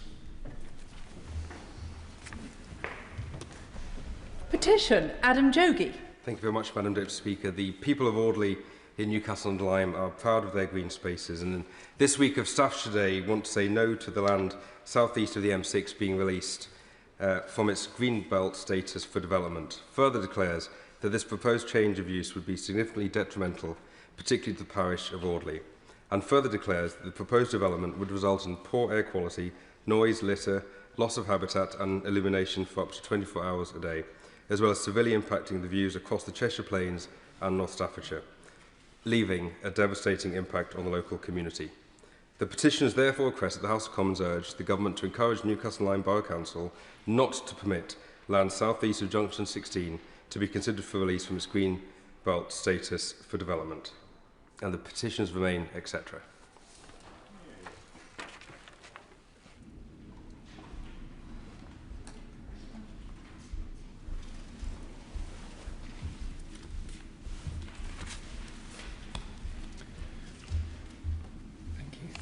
Petition Newcastle-under-Lyme Greenbelt.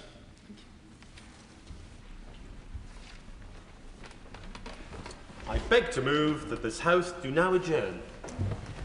The question is that this House do now adjourn. Lee Anderson. Thank you, Madam Deputy Speaker. The reason I'm here in this chamber tonight speaking on HMOs is because I've been contacted by hundreds of families in Ashfield over the past 6 years to raise their serious concerns about the impact HMOs are having on my community. Anybody can set up an HMO overnight, no qualifications, no training, no checks. All they need is a few £1,000s in the bank, get a mortgage, go and buy a cheap house somewhere in the Midlands or in the North or in places like Ashfield, buy up a cheap terraced house, turn it into an HMO. But this leads to thousands of unscrupulous investors who live hundreds of miles away from places like Ashfield, buying up properties and filling them with people, quite frankly, that I don't want living in my community. People who are criminals, people who are out thieving overnight, people who are creating antisocial behaviour. They're filling our streets full of wrong-uns. And then the local politicians, the police, the councillors sit there scratching their heads, asking themselves why crime is on the up in that area. I will give way. Can I thank the honourable gentleman for allowing me to intervene? Does he agree with me that local authorities such as Lib Dem controlled 3 Rivers District Council in my constituency South West Hertfordshire should be issuing things like Article 4 directions in order to protect our areas from a proliferation of HMOs? I thank the honourable member for his intervention. I do agree with the Article 4 legislation used to put HMOs through the planning process at local councils. It's something that I've forced my local council to do, but unfortunately they're only doing it in certain areas. I like to see it across the whole constituency. I will give way, yeah. Madam Jogi. Thank you, Madam Speaker. I'm grateful to the gentleman for giving way, and I thank him for securing this debate and congratulate him on that. I wonder if he'd agree with me, and indeed the honourable member from Hertfordshire, that should also apply to the Conservative-run council in Newcastle-under-Lyme, who should be applying Section 4 sooner rather than later. Lee Anderson. I thank the honourable member for his intervention. I think that's a matter for local councils to decide upon. I know in my area HMOs are a big problem, and I'm glad that they've used Article 4 in certain areas. I'd like to see it rolled out to the whole constituency. But I get back to my point, Madam Deputy Speaker, that we have druggies, criminals, wrong-uns, living sometimes 6 at a time in one small house on streets that were once considered a good place to live. And the decent folk who can afford to leave these streets are leaving in their droves. The problem there is that the investors